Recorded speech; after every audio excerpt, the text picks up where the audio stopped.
Good afternoon, Tribuners. Welcome back with me, Kusnul Ashifa, in Indonesian News of Tribun Lampung. We will present you an updating and interesting information from every place in Indonesia. And here, the complete news. The first news is, first trial of ACT fines and blazing council held. The first trial in the case of alleged implicit of donation found the Philanthropic Organization Aksi or ACT was held at the South Jakarta District Court on the Thursday, 15 November 2022. The trial with the agenda of reading the incident from the public prosecutor present to the defense Ayudin for the former president of the ACT. During the trial, Ayudin was not present in the courtroom. However, the defense was present only via video conference connection from the Paris Crime Destination Center at the National Police Headquarters, South Jakarta. During the trial, Ayudin was seen wearing a white shirt and a red headset attached to his ear. Bas him was seen accompanied by the Deviant Center. During the reading, the incident for Deviant, Ayudin together with Iban, Kajar, and Haryana was also Deviant participant in acts extraordinary and awfully in presence of the something which is really pretty belonging to another person. The good area in the power because there's work relationship with Khalifa Hud or because he got paid for the procedure. Ayudin was charged with the embezzling donation from the Boeing Hertz and Fighting Lion Air GT plane crash 29 October 2018 and incident resulted death of the passenger and crew. For this incident, Boeing prevents from the U.S. and the Boeing financial assistance from the provide financial assistance received directly by the family of the victim of the Lion Air crash.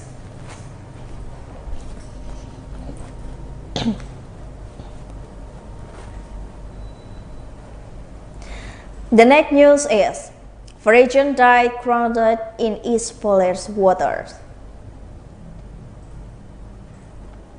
A Virgin national who was traveling on the crisis ship allegedly drowned in East Flores water is not sure whether that is Virginia died drowning. The reason is, until now, is not at no point is Virgin snack on the reason is currently to East Flores police officer have handled it. Where the body with the victim was picked up and the Lantuna Harbor and take the Lantuna Hospital for a post-mortem.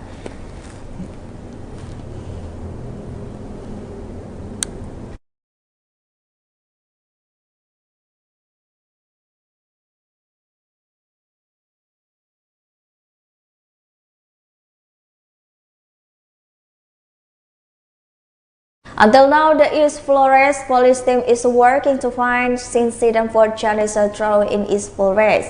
From the result of live Facebook Tribun Flores, a priest that the police officer picked out the body using police ambulance. The body was badly taken to the Latuna Hospital. Until now, the TribunFlores.com team is still investigating and drowning to forgetting East Flores water.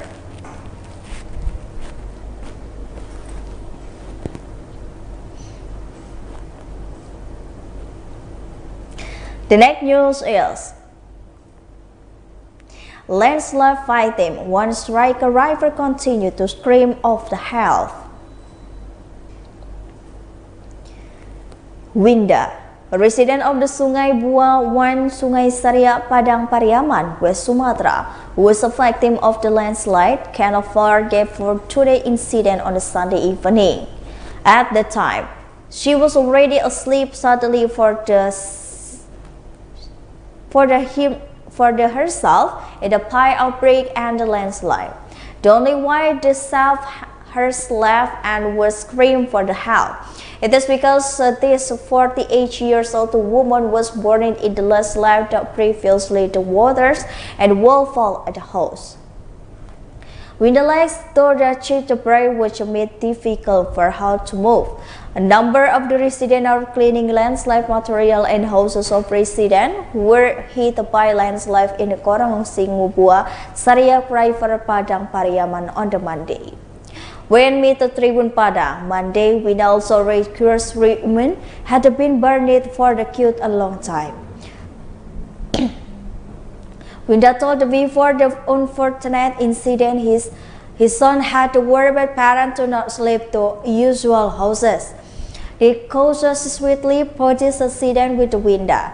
Winda Firmir replied to was staying in the night houses at night at the onshore net to configure his son to leave. The horse lap were pouring rain. The son says a footage which was getting far away by the Winda sleepless Trojan. Her legs irritated going and destroyed his body after working all the day. Both the body lie on the bed.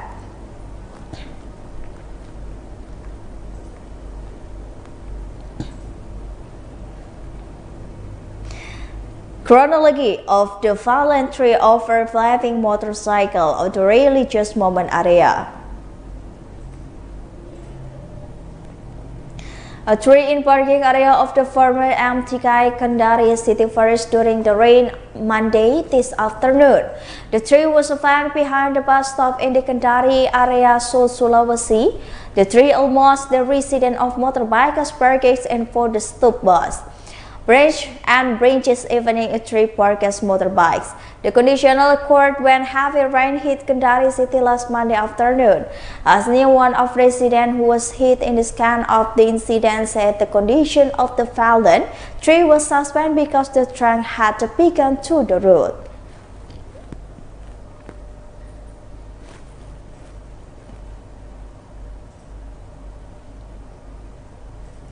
7,000 hectares of the agricultural land in the upper river north file to the plan.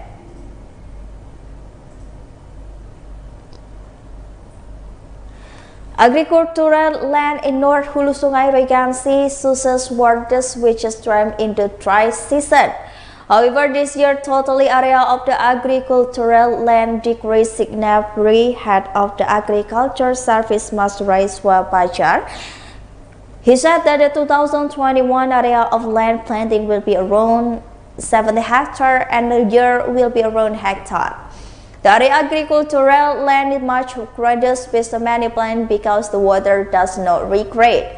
The agriculture land is region is swamp land which dry season and this year even is a peak on dry season land has not subsidy yet.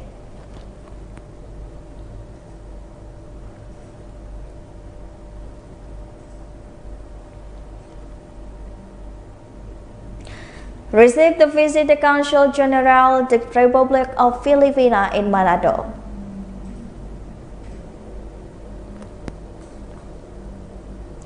The Mayor of Tarakan, Dr. Khairul, received the contracts of the Consulate General for the Republic of Philippines in Manado at the Mayor's meeting room. Present to Consul General of the Philippines is Manado Anglican Vice Consul the Philippines in Manado Manuel, a Philippines border crossing officer in Tarakan. Assistant to Tarakan City Government Head of the Relief UPATS, the Mayor of the occasion relieved that this visit in the future is expected to improve cooperative relations between Indonesia and the Republic of Philippines, especially in the border area. Hopefully, cooperative relations in the economic the tourism field is stable in order to increase regional income of Tarakan City. He no interrupt the meeting explaining and honorary visit actually routinely renounced not only by the Consulate General of the Republic of Philippines, also by Malaysia and Brunei Darussalam. Khairul said the future there will be many things that give joy development in Indonesia. Especially in Tarakan, there was a number of things discussed by him, consular and patronage. Early, we discussed how open transportation, whether the transportation between Indonesia, especially Tarakan with the Philippines, which is currently Tawa to TV. Because he continued, historical Tarakan also citizen from the Philippines. because we used to the border no called the Bachua tribe most original from the of course in the future, the thing will be very important. In fact, he continued including tribe from Tarakan and Tawatiwi, which so far has been introverted, including treatment of the cigarettes, cooking oil, and the other community. On the other hand, Khairul said the party was also into the red versus Borneo Tarakan University. Currently a status, it happened that three will be more pro-CF development because the team moves to UBT.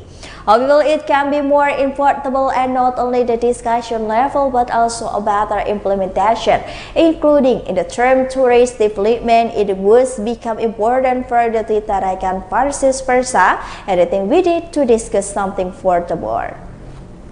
This includes cooperation from the economic status because so far it is issue from the legal perspective. One border violation have been ongoing.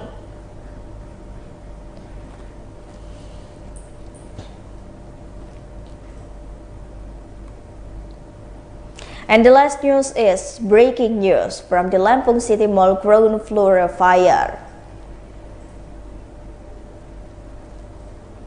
The ground floor or basement of Lampung City Mall Bandar Lampung caught fire on the Thursday. Based on Tribun Lampung monitoring, teachers include the smoke envelopment ground floor of the Lampung City Mall, which was only inaugurated a few months ago. A lady part of the cause of fire was a strong area of the goods in Lampung City Mall. 7 units of the fire engineers have reached and location to the igniting the fire.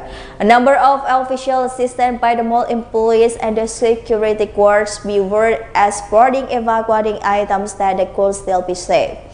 It is known to survive causes the fire until the new was relief officer is still trying up to the fire.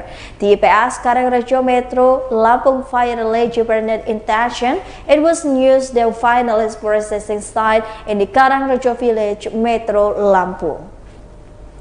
Danton Idawawan Ikwantose. His body was relieved to the Tapa Sweep. After arriving to location, it was difficult to reach and point of the luckily head of evacuator and Bernard was with reach and the evacuator.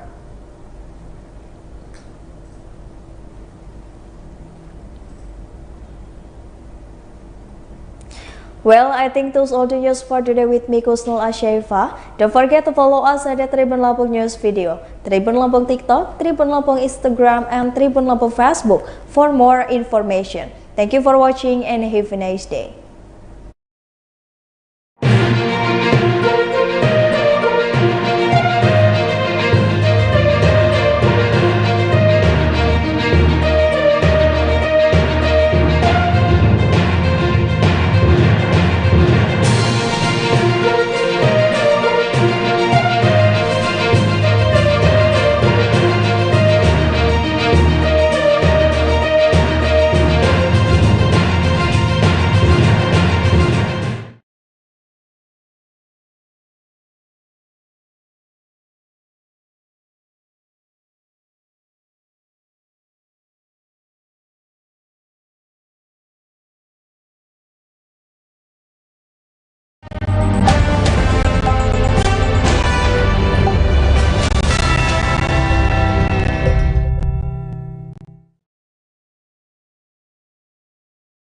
Selamat siang, Tribuners kembali hadir di hadapan Anda live update siang edisi Rabu 16 November 2022.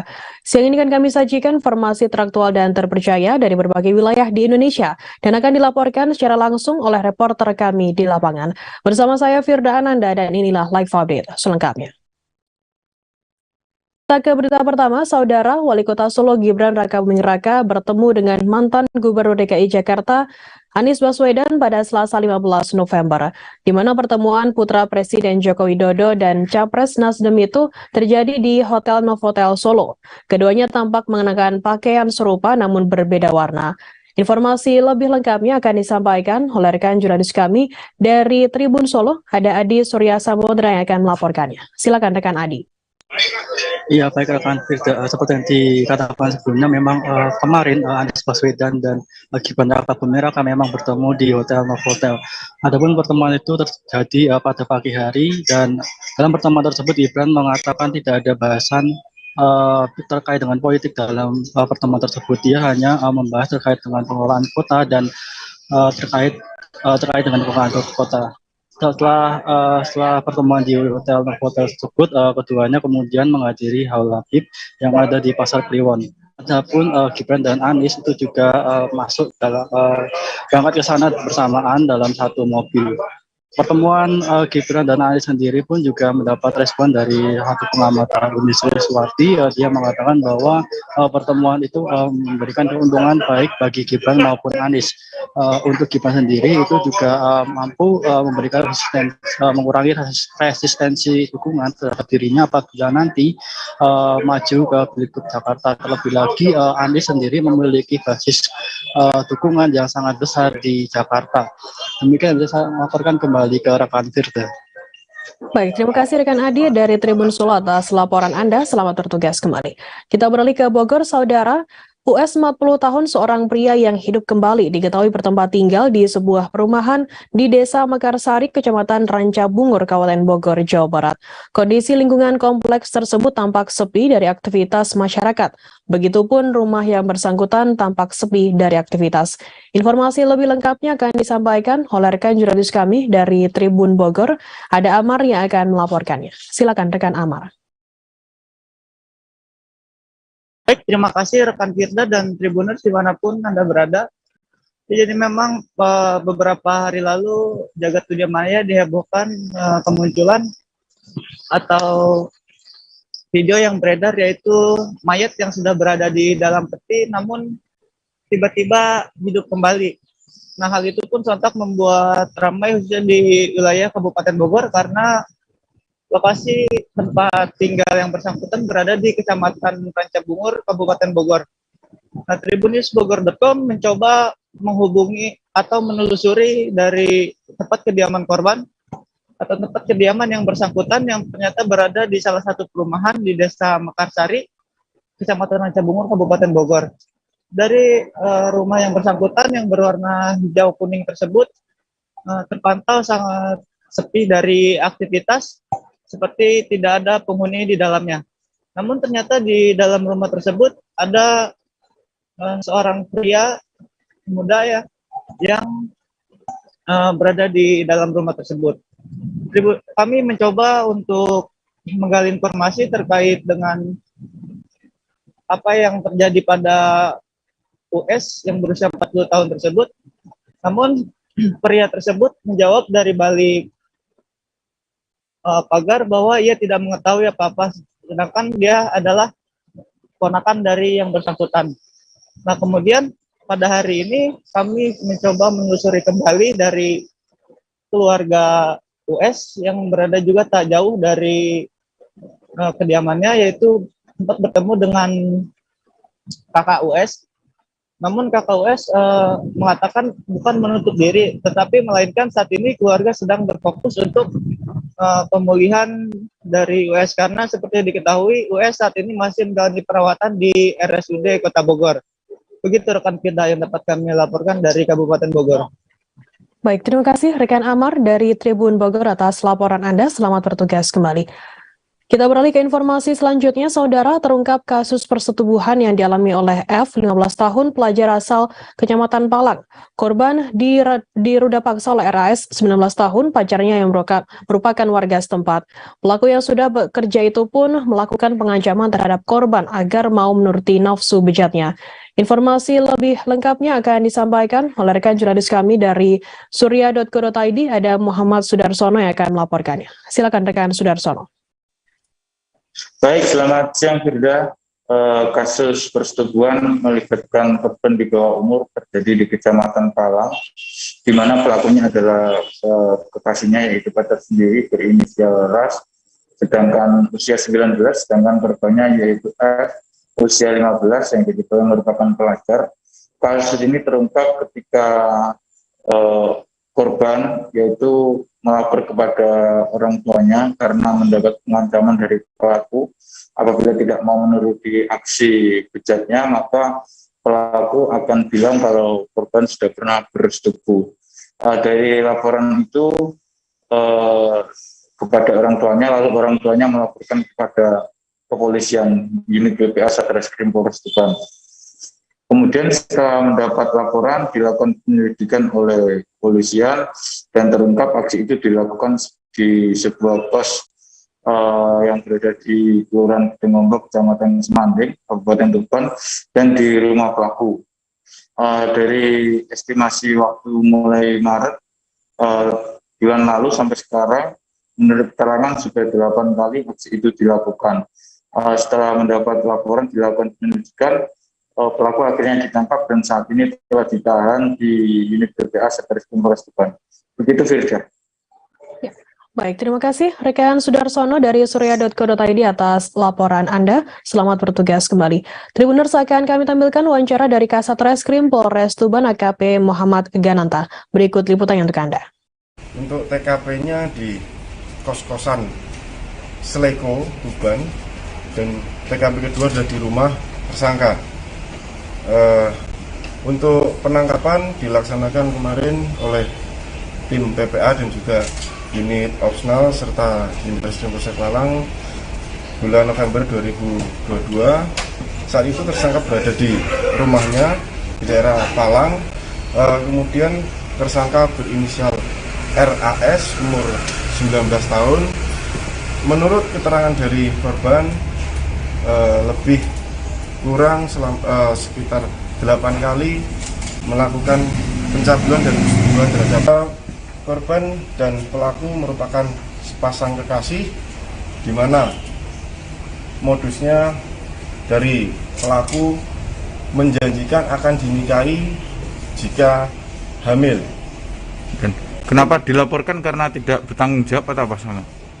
Jadi pada awalnya si korban melaporkan karena pada saat itu korban melaporkan kepada orang tuanya bahwa telah dicabuli oleh Seorang pelajar berinisial FN 17 tahun mengalami luka bacok akibat diserang oleh sekelompok remaja pada Senin 14 November.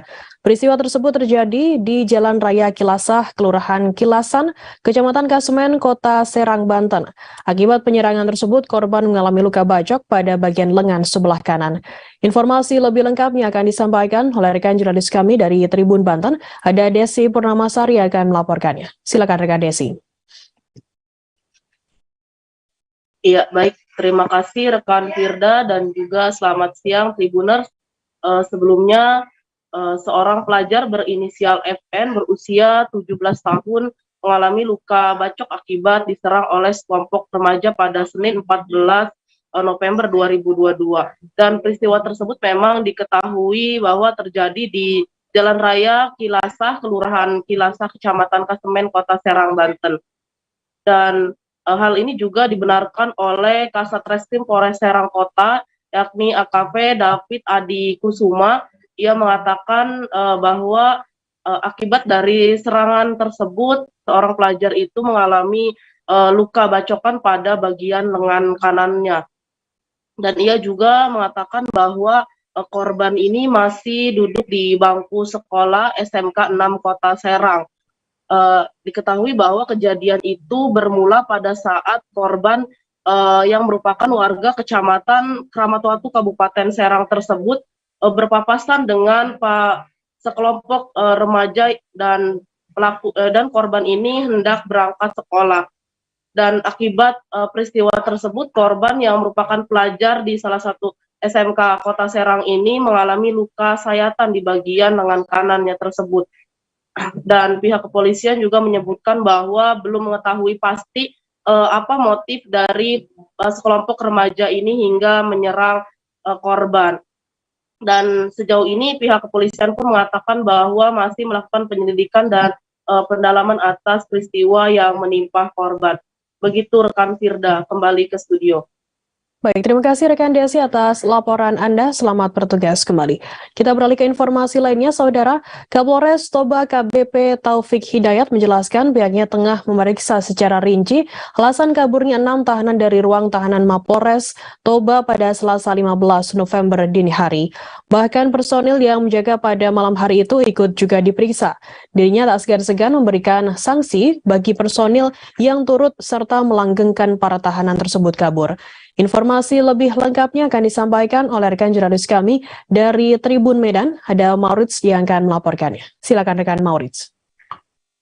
Terima kasih rekan Firda dan Tribuner sekalian bahwa telah terjadi kaburnya tahanan sebanyak 6 orang dari ruang tahanan Polres Toba pada 15 November 2022 pukul 3.15 dini hari. Hal tersebut sempat menggemparkan warga sekitar dan memang dari pencarian hingga kemarin tanggal 15 November juga telah ditemukan 4 orang dari 6 orang yang lari. 2 diantaranya diberikan hadiah timah panas berupa tembakan di sebelah kiri kaki tahanan gitu. Nah, sampai sekarang 2 lagi masih dalam pencarian dan kini pihak kepolisian masih mencari keberadaan 2 tahanan lagi.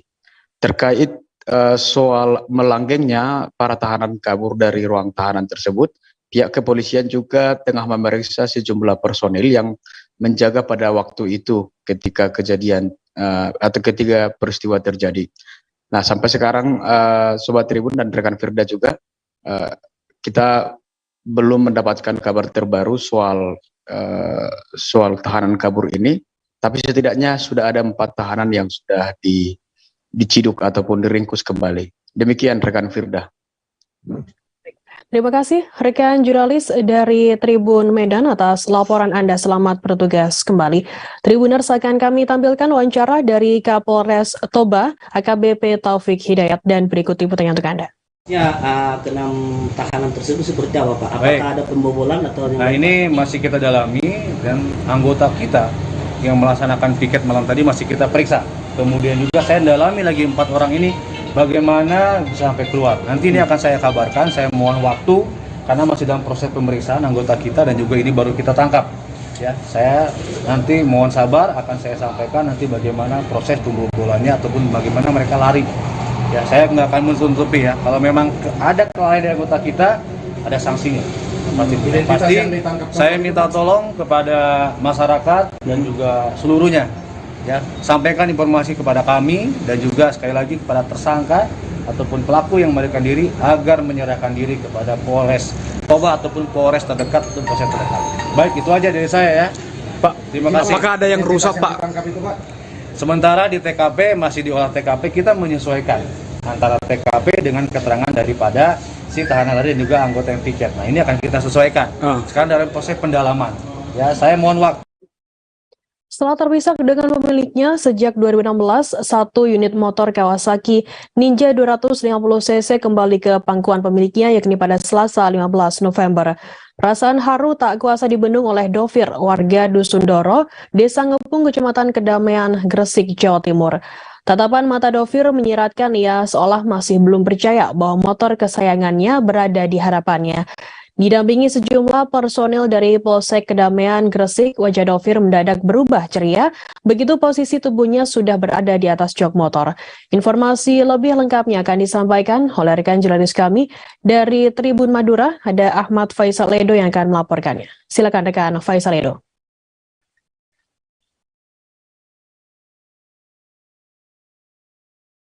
Halo rekan Faisal Edo.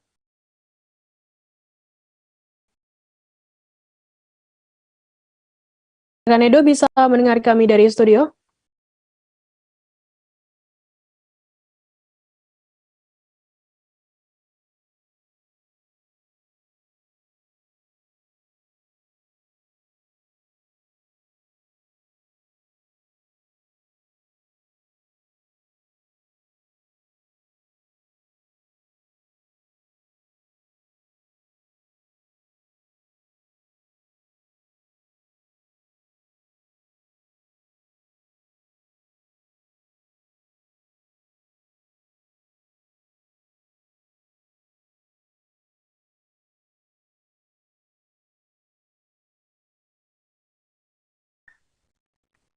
Silakan Oke, rekan Edo dengan laporan Anda. Baik, terima kasih Firda di studio. Selamat siang rekan Tribuners dimanapun Anda berada. Hari Selasa tanggal 15 November 2022 di Mapolres Bangkalan mungkin menjadi hari yang bahagia bagi Dhofir, warga Desa Ngepung, Kecamatan Kedamaian, Kabupaten Gresik.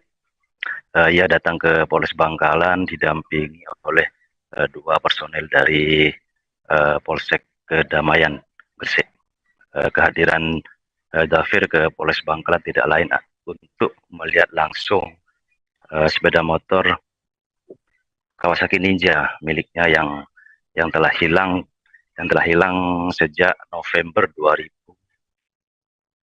2021.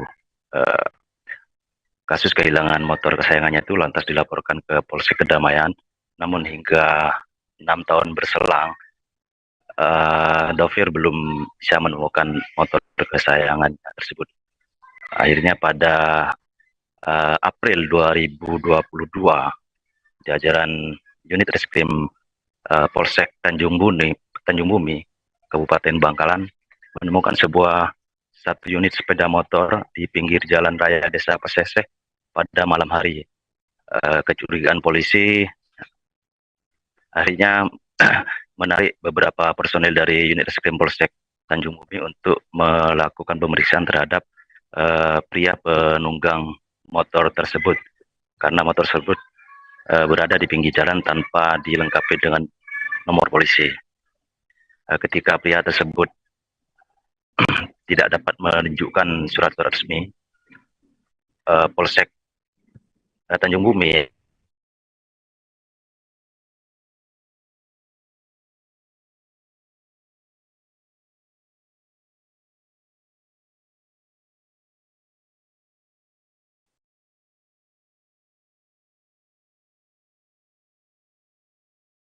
Tribuners, kami mengalami sedikit gangguan sinyal dengan jurnalis kami dari Tribun Madura. Kita akan tampilkan berikut adalah wawancara yang tadi sudah dimulai rekan Edo dari Kapolres Bangkalan AKBP Wiwit Ari Wibisono dan juga pemilik motor Dhofir. Berikut cuplikannya untuk Anda. Kita bisa menemukan motor Kawasaki Ninja 250 cc. Ini kalau bagi saya motor ganteng, motor sport, idaman. Dan kita kembalikan kepada pemiliknya yang setelah ditrace motor ini milik Bapak siapa? Dhofir, yang beralamatkan di Gresik. Di Gresik kan? Di Gresik. Ya biar bagaimanapun ini ada pemiliknya, dan setelah dicek ada laporan polisinya di Polsek Kedamaian. Ada laporan polisi di Polsek Kedamaian, dan alhamdulillah kita bisa kembalikan, karena kalau bukan haknya, kalau bukan milik kita, kita tidak boleh berupaya untuk memiliki. Masih ada pemilik yang merasa kehilangan, merasa sedih kalau barang miliknya hilang, tidak ketemu. Alhamdulillah Pak Dhofir merasa sangat bahagia dengan ditemukannya motor itu kembali ke pangkuannya setelah sekian lama, setelah 7 tahun kurang lebih. Assalamualaikum warahmatullahi wabarakatuh. Waalaikumsalam warahmatullahi Saya ucapkan terima kasih kepada Polres Bangkalan yang telah menemukan sepeda Ninja saya yang hilang pada tahun 2016. Dan juga saya ucapkan terima kasih kepada Polsek Kedamaian Gresik yang telah membantu dalam pengambilan motor saya di Polres Bangkalan. Alamat saya Dusun Doro, Desa Ngepung, Kecamatan Kedamaian, Kabupaten Gresik. Terima kasih. Assalamualaikum warahmatullahi wabarakatuh. Rasanya gimana perasaannya? Sangat gembira dan gembira. Iya.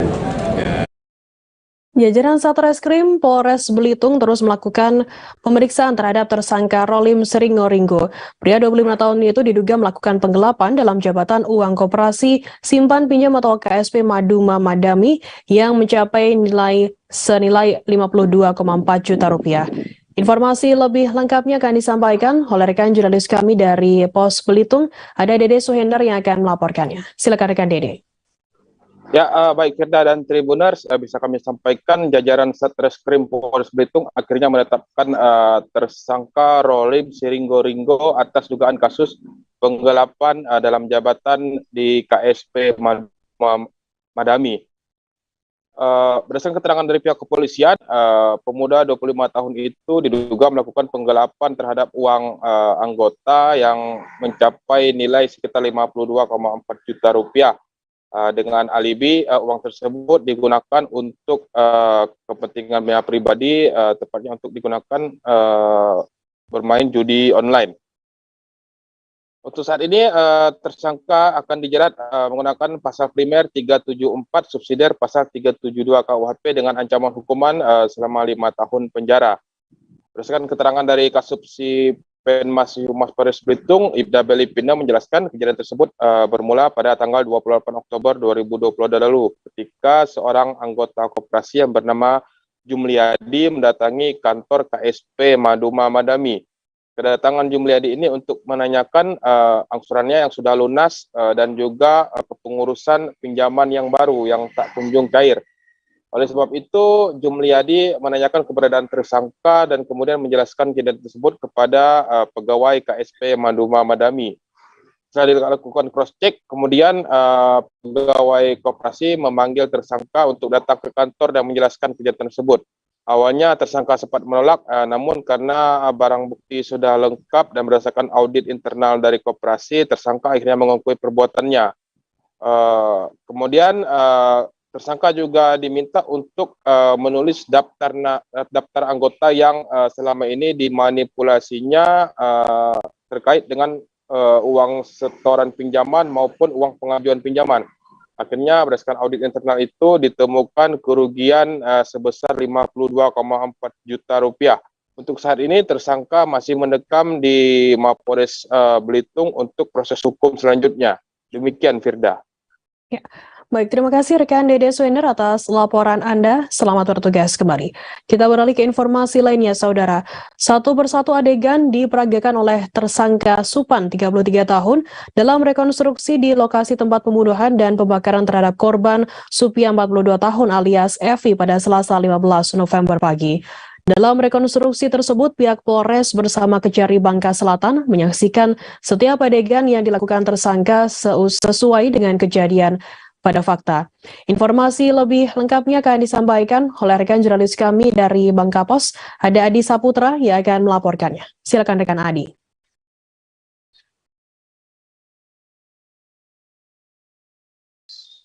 Ya, rekan Firdas, Tribun News dimanapun berada, selamat siang. Saya akan melaporkan terkait rekonstruksi yang dilakukan oleh pihak Polres Bangka Selatan bersama Kejari Bangka Selatan, yang mana dalam kasus pembunuhan dan pembakaran pegawai kedai di Tobuali, Kabupaten Bangka Selatan. Yang mana pelakunya sendiri merupakan bernama Supan, usia 33 tahun, yang telah membunuh wanita yang tak lain adalah pacar dari pelaku yang bernama Supia, usia 44 tahun atau alias Epi. Rekonstruksi itu sendiri dilaksanakan pihak Polres Bangka Selatan didampingi oleh Kejaksaan Negeri Bangka Selatan di lokasi pembunuhan dan pembakaran korban, yaitu di Parit 9, Desa Gadung, Kecamatan Tobuali, Kabupaten Bangka Selatan pada hari Selasa 15 November tahun 2022 sekitar pukul 9. Dari beberapa adegan yang diperagakan oleh pelaku ini, di adegan 19 bahwa pelaku mencekik korban dengan seutas tali, kemudian korban terjatuh, lalu pelaku memukul korban menggunakan cangkul. Setelah korban dinyatakan meninggal, pelaku menarik korban dan menumpuk korban dengan beberapa kayu, lalu pelaku ini membakar korban dengan menggunakan kayu dan korek api kurang lebih 4 jam lamanya, dari pukul 13 hingga 16.00. Kemudian dari pengakuan pelaku ini merasa kesal dan emosi karena korban mendatangi pelaku untuk meminta sejumlah uang dan akan tetapi pelaku dibohongi oleh korban yang dijanjikan akan menikah. Hingga saat ini pelaku sendiri korban tidak menepati janjinya untuk menikah dengan korban. Dari beberapa adegan tersebut, pelaku terlihat memang memperagakan bagaimana korban mendatangi pelaku hingga korban dibakar oleh pelaku sendiri. Dari pihak Polres Bangka Selatan sendiri dihadiri oleh KBO Satreskrim dan beberapa anggota serta dari Kejari Bangka Selatan, Kasih Intelijen serta Kasih Pitsus. Dari keterangan beberapa pelaku sendiri, pelaku merasa menyesal telah membunuh korban, namun karena emosi pelaku menghabisi nyawa korban. Mungkin seperti itu, rekan Firda. Baik, terima kasih rekan Adi Saputra dari Bangka Pos atas laporan Anda. Selamat bertugas kembali. Tribuners, akan kami tampilkan wawancara dari KBO Reskrim Polres Bangka Selatan Ibda William Ferry dan juga Kajari melalui Kasih Intelijen Mikael Yandi Panghutan. Berikut liputan untuk Anda. Kita melakukan kegiatan rekonstruksi total seluruhnya ada 46 adegan. Adegan yang diperagakan hari ini mulai dari tersangka datang ke TKP, kemudian melakukan aktivitas perkebunan, setelah itu korban datang menghampiri tersangka, kemudian si tersangka mencekik korban dengan menggunakan tali hingga korban tidak sadarkan diri terjatuh, lalu diseret oleh tersangka korban tersebut, kemudian dari tersangka dibakarlah si. Terus juga untuk bisa meyakinkan penyidik maupun tim jaksa terhadap perbuatan-perbuatan yang sudah dilakukan oleh tersangka. Artinya tujuannya adalah proses penanganan perkara. Bang, nanti tim penyidik yang sudah tadi langsung dan tim jaksa yang sudah melihat akan melihat kembali fakta-fakta hasil penyidikan atau fakta sidik dari kepolisian dengan fakta-fakta di lapangan. Ketika nanti ada kekurangan ataupun sesuatu yang baru, nanti bisa dikomunikasikan lagi oleh penyidik. Tindak lanjut kita, Bang? Yang pasti kalau perkara ini sudah dinyatakan lengkap dengan alat bukti yang cukup, kita selaku penuntut umum akan segera meminta kepada penyidik untuk dilakukan tahap 2, penyerahan tersangka dan barang bukti guna kepentingan di persidangan. Seorang lansia yang diketahui bekerja sebagai seorang driver ojek online mendadak ditemukan dalam kondisi tak lagi bernyawa di kontrakannya yang berada di Jalan Tani Subur, RT 13 Kelurahan Tani Aman, Kecamatan Loa Jenan Ilir, Kota Samarinda pada Senin 14 November. Saat ditemukan, tubuh korban sudah mulai membengkak dan membusuk. Hal ini diketahui oleh warga karena curiga korban sudah tak terlihat selama 3 hari. Informasi lebih lengkapnya akan disampaikan oleh rekan jurnalis kami dari Tribun Kaltim. Ada Rita Lavenia yang akan melaporkannya. Silakan rekan Rita. Ya, selamat siang Firda dan Tribuners dimanapun Anda berada. Ya, dapat saya informasikan di awal, korban teridentifikasi bernama Joko Sunarso, usia 67 tahun, yang sehari-harinya menjadi driver ojek online. Nah, korban sendiri diketahui memang tinggal seorang diri di kontrakannya yang berada di Kecamatan Loa Jenan Ilir, Kota Samarinda sejak bercerai dengan sang istri 10 tahun yang lalu. Nah, saat ditemukan tubuh korban sudah mengalami pembusukan, Firda dan Tribuners. Nah, pihak kepolisian mengatakan dari kondisinya korban meninggal dunia diperkirakan sejak 3 hari 2 malam sebelum ditemukan. Nah, penemuan korban sendiri berawal dari warga setempat yang merasa curiga sebab almarhum tidak terlihat selama 3 hari lamanya, Firda dan Tribuners. Nah, padahal biasanya beliau itu duduk di teras rumah sembari menikmati minuman hangatnya pastinya. Nah, kecurigaan telah terjadi hal yang buruk terhadap korban semakin diyakini masyarakat setempat saat Minggu 13 November lalu warga setempat mencium bau tidak sedap dari rumah ojol yang akrab disapa Abah Aerox ini. Nah, kemudian paginya atau Senin itu dari hasil pendobrakan pintu, karena saat dipanggil tidak menyahut, akhirnya warga nekat untuk masuk dan mendapati korban sudah meninggal dunia. Kemudian dari hasil pemeriksaan tidak ditemukan adanya tanda-tanda kekerasan pada tubuh korban. Hanya saja saat ditemukan di tangan kirinya masih tergenggam sebuah stop kontak. Nah, yang akhirnya memunculkan spekulasi bahwa korban meninggal akibat tersengat listrik. Namun hal tersebut terbantahkan lantaran pihak kepolisian tidak menemukan adanya korsleting listrik dari stop kontak yang masih aktif tersebut. Oleh sebab itu, kuat dugaan sementara korban meninggal dunia karena sakit. Tetapi lagi Firda dan Tribuners, pihak kepolisian masih menunggu hasil visum untuk mengetahui pasti penyebab kematian korban ini. Karena apalagi pihak keluarga menolak untuk dilakukan otopsi terhadap tubuh korban. Demikian Firda dan Tribuners. Baik, terima kasih rekan jurnalis dari Tribun Kaltim, Rita Laveni atas laporan Anda. Selamat bertugas kembali. Kita beralih ke informasi lainnya, Saudara.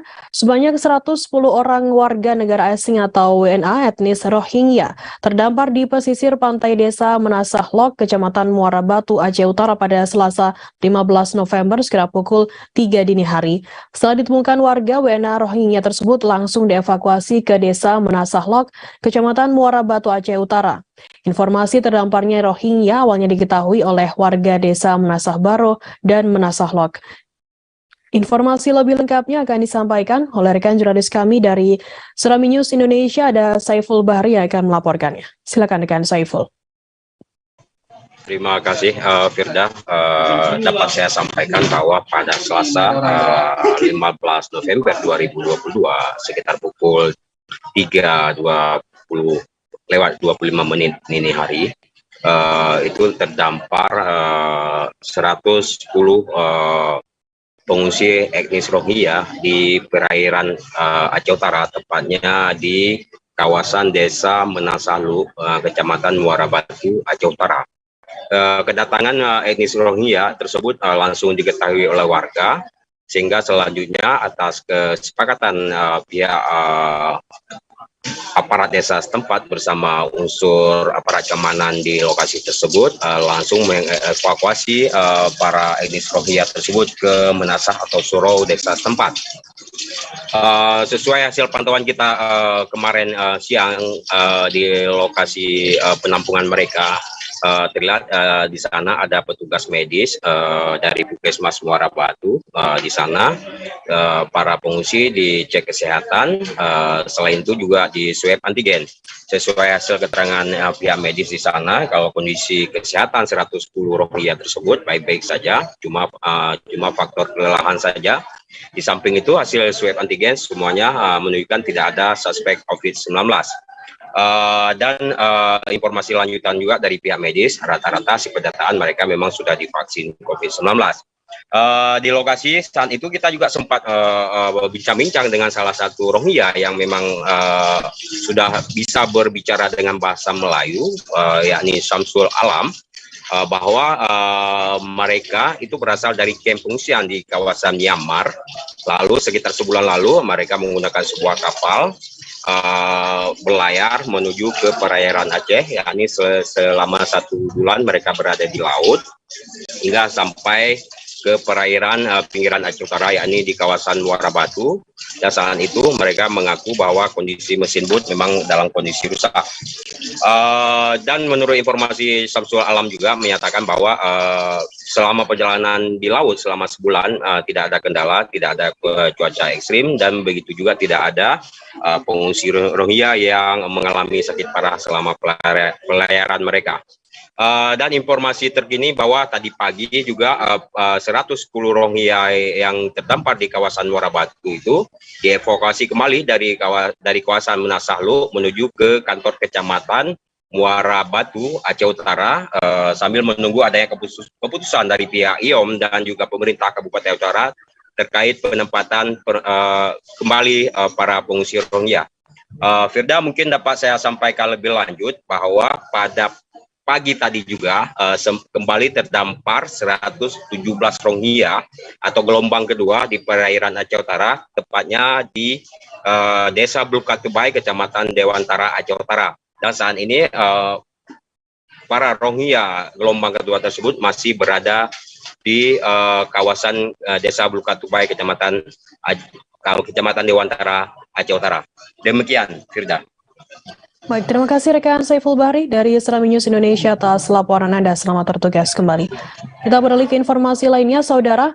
Warga kembali melakukan unjuk rasa menuntut penundaan Pilkades dan menutup ruas jalan Poros Galesong, Kabupaten Takelar, Sulawesi Selatan, Selasa 15 November.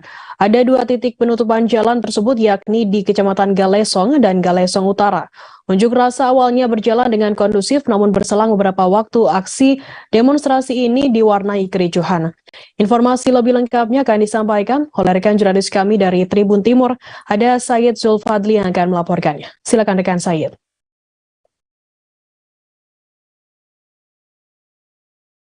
Terima kasih Firda, di mana aksi unjuk rasa kembali digelar oleh sejumlah warga di Kabupaten Takalar, tepatnya berada di Jalan Poros Galesong, yakni di Kecamatan Galesong dan di Kecamatan Galesong Utara, di mana di 2 titik ini tetap sama isunya, yakni penolakan atau penundaan Pilkades serentak yang akan digelar di Kabupaten Takalar, di mana masa aksi atau warga maupun simpatisan para pendukung bakal calon melakukan unjuk rasa karena dipicu mereka menduga adanya kecurangan dari pihak panitia pelaksana pemilihan kepala desa di Kabupaten Takalar. Salah satunya yang diduga terjadi indikasi kecurangan, yakni adanya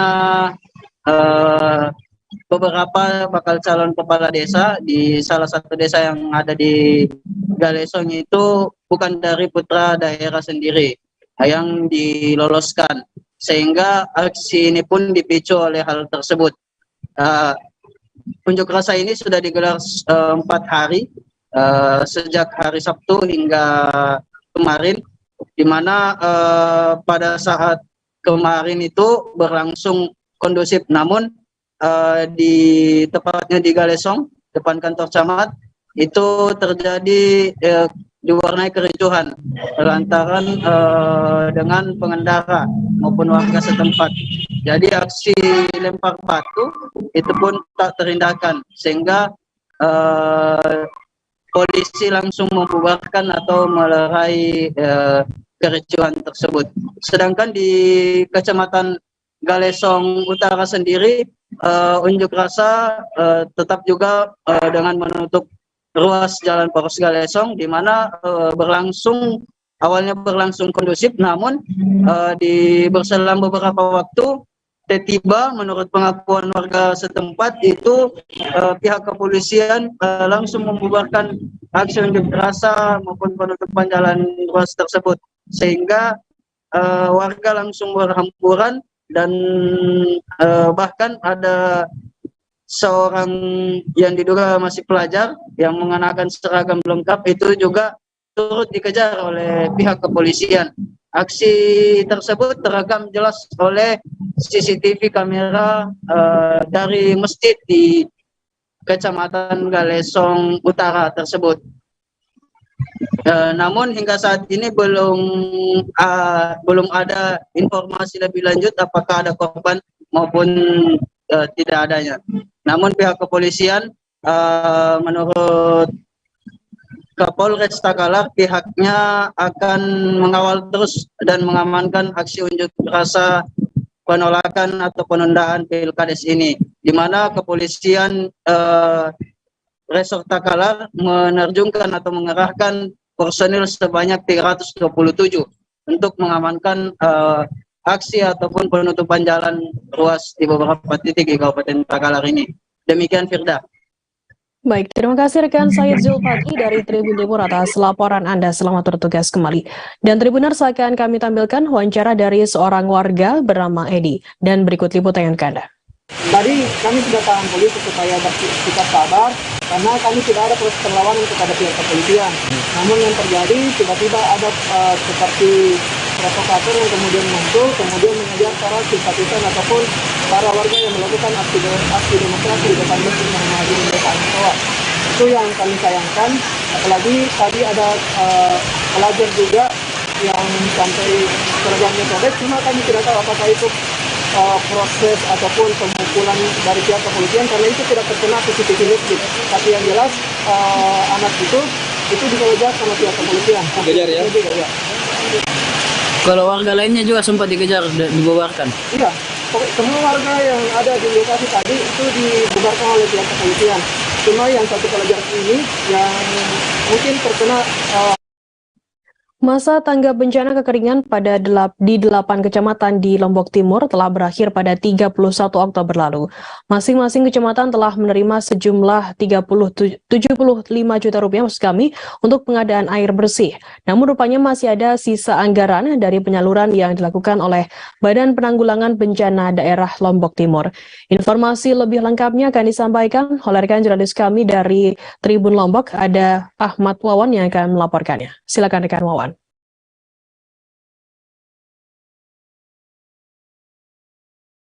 Ya, terima kasih rekan Firda. Memang masa tanggap darurat bencana kekeringan yang ada di Kabupaten Lombok Timur itu telah usai pada tanggal 31 Oktober 2022 kemarin.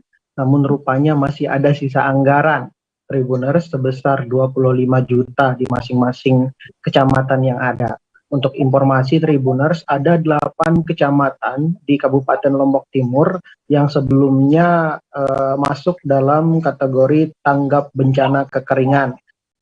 Namun yang menjadi fokus kali ini adalah ada di 2 kecamatan yang sampai saat ini masih menyuarakan kekeringan, yakni adalah Kecamatan Keruak dan juga Kecamatan Jerowaru. Oleh karenanya sebelumnya 2 kecamatan ini telah menyuarakan atau telah mengirim surat perpanjangan masa tanggap darurat kekeringan kepada Bupati Lombok Timur, yakni Haji Muhammad Sukiman Azmi, yang dimana langsung ditanggapi oleh Kepala Pelaksana Badan Penanggulangan Bencana Daerah BPBD Kabupaten Lombok Timur, yakni Lalu Mulyadi. Lalu Mulyadi mengatakan surat itu sudah diterima dan sudah disepakati atau ditandatangani untuk kemudian nanti akan diperpanjang hingga tanggal 17 Desember tahun 2022.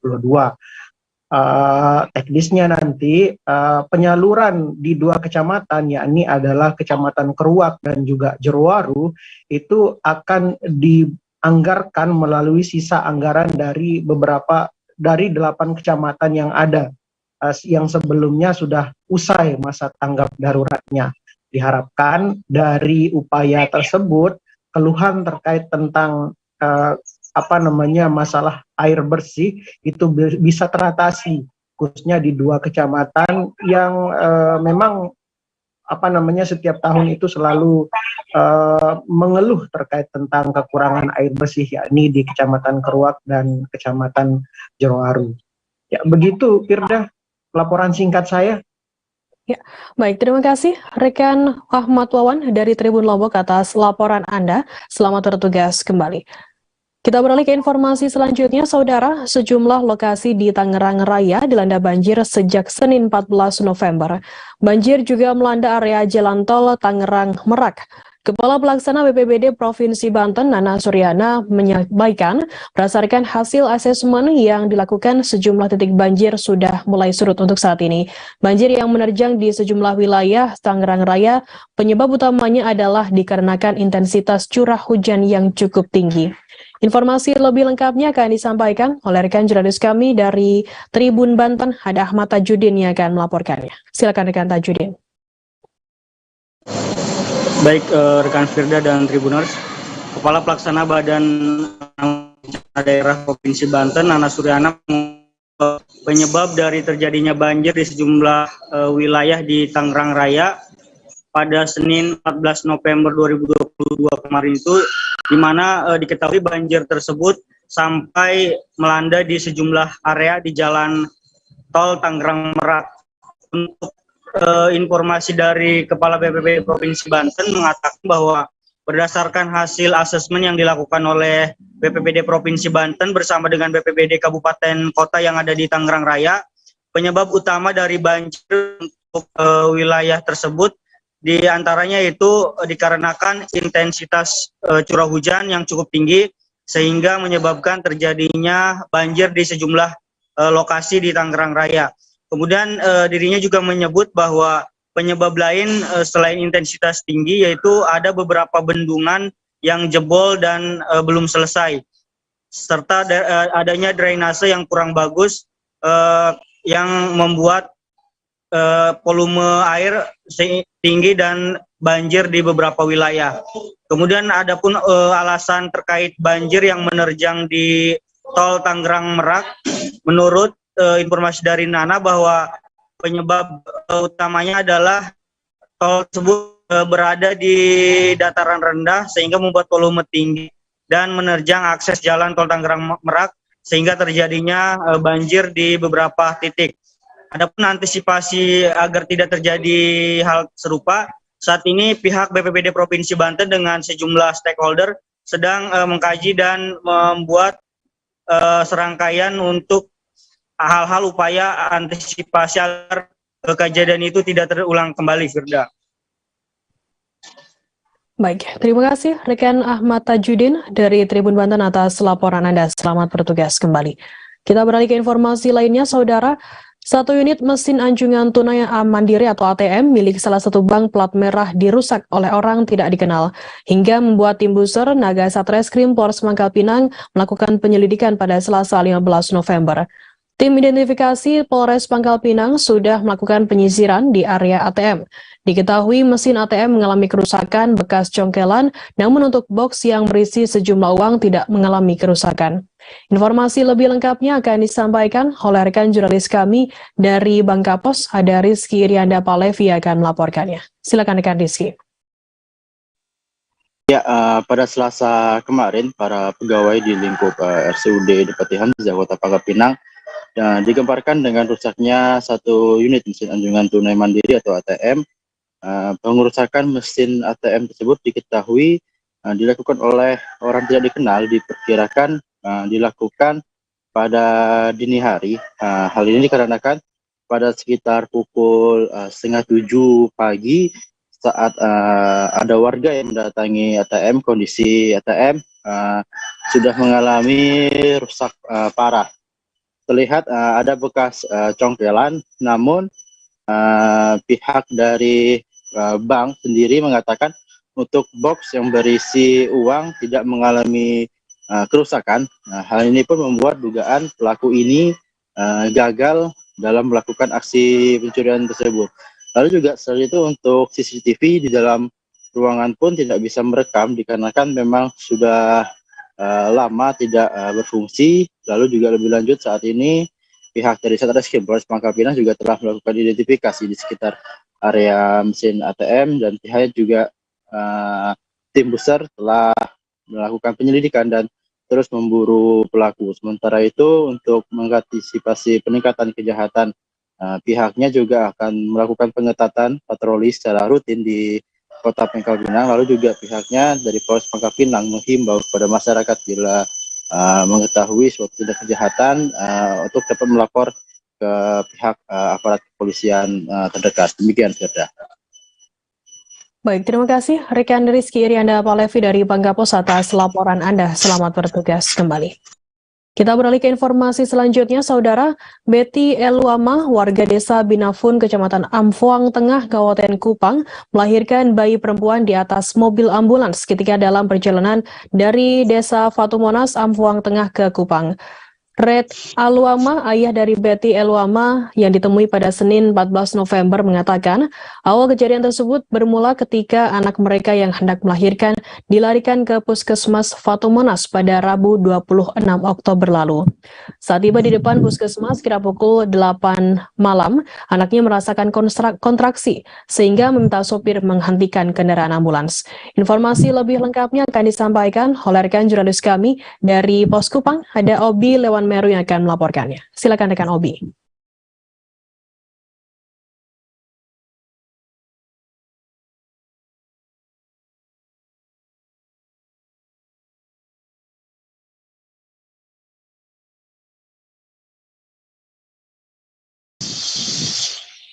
Ya baik, rekan kita dan Tribuners di mana saja berada dapat dilaporkan bahwa kejadian ibu melahirkan di atas ambulans atau kendaraan ini memang sering terjadi.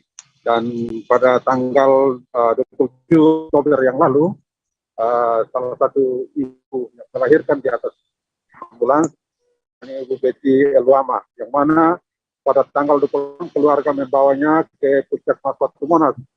Sana dilakukan penanganan awal, namun pada tanggal 27 Ibu Betty sendiri sudah mengalami tanda-tanda untuk melahirkan. Tetapi pihak Puskesmas Fatumonas memberikan rujukan pasien yang melahirkan ini ke Kota Kupang, ke salah satu rumah sakit di Kota Kupang, dengan ketentuan bahwa melakukan persalinannya di Kota Kupang. Namun pada tanggal 27 itu saya ulang bahwa ketika dirujuk dalam perjalanan kurang lebih 1 jam, ibu ini melahirkan. Dia melahirkan secara normal, namun di atas mobil ambulans. Nah, Tribuners dapat saya laporkan bahwa saat persalinan ini di atas ambulans ini ada juga tenaga kesehatan yang langsung menolong atau membantu ibu ini sehingga persalinannya dapat terlayani dengan baik, maupun bayinya juga dapat diselamatkan atau ditolong. Kemudian beberapa saat kemudian petugas kesehatan yang ada di ambulans ini menghubungi kembali pihak Puskesmas asal rujukan dari pasien ini dan meminta agar mereka kembali lagi ke Puskesmas Fatumonas. Namun apa yang terjadi pada tanggal 28 dan 29, ibu ini mengalami perubahan kesehatan dalam hal ini, mengalami bengkak pada kaki, pergelangan kaki.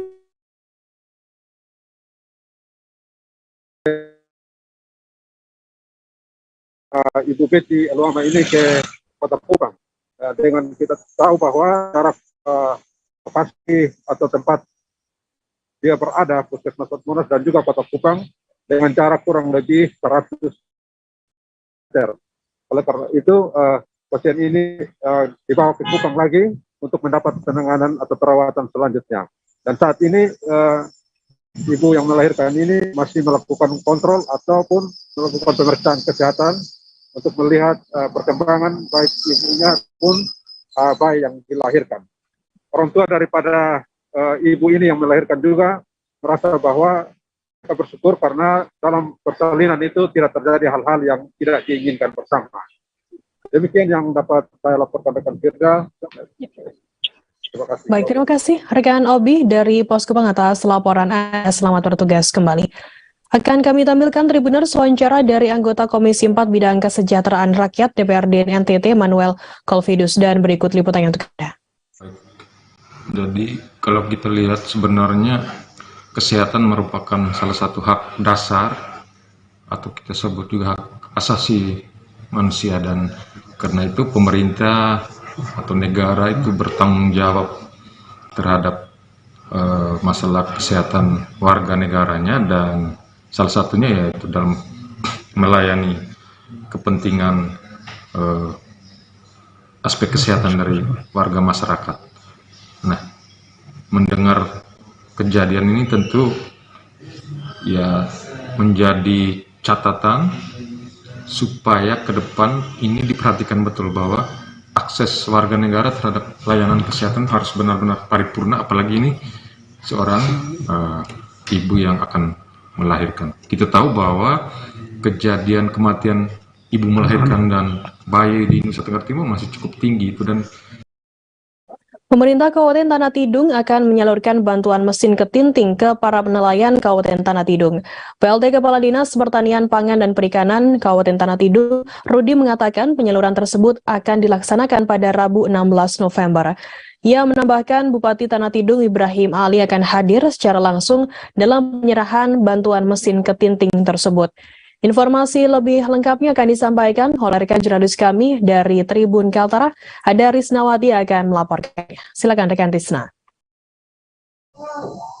Iya, Firda, benar sekali bahwa baru saja tadi Firda dan Tribuners, pemerintah Kabupaten Tanah Tidung menyalurkan bantuan mesin ketinting konversi dari bahan bakar minyak ke bahan bakar gas. Nah, jadi ada sebanyak 333 unit mesin ketinting konversi bahan bakar gas yang diserahkan secara simbolis kepada para nelayan Kabupaten Tanah Tidung di Pendopo Japarudin pagi tadi. Bupati Tanah Tidung Ibrahim Ali juga turut hadir dalam acara penyerahan secara simbolis tersebut.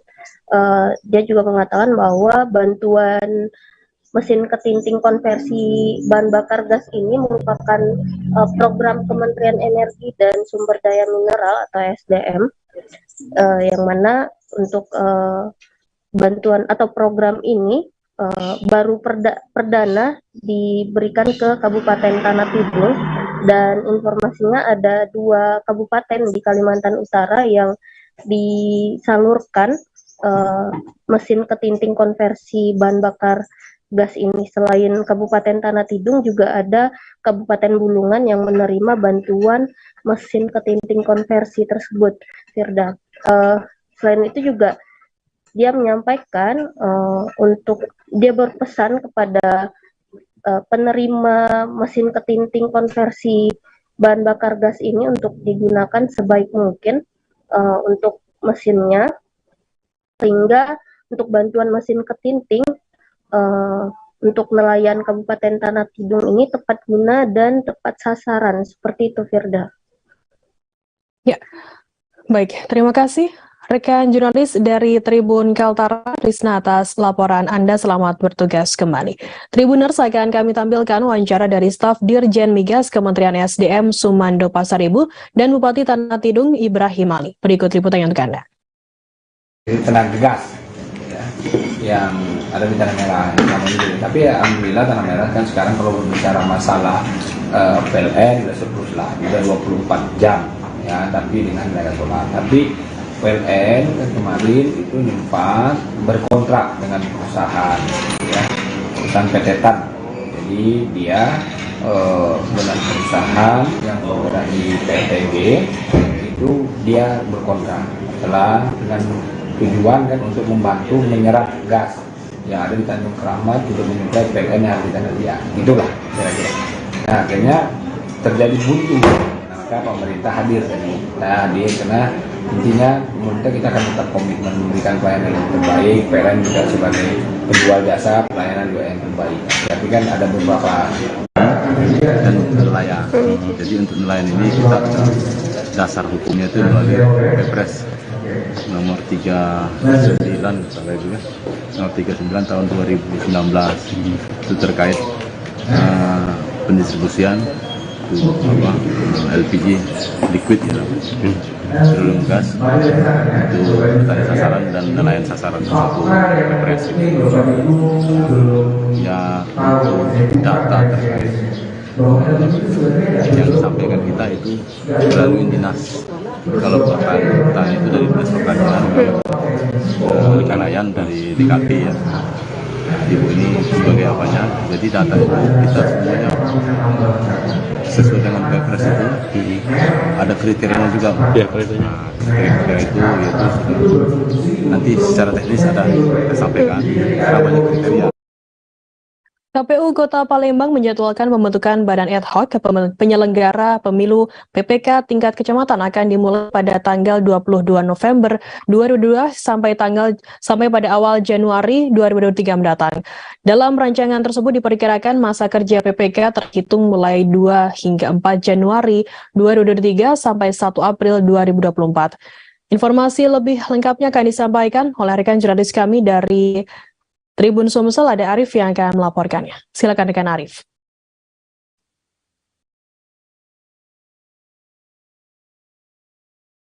Ya, selamat siang rekan Firda dan Tribun News.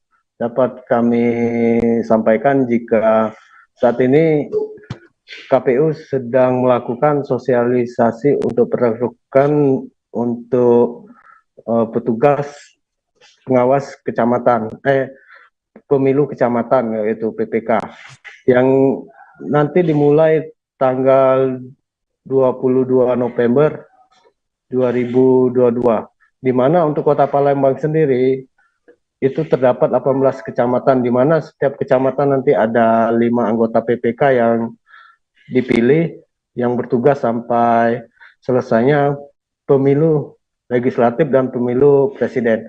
Nah, di sini Koordinator Divisi Sosialisasi Pendidikan Pemilih, Partisipasi Masyarakat dan SDM KPU Kota Palembang, Kurniawan SE, mengatakan dalam perekrutan anggota PPK dan PPS sesuai PKPU nomor 8 tahun 2022, komposisi keanggotaan PPK dan PPKS harus memperhatikan keterwakilan perempuan paling sedikit 30%. Yaitu.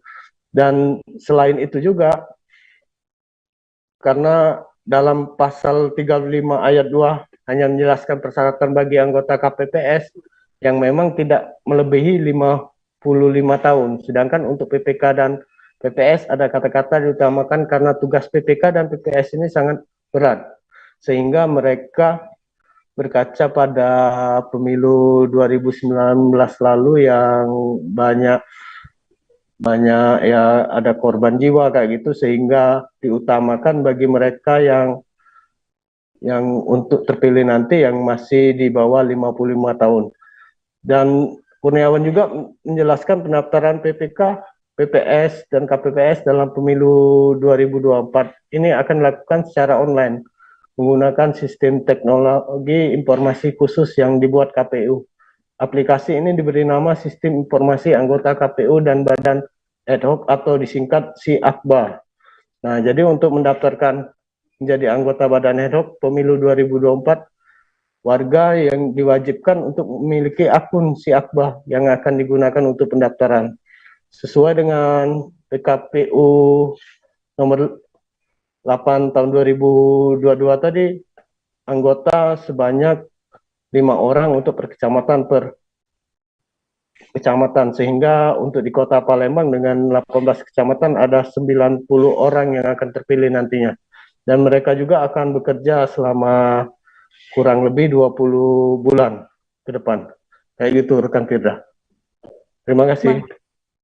Terima kasih rekan Arif dari Tribun Sumsel atas laporan Anda. Selamat bertugas kembali. Akan kami tampilkan Tribuners wawancara dari Koordinator Divisi Sosialisasi Pendidikan Pemilih, Partisipasi Masyarakat dan SDM KPU Palembang, Kurniawan. Berikut liputannya untuk Anda. Baik, terkait dengan Badan Ad Hoc, jadi kami melakukan terkait dengan sosialisasi Badan Ad Hoc ini terhitung dari tanggal 15 sampai dengan tanggal 21, dan informasi yang kami dapat sampai saat ini memang juknis terkait dengan pembentukan Badan Ad Hoc itu belum belum keluar dari KPU RI, dan kami juga dari KPU Kabupaten Kota masih menunggu terkait dengan proses pembentukan Badan Ad Hoc di tingkat Kabupaten Kota. Tetapi masih kami punya gambaran kepada masyarakat yang saat ini memang akan mendaftar sebagai atau mengambil bagian dalam proses demokrasi di Kota Palembang ini, kemungkinan nanti juga akan di atas tanggal 20 terkait dengan pembentukan Badan Ad Hoc.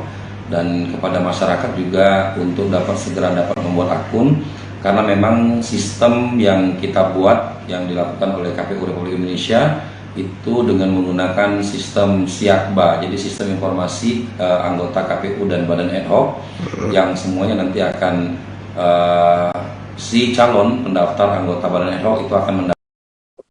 Pekan Olahraga Provinsi Sulawesi Utara pada tahun 2022 resmi digelar dan yang menjadi tuan rumah yakni Kabupaten Bolaang Mongondo. Sebanyak 32 cabang olahraga dipertandingkan, salah satunya yakni cabang olahraga futsal. Pertandingan futsal yang dilaksanakan di Soccer Futsal Mogoilang, Kota Mobagu berlangsung meriah dan menegangkan, di mana para atlet terbaik perwakilan kabupaten kota menunjukkan permainan yang baik di setiap pertandingannya. Informasi lebih lengkapnya akan disampaikan oleh rekan jurnalis kami dari Tribun Manado, ada Nelty Manamuri yang akan melaporkannya. Silakan rekan Nelty. Ya baik Firda, dapat kami laporkan pagelaran atau ajang Pekan Olahraga Provinsi Sulawesi Utara tahun 2022 resmi digelar pada Senin 14 November 2022 lalu, di mana berbagai cabang olahraga yang dipertandingkan dalam ajang Porprov 2022 ini, yakni ada 32 cabang olahraga, di antaranya ada futsal yang sudah sementara dilaksanakan untuk pertandingannya, dan beberapa kabupaten kota sudah bertanding untuk mendapatkan hasil yang terbaik. Dan dari informasi yang bisa diterima, pada hari ini akan dilaksanakan semifinal antara Kabupaten Kepulauan Sangihe versus dengan Kabupaten Bolamongondo Utara dan Kota Manado versus dengan Kabupaten Minahasa Utara yang akan bertanding sebentar pada pukul 16.00 di Soccer Futsal Mogoilang, Kota Mobagu. Demikian laporan kami, Firda. Baik, terima kasih rekan Nelty dari Tribun Manado atas laporan Anda. Selamat bertugas kembali. Kita beralih ke informasi lainnya, saudara. Seekor anak gajah bernama Rimba terperosok masuk lubang galian di kilometer 80 Desa Lubuk Umbut, Kecamatan Sungai Mandau, Kabupaten Siak, Provinsi Riau. Rimba merupakan anak dari gajah seruni, penghuni Suaka Marga Satwa Balai Raja. Kepala Balai Besar Konservasi dan Sumber Daya Alam Riau, Genman, mengatakan anak gajah malang yang terperosok dalam lubang galian ini ditemukan oleh karyawan PT Arara Abadi dan masyarakat peduli gajah yang sedang melakukan patroli pada Senin 14 November. Informasi lebih lengkapnya akan disampaikan oleh rekan jurnalis kami dari Tribun Pekanbaru, ada Rizky Armanda yang akan melaporkannya. Silakan rekan Rizky. Baik, terima kasih Firda. Pada hari tersebut bahwa tim gabungan dari masyarakat dan juga pihak perusahaan PT Arara Abadi sedang melaksanakan patroli bersama, dan ketika itu terlihat seekor gajah dewasa sedang berada di pinggir bekas galian lubang, dan sementara di dalam lubang itu sendiri terdapat seekor anak gajah dengan posisi terlentang, dan anak gajah tersebut terjebak tidak bisa keluar dari lubang tersebut. Dan disebutkan oleh Kepala BBKSDA Riau, Genman S. Hasibuan, bahwa dari hasil identifikasi GPS kolar yang terpasang di leher gajah, memang bahwa gajah tersebut merupakan gajah seruni yang sedang berusaha membantu anaknya yang bernama Rimba. Dan ketika itu dilaporkan kejadian tersebut kepada BBKSDA Riau, dan pihak BBKSDA berkoordinasi dengan perusahaan untuk mendatangkan alat berat ke lokasi guna membantu proses evakuasi dari anak gajah tersebut. Dan ketika itu gajah seruni sempat menghalangi proses evakuasi yang dilakukan oleh alat berat karena menyangka alat berat ini akan membahayakan kondisi anaknya yang sedang terjebak di dalam lubang galian.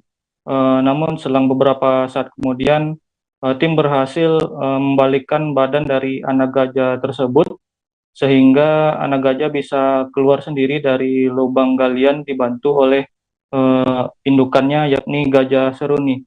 Dan dari hasil pemantauan terakhir, gajah seruni bersama anaknya Rimba telah kembali berjalan mengikuti kelompoknya yang berbeda di lokasi HTI dari PT Arara Abadi. Begitu Firda. Ya. Baik, terima kasih rekan jurnalis dari Tribun Pekanbaru Rizky Armanda atas laporan Anda. Selamat bertugas kembali. Kita beralih ke informasi lainnya, saudara. Ketua Umum Sinode GMIST, Pendeta Wilman Boba membuka secara resmi kegiatan Sidang Istimewa Sinode GMIST ke-3 2022 pada Selasa 15 November. Pembukaan acara yang berlangsung di gedung GMIST Jemaat Baitani Bebali Resort Siau Timur ini ditandai dengan pemukulan tatengkorang secara bersama dengan jajaran Badan Pekerja Sinode GMIST. Adapun rangkaian pembukaan sidang diawali dengan laporan panitia yang disampaikan Ketua Panitia Pelaksana SIS GMIST Heri Bogar. Selanjutnya dilaksanakan ibadah bersama yang dipimpin oleh Ketua Umum Sinode GMIST Pendeta Wilman Boba dan dilanjutkan dengan sambutan dari kalangan pemerintah. Sesuai rencana, sidang istimewa Sinode GMIST akan berlangsung selama 3 hari dan proses sidangnya akan digelar di ruang rapat paripurna DPRD Sitaro dan diikuti 422 perwakilan jemaat se-Sinode GMIST.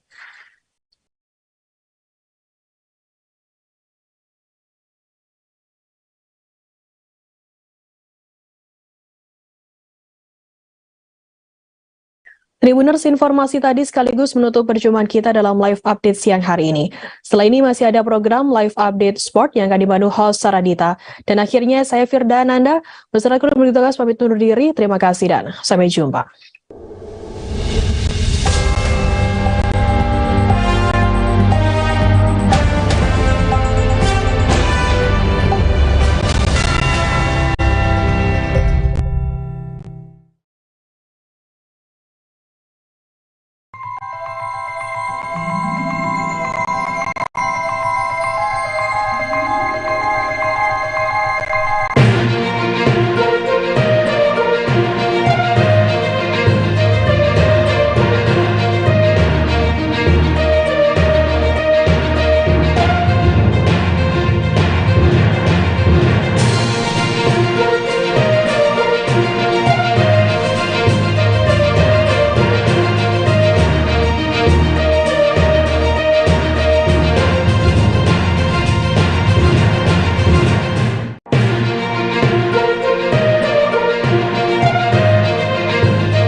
Halo, selamat siang Tribuners. Bagaimana kabar Anda hari ini? Senang sekali saya Saradita bisa menemani Anda dalam live update Piala Dunia edisi Rabu 16 November 2022. Tentunya beragam informasi menarik seputar turnamen 4 tahunan ini akan kami sajikan untuk Anda selengkapnya di Tribun News. Kurang dari 4 hari lagi, Piala Dunia 2022 Qatar akan dimulai. Segala persiapan masing-masing tim sudah dilakukan. Namun, pemain timnas Argentina, Lionel Messi, mengungkapkan ada 3 tim yang menjadi pesaing utama timnasnya di Piala Dunia 2022 Qatar. Messi menyadari bahwa timnas Argentina menjadi salah satu favorit juara di Qatar. Namun, menyabet trofi turnamen 4 tahunan itu tidaklah semudah. Ada banyak tim-tim kuat yang juga memiliki tujuan meraih juara. Menurut Messi, timnas Brasil, Prancis, dan Inggris menjadi pesaing utama timnas Argentina. 3 tim tersebut menurut La Pulga lebih unggul dibanding tim-tim negara lain di ajang ini. Akan tetapi Piala Dunia 2022 menurut Messi sangat sulit dan rumit, sehingga apapun bisa terjadi. Sebelum ini, Lionel Messi tampil pada Piala Dunia edisi 2006 di Jerman, 2010 Afrika Selatan, edisi 2014 di Brasil, dan 2018 di Rusia. Piala Dunia 2022 juga kemungkinan besar menjadi tarian terakhir pemain 35 tahun itu bersama tim Tenggo. Oleh sebab itu, trofi di akhir kompetisi Piala Dunia edisi ini bisa menjadi penutup yang manis bagi La Pulga.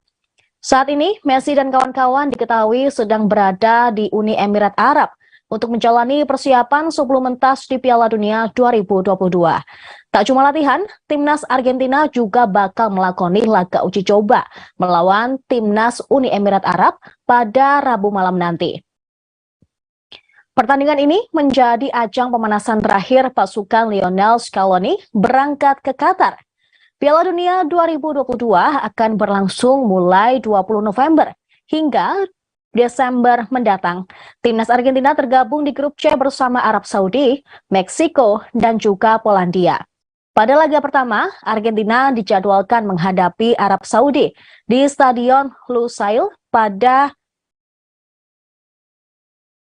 akhir November nanti. Ini menjadi tantangan awal timnas Argentina dalam misi mengejar trofi Piala Dunia pertama mereka sejak 1986.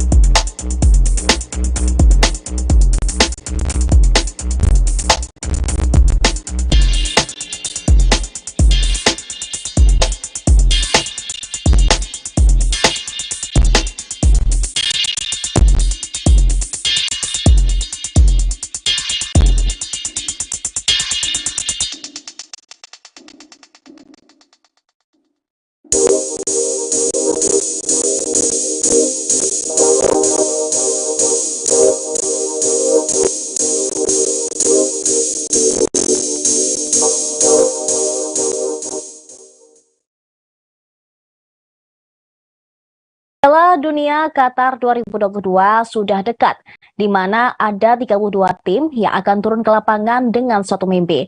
Timnas Inggris menjadi skuad termahal di Piala Dunia 2022 Qatar. Harga skuad asuhan Gareth Southgate menembus angka 1,26 miliar euro atau setara 20,2 triliun rupiah. The Three Lions memiliki banyak pemain senilai 80 juta euro atau lebih, termasuk juga Harry Kane, Phil Foden, dan juga Jadon Sancho. Di atas kertas, The Three Lions diprediksi bakal dengan mudah lolos ke babak 16 besar Piala Dunia 2022. Skuad paling berharga berikutnya adalah timnas Prancis. Sebagian besar berkat pemain bintang seperti Kylian Mbappe, Christopher Nkunku, Raphael Varane, Kingsley Coman, dan juga Jules Koundé.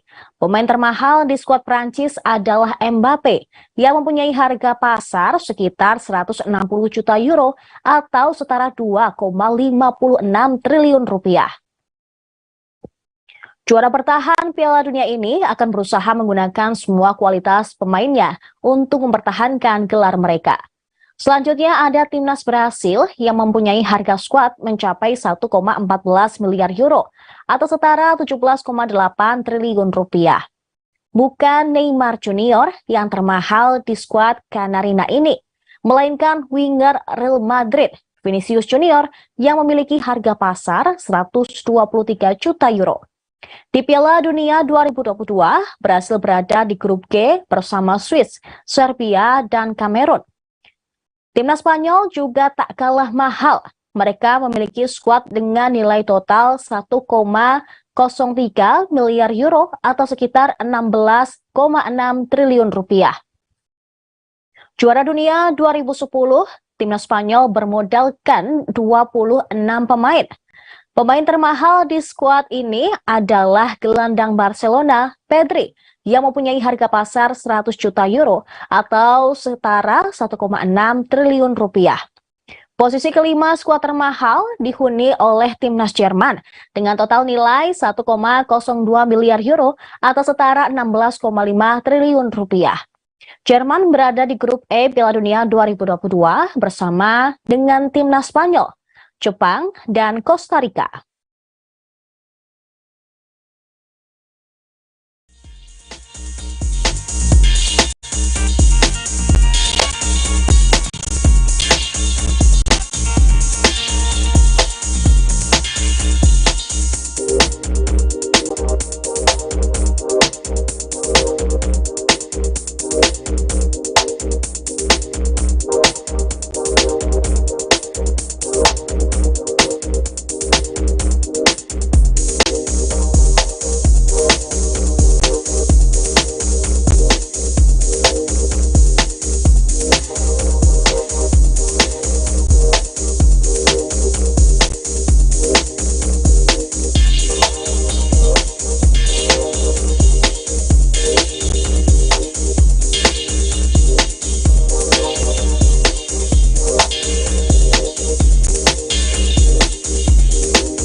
Piala Dunia 2022 menjadi ajang unjuk gigi para bintang sepak bola dunia. Namun itu terkecuali dengan penyerang Manchester City yaitu Erling Haaland. Haaland kecewa lantaran tidak bisa tampil di Piala Dunia 2022. Dia dipastikan tidak akan ikut berkompetisi di Qatar karena timnas Norwegia gagal melangkah ke putaran final Piala Dunia 2022. Norwegia terhenti di babak kualifikasi zona Eropa akibat finish di peringkat ketiga grup G di bawah Belanda dan Turki. Dengan demikian, selama Piala Dunia 2022 berlangsung, Haaland hanya akan menjadi penonton. Harapannya pun pupus. Erling Haaland akan memanfaatkan jeda Piala Dunia 2022 untuk mengisi ulang tenaganya. Ia tidak menampik merasa kecewa atas kenyataan ini. Norwegia sudah lama tidak merasakan atmosfer Piala Dunia. Kali terakhir Norwegia tampil di ajang 4 tahunan itu adalah pada 1998 di Prancis. Haaland berharap dirinya bisa segera tampil di turnamen akbar bersama timnas Norwegia. Lantaran menganggur selama Piala Dunia, Haaland akan mengisi waktunya untuk berlatih dan mempersiapkan diri sebelum kompetisi bergulir lagi. Erling Haaland kabarnya sedang dilirik oleh klub divisi ke-7 Liga Inggris, yaitu Aston United FC. Aston United berencana merekrut Haaland dengan formula peminjaman selama 28 hari. Mereka dilaporkan sudah mengajukan proposal ke Man City. Namun keinginan Aston United untuk meminjam Haaland tampaknya bakal sulit terlaksana. Sebab Man City sebagai klub pemilik Haaland hingga saat ini belum memberikan respon terhadap proposal yang diajukan klub tetangganya tersebut.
Tribuners, timnas Inggris akan mengenakan jersey baru di Piala Dunia 2022 Qatar.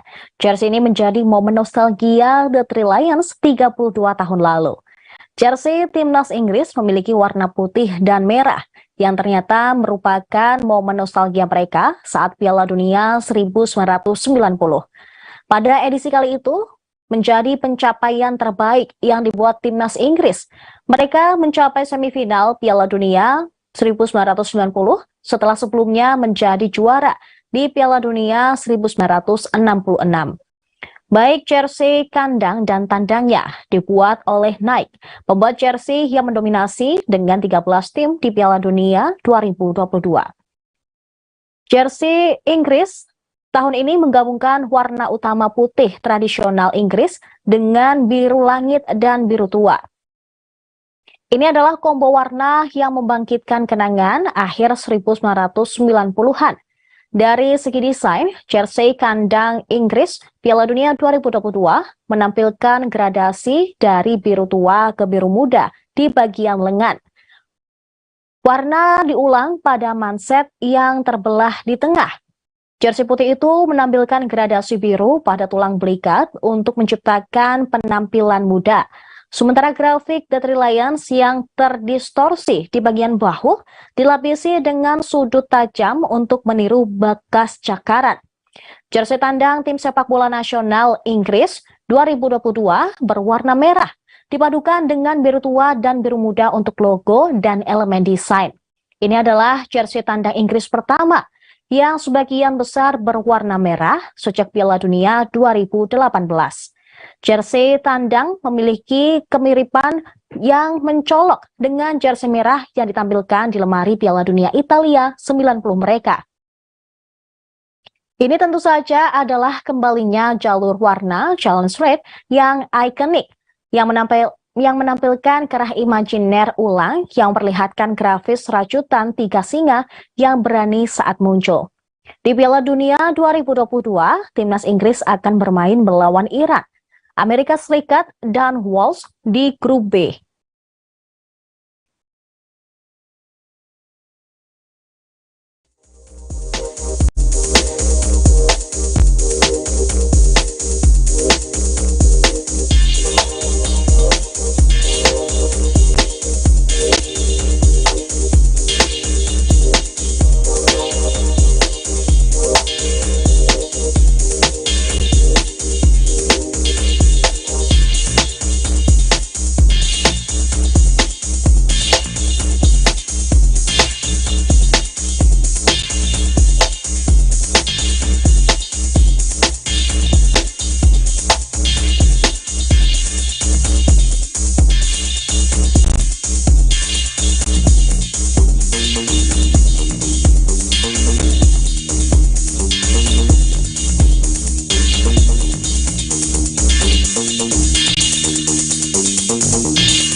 Sejumlah pemain memutuskan berganti kewarganegaraan untuk bisa tampil pada Piala Dunia 2022 Qatar.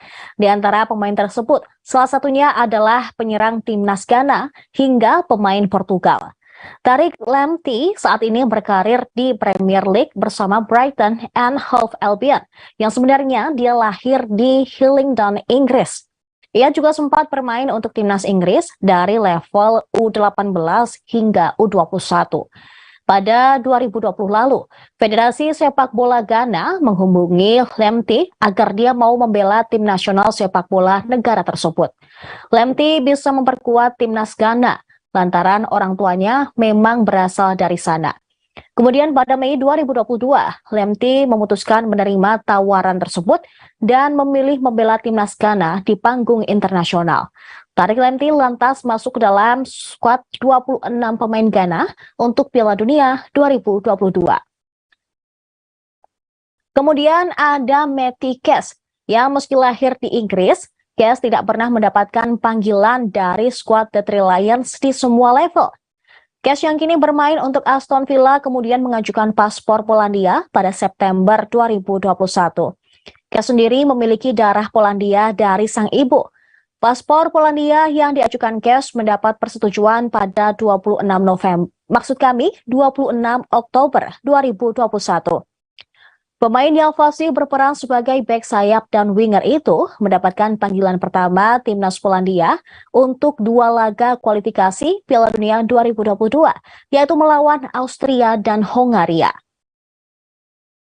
Kemudian ada pula Bryan Mbeumo yang telah berkarir di Inggris selama 4 musim bersama Brentford. Adapun penyerang 23 tahun itu lahir di Avalon, Prancis. Di level junior, Mbeumo pernah membela timnas Prancis di level U17 hingga U21. Kemudian pada Agustus 2022, setelah bertemu dengan Samuel Eto'o di London, Mbeumo memutuskan bermain untuk timnas Kamerun. Ia memiliki darah Kamerun dari sang ayah. Kini, Mbeumo akan menjadi salah satu tumpuan lini depan timnas Kamerun di Piala Dunia 2022 Qatar. Kemudian ada pula pemilik nama lengkap Octavio Edmilson da Silva Monteiro. Ia lahir di João Pessoa, Brasil pada 9 Februari 1995. Otavio mengawali karir profesional bersama salah satu klub top Brasil, Internacional. Ia bermain di sana dari tahun 2012 hingga 2014. Otavio mendapat kewarganegaraan Portugal pada Maret tahun lalu. Gelandang berusia 27 tahun itu kali pertama dipanggil ke timnas Portugal untuk 2 laga kualifikasi Piala Dunia 2022 menghadapi Irlandia dan Azerbaijan pada akhir Agustus lalu. Tribuners, Tariq Lamptey bukan satu-satunya pemain naturalisasi Ghana untuk Piala Dunia 2022. Selain Lamptey, juga ada penyerang Inaki Williams. Dia lahir di Bilbao dan mengawali karir juga di sana. Inaki sempat menjadi pemain standby alias cadangan timnas Spanyol saat Euro 2016. Akan tetapi ia akhirnya tidak masuk skuad untuk putaran final. Inaki juga sudah mengoleksi 1 penampilan bersama timnas senior Spanyol, yaitu pada laga persahabatan melawan Bosnia pada Mei 2016.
Piala Dunia 2022 Qatar hampir tiba dan kita akan melihat pemain terbaik dunia, bahkan yang termahal, tampil di ajang 4 tahunan ini.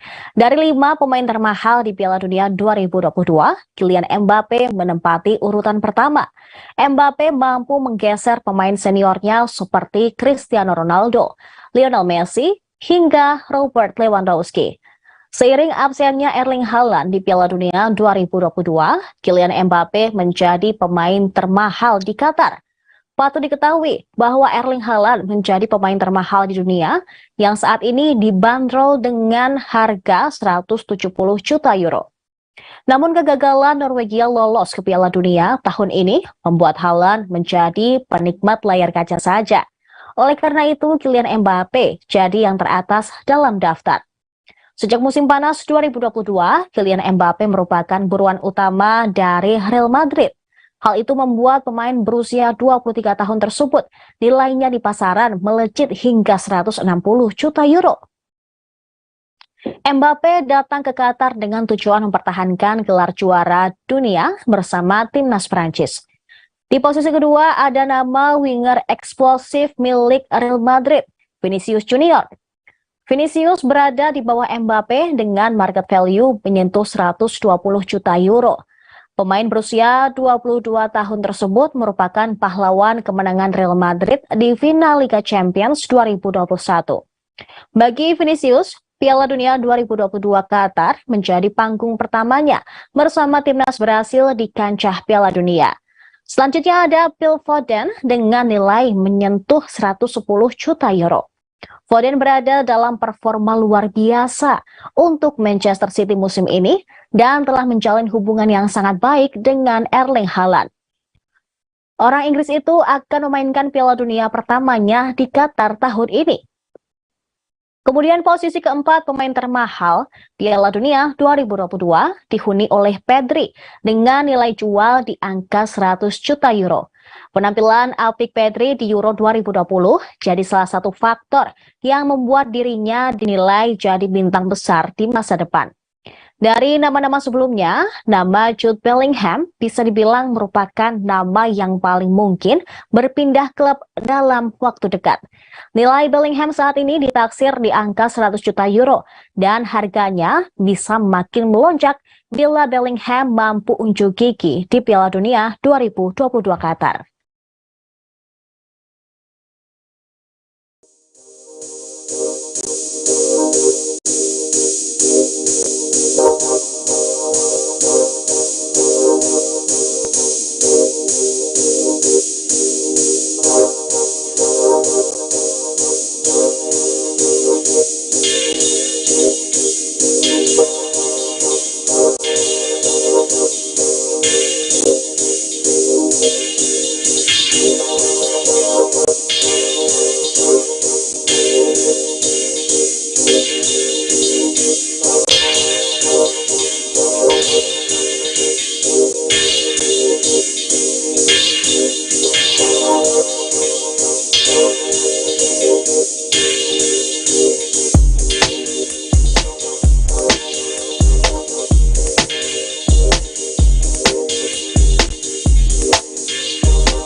Kita beralih ke informasi selanjutnya, Tribuners. Laga pembuka Timnas Senegal pada Piala Dunia 2022 tidak bisa menyertakan penyerang andalan mereka, Sadio Mane.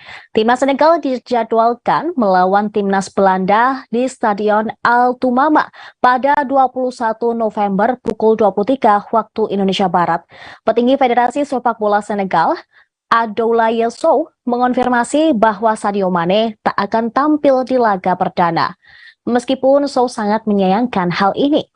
Mane memang mengalami cedera lutut, tepatnya pada bagian fibula atau tulang betisnya.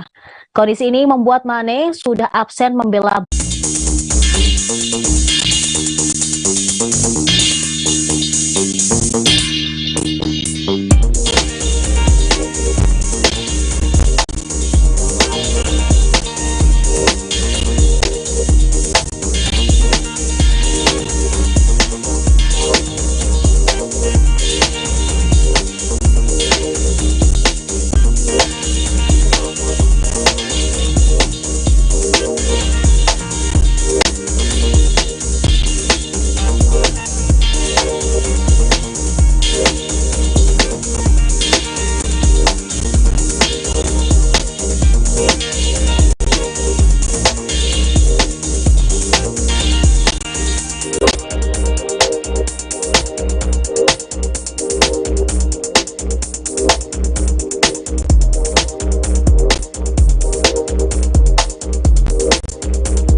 Timnas Prancis mendapat kabar buruk 4 hari menjelang kick-off Piala Dunia 2022. Salah satu pemain bintang mereka yaitu Christopher Nkunku dilaporkan tak bisa memperkuat Les Blues karena cedera. Cedera Nkunku terjadi saat pemain RB Leipzig itu berlatih bersama rekan-rekannya di Timnas Prancis menjelang bergulirnya Piala Dunia 2022. Pemain 25 tahun tersebut cedera usai terlihat upaya duel dengan Eduardo Camavinga. Nkunku terjatuh dan memberi isyarat mengalami kesakitan.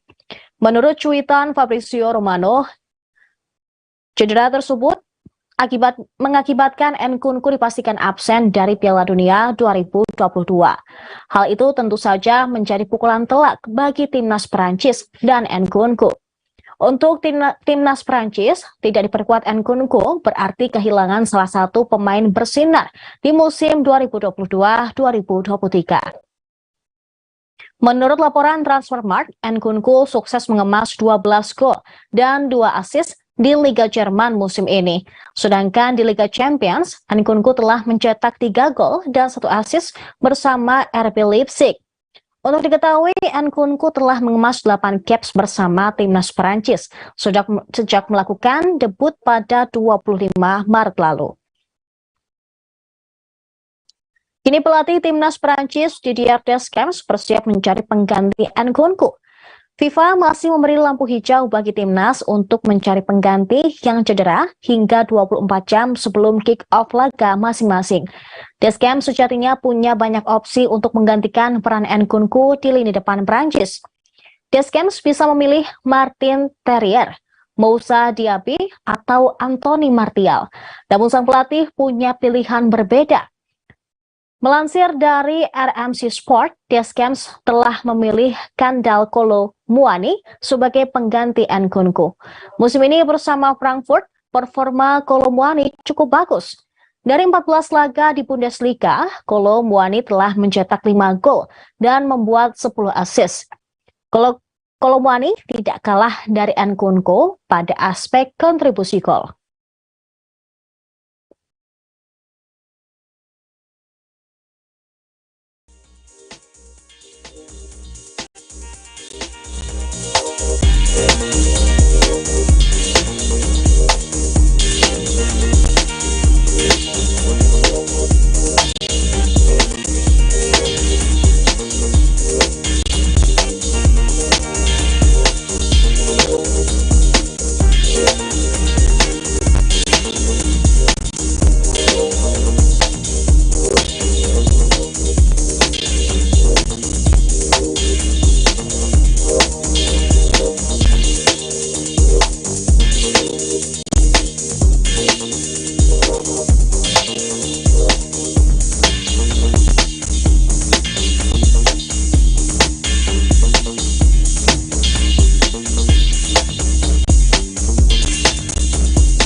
Tribuners, Timnas Kroasia tergabung di grup F Piala Dunia 2022 bersama Maroko, Belgia, dan Kanada. Tim asuhan Zlatko Dalic itu bukan hanya soal Luka Modric yang bersinar bersama Real Madrid. Di Piala Dunia 2022, mereka akan siap bersaing dengan tim-tim lain. Mereka bersaing dengan Belgia, Maroko, dan Kanada. Di Piala Dunia 2022 nanti, Timnas Kroasia memiliki sederet pemain elit yang bersinar di Eropa. Luka Modric belum habis. Kendati tidak memiliki postur tubuh tinggi besar seperti kebanyakan pemain Eropa, gelandang lengan ini bermain sangat lincah. Gocekannya pada umpan-umpan juga sungguh berkelas. Nama-nama seperti Josip Stanisic, bek Bayern Munchen. Kemudian pemain yang saat ini memperkuat Inter Milan, Marcelo Brozovic, juga dibawa oleh Dalic di Piala Dunia 2022. Tak tertinggal dua gelandang yang menjadi tulang punggung Chelsea dan juga Atalanta musim ini. Ada Mateo Kovacic dan Mario Pasalic. Itu dari lini belakang dan tengah. Pada posisi penyerang, nama Ivan Perisic menjadi sosok winger yang penampilannya begitu dinanti. Nama-nama di atas menjadi pemain andalan Timnas Kroasia yang berhasil menjadi runner-up di Piala Dunia 2018 lalu. Kini dengan skuad yang hampir sama, Luka Modric CS memiliki kans besar untuk tampil kinclong di Piala Dunia edisi tahun ini. Sementara itu, sang pelatih Dalic dipercaya menukangi timnas ini sejak 2017. Kepercayaan tersebut direspon Dalic dengan kerja keras. Gaya kepemimpinannya membuat semua pemain merasa nyaman. Dalic juga tipikal pelatih yang kerap gonta-ganti formasi. Sukses Kroasia 4 tahun lalu di Rusia tidak lepas dari ragam formasi yang dimainkan. Dalic kerap menerapkan formasi 4-2-3-1, kemudian 4-3-2-1, dan 4-1-4-1. Bergantung siapa lawan yang dihadapi.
Timnas Maroko mencoba peruntungan di Piala Dunia 2022 Qatar.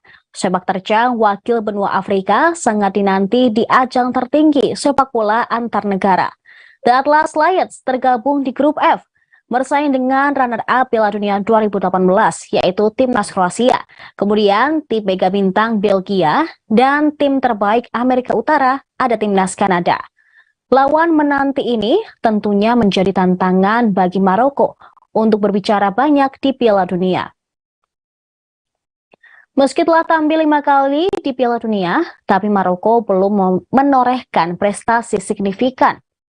Prestasi terbaiknya ada di Piala Dunia edisi 1986. Itu pun hanya sampai babak 16 besar. Selebihnya di Piala Dunia selanjutnya, mereka terhenti di fase grup. Pelatih timnas Maroko, Fahid Halilhodzi, mengatakan timnya harus siap untuk pertandingan lawan tim-tim besar dan dengan pemain luar biasa. Setidaknya jika tidak bermain bagus, mereka dapat membuat perbedaan. Pada Piala Dunia 2022, timnas Maroko membawa 26 pemain di dalam skuad mereka. Achraf Hakimi jadi pemain bintang timnas Maroko di Piala Dunia tahun ini. Pemain 24 tahun tersebut akan menjadi tumpuan di lini belakang. Meski masih muda, Achraf Hakimi memiliki segudang pengalaman bermain di klub Eropa. Dia telah membela Borussia Dortmund, Real Madrid, Inter Milan, dan Paris Saint-Germain. Bersama PSG, Hakimi telah bermain 14 kali dengan 3 gol. Sebagai pemain bertahan, Hakimi memang memiliki kemampuan dalam penyerangan. Kemudian ada winger Chelsea, Hakim Ziyech, yang akhirnya kembali bermain untuk timnas Maroko di putaran final kompetisi internasional. Selain Ziyech, ada nama lain yang menarik perhatian, yakni Abde Samad Ezzalzouli, atau yang kerap dikenal sebagai S-Abde. S-Abde sendiri adalah wonderkid Barcelona yang berusia 20 tahun yang kini dipinjamkan ke Osasuna. Selain itu ada nama-nama besar lainnya yang ikut masuk ke dalam skuad Maroko pada ajang Piala Dunia 2022 Qatar. Ada Yassine Bounou, Noussair Mazraoui, kemudian Amine Harit, dan Youssef En-Nesyri. Timnas Maroko nantinya akan dikapteni oleh mantan bek Wolverhampton Wanderers yang kini bermain untuk Besiktas, yakni Roman Saiz.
Tribuners, sorotan Piala Dunia tahun 2022 ini ada di dalam tim tuan rumah, yaitu Timnas Qatar.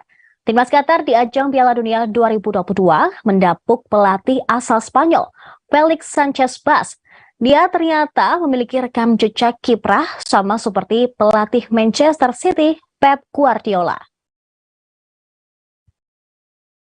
Sanchez Bas didapuk menjadi pelatih Timnas Qatar per 3 Juli 2017. 5 musim jadi pelatih Timnas Qatar, Felix Sanchez Bas mampu membukukan 36 kali kemenangan, 13 imbang, dan 21 kekalahan. Lantas bagaimana ulasan profil singkat dan rekam jejak kiprah pelatih Timnas Qatar ini? Felix Sanchez Bas lahir di Barcelona, Spanyol 46 tahun silam. Pelatih berkebangsaan Spanyol itu saat ini telah berlisensi Pro UEFA dan akrab dengan skema 5-3-2. Felix Sanchez Bas juga sangat diandalkan oleh Qatar untuk mengarungi ajang 4 tahunan ini. Timnas Qatar juga telah merilis 26 skuad yang akan tampil di ajang Piala Dunia 2022. Ini merupakan ajang pertama mereka di kancah internasional, di mana akan memperebutkan trofi emas bersama 31 negara-negara lainnya. Sebagai tuan rumah, Qatar memiliki privilege tersendiri. Mereka langsung lolos tanpa harus mengarungi laga pertama.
Ya, tadi ada pelatih timnas Qatar, kita beranjak ke Ekuador.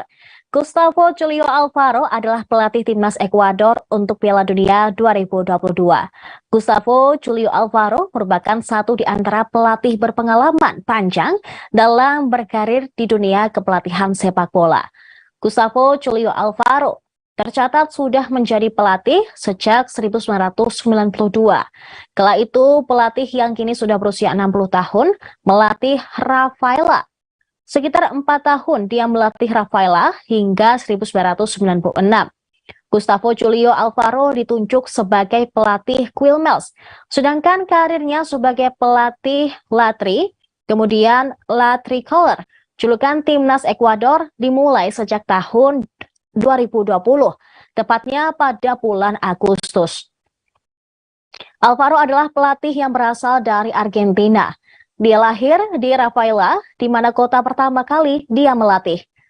Sejak menukangi Ekuador pada 2020 hingga hari jelang Piala Dunia Qatar yang berlangsung pada 20 November nanti, Gustavo telah menjalani 32 pertandingan. Dari pertandingan tersebut, ia mampu membawa timnas Ekuador menang 11 kali dan 13 kali imbang. Selain itu, timnas Ekuador juga merasakan 8 kali kekalahan di bawah kepemimpinannya. 8 kekalahan Ekuador terjadi saat pertandingan melawan Paraguay, Venezuela, Uruguay, Argentina sebanyak 2 kali, kemudian Kolombia, Peru, dan Brasil. Sebelum ditunjuk sebagai pelatih timnas Ekuador, Gustavo Julio Alvaro adalah pelatih Boca Juniors yang merupakan tim besar di Argentina.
Kita berada di penghujung live update Piala Dunia. Saya Seradita dan segenap kru yang bertugas pamit undur diri. Terima kasih dan sampai jumpa.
Jangan lupa like, subscribe, dan share ya.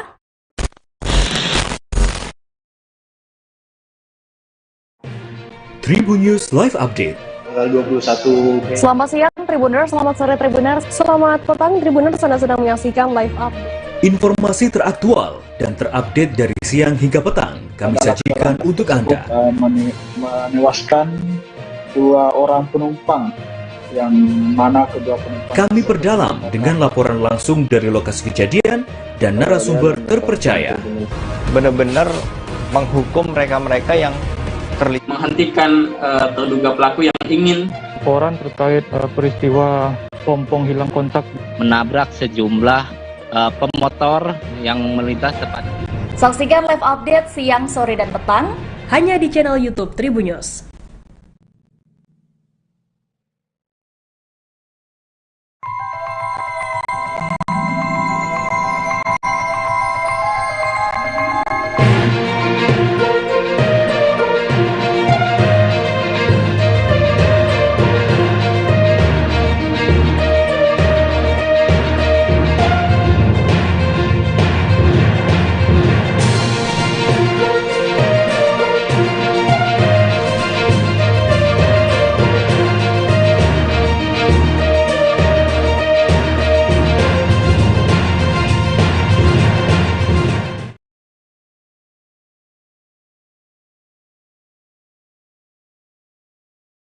Dalam membuat video terutama di memajukan aktivitas lagi ya. Betul banget. Kemarin kita lihat kayak misalnya postingannya ada dari Atta Halilintar yang bikin musik Indonesia yang digabung jadi satu postingan bagus di opening dari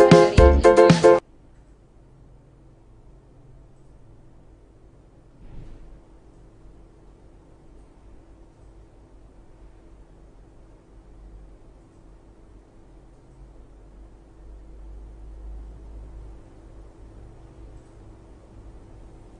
Halo Tribuners, jumpa lagi bersama dengan saya Mutiara dalam tayangan berita selebritis di Tribun Lampung. Kami akan menyajikan informasi menarik dan terupdate seputar selebritis tanah air untuk Anda. Dan inilah berita selebritis selengkapnya. Berita pertama datang dari Ria Ricis, bangga jadi perwakilan YouTuber perempuan di acara internasional. YouTuber Ria Ricis pamer suara dan bernyanyi saat hadir di acara YouTube Fun Fest yang berlangsung di Singapura belum lama ini. Ria Ricis membagikan aksi panggungnya itu di akun media sosialnya. Tidak hanya Ria Ricis, YouTuber Atta Halilintar dan Jerome Pauline juga ikut meramaikan acara tersebut. YouTuber yang berusia 27 tahun itu mengatakan kedatangannya di acara YouTube Fun Fest 10 itu diundang untuk mewakili konten kreator perempuan dari Indonesia.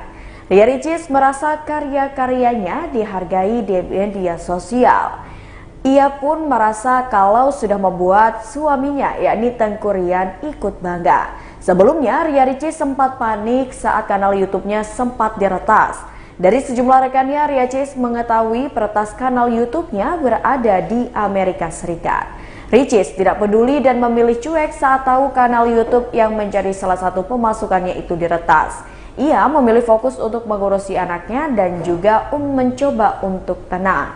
Ricis yakin kanal YouTube pertama yang dikelolanya akan kembali lagi padanya. Berikut wawancara dengan Ria Ricis. Terus berkarya dalam membuat video, terutama di memacu kreativitas lagi ya. Betul banget. Jadi juga kemarin kita lihat kayak misalnya closingannya ada dari Atta Halilintar, dia bikin musik Indonesia yang digabung jadi satu. Di closing itu juga bagus. Di opening ada dari India kalau nggak salah juga bagus banget. Dari Filipina juga ada, jadi kita benar-benar ajang bukan pencarian bakat ya. Ajang apa ya? Ya gitu lah pokoknya ya. Tapi sekarang tampil nggak, Ricis? Apa? Tampil nggak? Siapa? Ricis. Pakai nanya lagi lu. Sabar. Bisa tampil alhamdulillah. Ah iya tuh. Apa tadi Nanti lo pakai ketawa. Ricis kemarin kan sempat ke garden yang tadi di Avatar ya? Iya. Itu kan mengenalkan Moana juga ke alam, seperti apa sih Kak? Alhamdulillah kebetulan tuh memang sukanya tuh sama tempat-tempat outdoor, sukanya yang rame, sukanya yang warna-warni gitu. Justru dia kalau bisa ditaruh di dalam ruangan dia ngereok, kayak di mobil aja dia nggak betah. Ditidurin di kamar kosong aja dia nggak mau. Jadi benar harus dibawa ke tempat rame, harus benar-benar disodorin ke tempat apa gitu. Jadi baru dia suka. Dan alhamdulillah aku memang suka ngajarin dia tentang banyak hal sih, kayak ini daun, ini pohon, ini karpet, ini bangku gitu sih. Jadi memang dia biar lebih mengenal. Mengatasi muatan nih kalau misalnya lagi cranky? Tinggalin aja. Ya enggak dong, saya pupuk kalau nggak bisa diam sus, tolong sus gitu. Saya nggak mau repot. Canda ya guys, begitulah kira-kira. Bagi waktunya nih mengurus anak dengan suami. 50-50 lah, 50-50, jadi harus benar-benar seimbang, balance gitu. Karena kan nggak bisa berat sebelah ya, karena memang saya sebagai istri juga saya sebagai ibu, jadi benar-benar harus dua-duanya harus benar-benar klop klik. Kira-kira mau Anda nurunin sifat ayahnya atau ibunya? Bisa lihat sendiri ya, sifatnya ya nggak tahu lah, belum kelihatan. Dia tengkurap sendiri, alhamdulillah kemarin aku taruh di Instagram aku dia udah bisa tengkurap sendiri. Dia juga udah ada keluar ban, dia nggak mau, dia mintanya duduk, kadang dia mintanya berdiri yang diginin jalan kaki gitu. Malah kadang aku juga suka takut kalau sorry gitu, takut dia belum boleh gitu. Jadi ya anaknya begitu ya, jadi udahlah biarin aja. Karena dia mau ngapain juga aku diamin aja, aku nggak yang oh jangan setelah dia mau. Menanggapi dari komentar netizen yang apa namanya tadi yang kakak sebutkan ini harus ini itu ya, nggak boleh.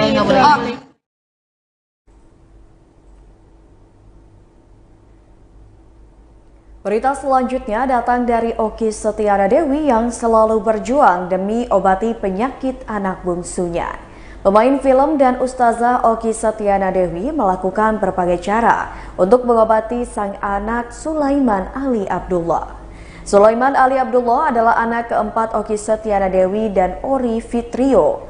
Anak bungsu Oki diketahui menderita sindrom Prader-Willi saat usianya 4 bulan.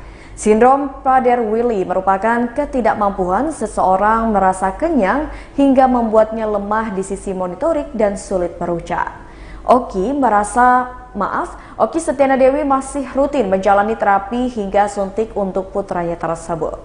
Pemain film Ketika Cinta Bertasbih itu juga menggunakan metode stem cell untuk kesembuhan si bungsu. Metode ini dimulai dari sel bagian tali pusar yang diambil dan dimasukkan ke tubuh untuk mengisi sel yang kurang berfungsi.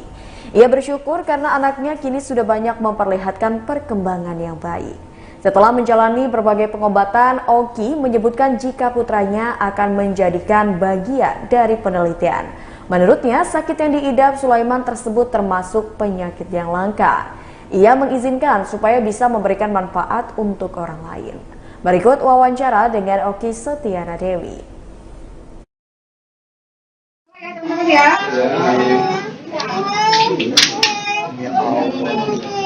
Oh iya.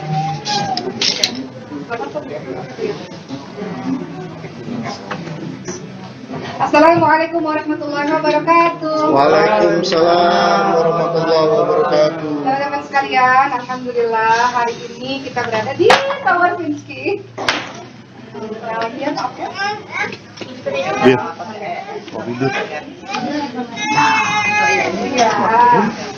Ini modal Sulaiman atau apa sih? Ada gambar. Ada Sulaiman ya? Iya. Karena dia yang mau di. Iya. Oke, lanjut ya. Baik, assalamualaikum teman-teman sekalian. Alhamdulillah hari ini saya berada di. Abang nggak bisa naik. Abang nggak bisa naik. Iya, Nak. Abang nggak bisa naik. Oh iya, Bang. Mas, maaf nanti ada panggung. Nggak jadi nanti.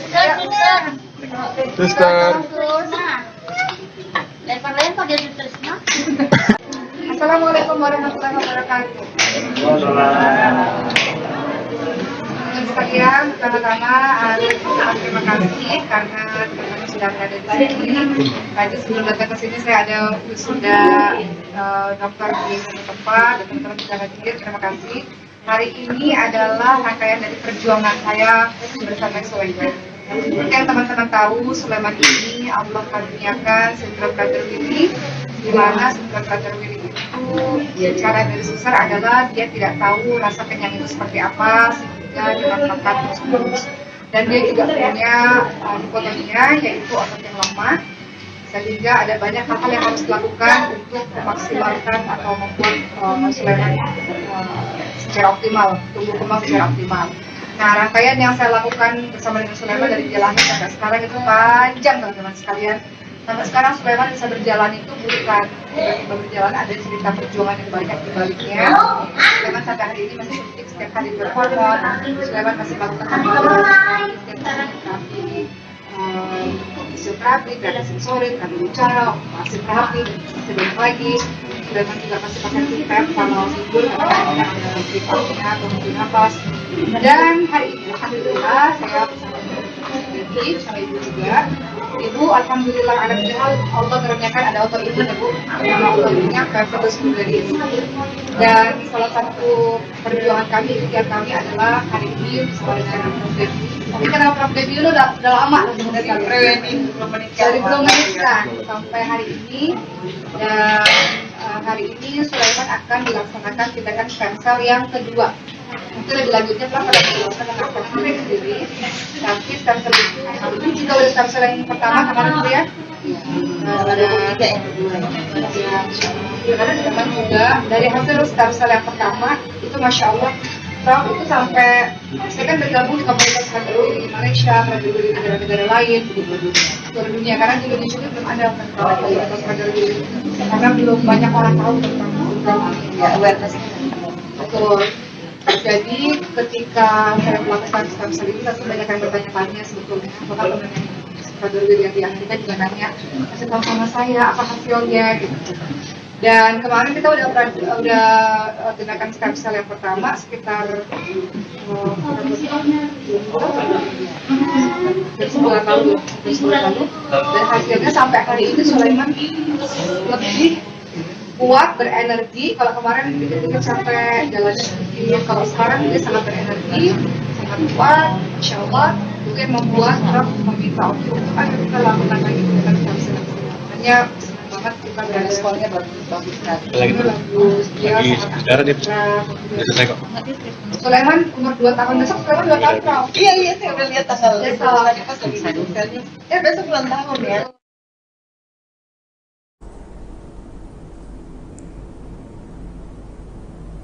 Berita selanjutnya datang dari Ria Ricis dukung suami untuk selesaikan pendidikan S2. Oki Setiana Dewi baru saja resmi menyandang gelar doktor untuk kedua kalinya setelah resmi pengukuhan S3 di Jakarta Convention Center, Senayan, Jakarta Pusat pada Selasa 15 November 2022. Dalam momen wisuda tersebut, Oki pun mengajak suami, anak, ibu hingga sang adik Ria Ricis. Pada kesempatan itu pula, Ria Ricis mengungkapkan kebanggaannya terhadap sang kakak. Ia terharu Oki Setiana Dewi mendapatkan gelar doktor untuk kedua kalinya. Ricis juga menyebut sang kakak sebagai panutannya. Pasalnya, Oki bisa membagi waktu antara pendidikan dan mengurus anak juga suami. Sementara itu, Ria Ricis mengungkapkan bahwa sang suami Tengku Rian pun sedang menempuh pendidikan S2. Sebagai seorang istri, Ria Ricis tentunya mendukung penuh suaminya supaya bisa menyelesaikan kuliahnya tersebut. Berikut wawancara dengan Ria Ricis.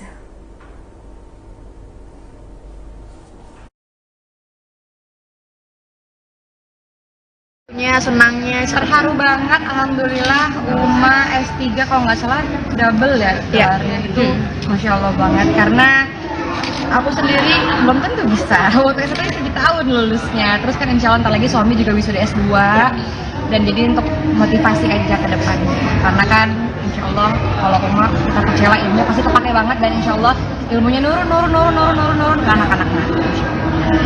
Mungkin melihat kesulitannya Mbak Oki sendiri nih selama menuju wisudanya. Uma belajar mulu, Uma Sabtu Minggu aja anak-anaknya dititip di rumah Ricis, semuanya belajar pagi siang sore malam belajar, sampai ibu kan bilang udah jangan belajar mulu ntar stres gitu. Terus tapi ngeliatnya ya udah emang masukannya belajar, kan kita juga nggak bisa maksa gimana ya. Kalau Ricis baru disuruh belajar gitu, kalau umumnya disuruh berhenti gitu. Jadi ya luar biasa ngelihat semangatnya.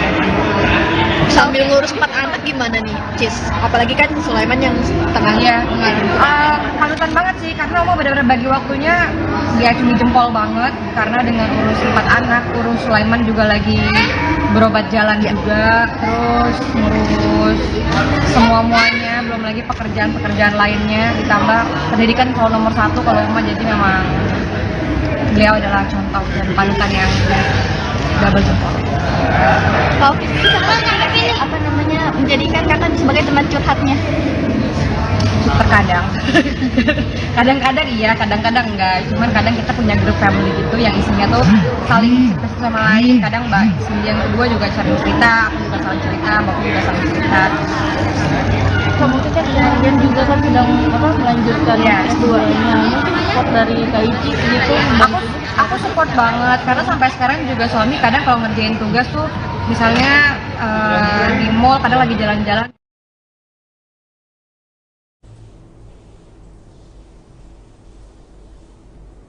Berita selanjutnya datang dari Augie Fantinus, harapkan Liga Sepak Bola Indonesia kembali berjalan. Sebagai pecinta sepak bola, aktor sekaligus presenter Augie Fantinus berharap Liga 1 kembali bergulir. Menurutnya banyak orang yang mencari nafkah di sepak bola. Selain pemain dan pelatih, ada pun penjual merchandise dan masih banyak lagi yang terkena dampaknya. Diketahui Liga 1 diberhentikan sementara waktu pasca tragedi di Stadion Kanjuruhan Malang yang menewaskan lebih dari 150 orang. Augie sebagai satu di antara pengagum sepak bola pun berharap PSSI dan jajaran pemerintah bahu-membahu memajukan sepak bola Indonesia. Berikut wawancara dengan Augie Fantinus. Untuk bikin Liga Basket Putri yang kemarin diikutin oleh Malaysia, Indonesia, dan Thailand, dan kemarin berlangsung di Surabaya 2 minggu lalu. Itu tujuannya sebenarnya utamanya adalah untuk timnas kita. Jadi nanti kan timnas kita di tahun ini akan ada SEA Games dan Asian Games, dan kita terutama untuk SEA Games target kita emas. Jadi dengan banyaknya pertandingan, dengan kita bermain dengan tim lawan yang kenyataannya Malaysia itu juga yang berangkat timnasnya, Thailand itu hampir 6 pemainnya timnasnya. Jadi kita bisa tahu kekuatan lawan, kita tahu bisa kekurangan kita seperti apa, supaya target utamanya adalah sebenarnya SEA Games. Walaupun ini mungkin teman-teman yang senang basket suka nanya, tapi jangan peduli sama Liga Basket Putri Asia Tenggara, tapi liga lokalnya nggak dipeduliin. Jujur, gue salah satu yang sangat peduli sama Liga Basket Putri lokal, karena belum ada nih. Jadi pasti itu yang akan gue kejar ke Perbasi, supaya nanti ada, karena kita banyak talenta-talenta basket putri juga yang bagus-bagus. Itu sih sekarang kegiatannya. Bang, tadi sempat film sama film ya. Seperti apa sih itu film apa?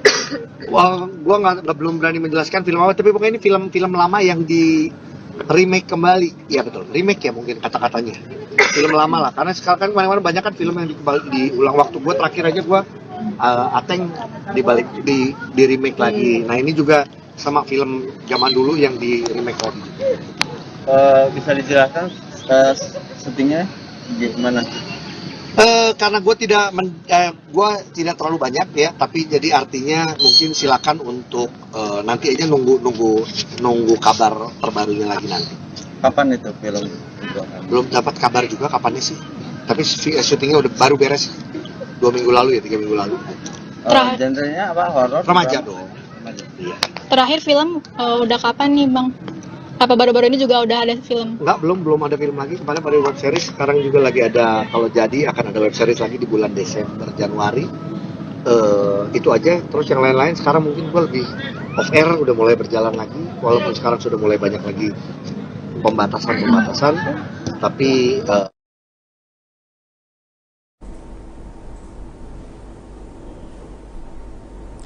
Berita selanjutnya datang dari Rico Ceper, siap begadang demi tonton Piala Dunia 2022. Presenter Rico Ceper siap-siap begadang selama gelaran Piala Dunia 2022 yang berlangsung di Qatar, Uni Emirat Arab. Rico Ceper yang juga senang bermain sepak bola ini bahkan sudah tidak sabar tentang gelaran Piala Dunia 2022 yang akan segera dimulai. Piala Dunia 2022 dibuka pada Minggu 20 November 2022 mendatang. Rico Ceper menjagokan Argentina menjadi kampion di Piala Dunia tersebut. Rico Ceper menantikan permainan terakhir dua mega bintang Cristiano Ronaldo dan Lionel Messi yang berlaga untuk terakhir kalinya di Piala Dunia. Meski menjagokan Argentina, Rico Ceper melihat Portugal, Brazil, Belgia hingga Jerman tidak boleh dianggap remeh di Piala Dunia kali ini. Menurutnya, Piala Dunia Qatar menjadi pesta sepak bola termahal. Meski begitu, Qatar yang menjadi salah satu negara kaya di dunia itu bisa mengelola Piala Dunia 2022. Berikut wawancara dengan Rico Ceper. World Cup 2022 Qatar seperti apa sih Bang Riko? Kan Bang Riko juga konsen juga nih sama bola nih. Ya, euforia sepak bola dunia kembali bergulir. Jadi siap-siap pola tidurnya ngacak ya. Yang pada kerja, yang pada ngantor biasanya agak matanya kriip-kriip. Tapi perbandingan waktu kayaknya nggak begitu se-ekstrim ya. Ketika Piala Dunia mungkin diselenggarakan kalau di Eropa. Mungkin jaraknya nggak begitu jauh ya. Ini kan masih Timur Tengah lah di Qatar. Yang perbedaan sama Indonesia masih sedang-sedang lah. Kalau di Eropa itu kan agak-agak, walaupun ada yang jam 2, ada yang jam 11 malam, jadi gitu, meriah aja. Jadi gila bolanya pasti lagi lagi demam bola semuanya. Nah, Piala Dunia tahun ini lu jagoin siapa Bang Riko dan kenapa? Waduh, rapet ya. Portugal, konon Ronaldo mau terakhir. Argentina, Messi juga kapten juga akan terakhir. Belgia urutannya juga cukup tinggi, bagus. Brazil, gue bingung ya, mungkin feeling gue bisa ada dua kekuatan kiblat sepak bola dunia. Mudah-mudahan mengerucut biar rame. Di final ada wakil dari Eropa dan dari Latin. Misalnya Argentina masuk final, Eropanya misalnya ada dari Italia atau Jerman. Jegrek ketemu. Itu rame itu kayaknya. Kalau Asia feeling saya belum begitu bicara banyak lah Asia. Kalau Afrika perempat final aja mentok jangan-jangan. Kamerun misalnya, Ghana atau gimana lagi. Tapi ya semoga meriah. Bang Riko jagoin siapa? Kalau saya jagonya timnas Indonesia ya. Iya. Tapi belum masuk. Kayaknya ya. Aduh susah ini Argentina. Argentina punya peluang. Saya pegang kalau nggak Argentina mungkin Jerman atau Italia. Kenapa? Dari sisi pemainnya kah, komposisi pemainnya atau seperti apa? Kalau dibilang alasannya kenapa Argentina merata, hampir semua pemain dunia merata kok. Semua beda. Kalau udah tingkatan World Cup itu kecaknya dikit-dikit doang, nggak yang jauh gitu. Mentalitas, pengalaman, jam terbang, motivasi, bonus, segala macam. Argentina banyak pemain yang matang-matang di situ. Austria atau Belgia juga banyak yang matang, Kevin De Bruyne. Banyak Inggris, banyak pemain muda, belum banyak matang. Italia masih transisi. Ya, karena kematangan Argentina mungkin lebih matang menurut gue. Oke. Nah, Bang Riko bakalan ada rutinitas untuk nobar-nobar kesah sama teman-teman itu atau seperti itu? Insya Allah memang ada beberapa tawaran, kerjasama ada MC nonton bareng atau ya serupa-serupa lah. Ada juga beberapa yang ngajak nobar, begadangan gitu ya. Ya udahlah, nanti kita lihat kondisinya. Ya momentum Piala Dunia buat jadi Bang Riko tuh nambah rezeki juga nggak sih?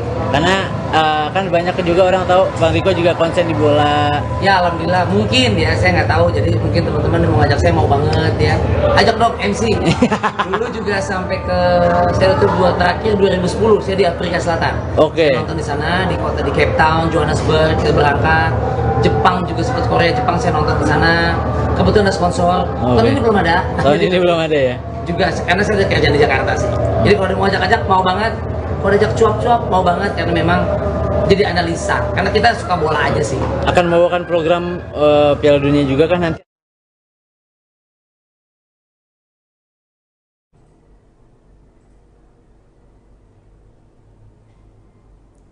Baiklah Tribuners, itulah berita selebritis bersama dengan saya Mutiara.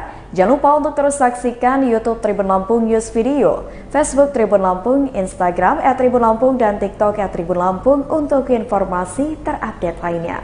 Selamat sore dan sampai jumpa.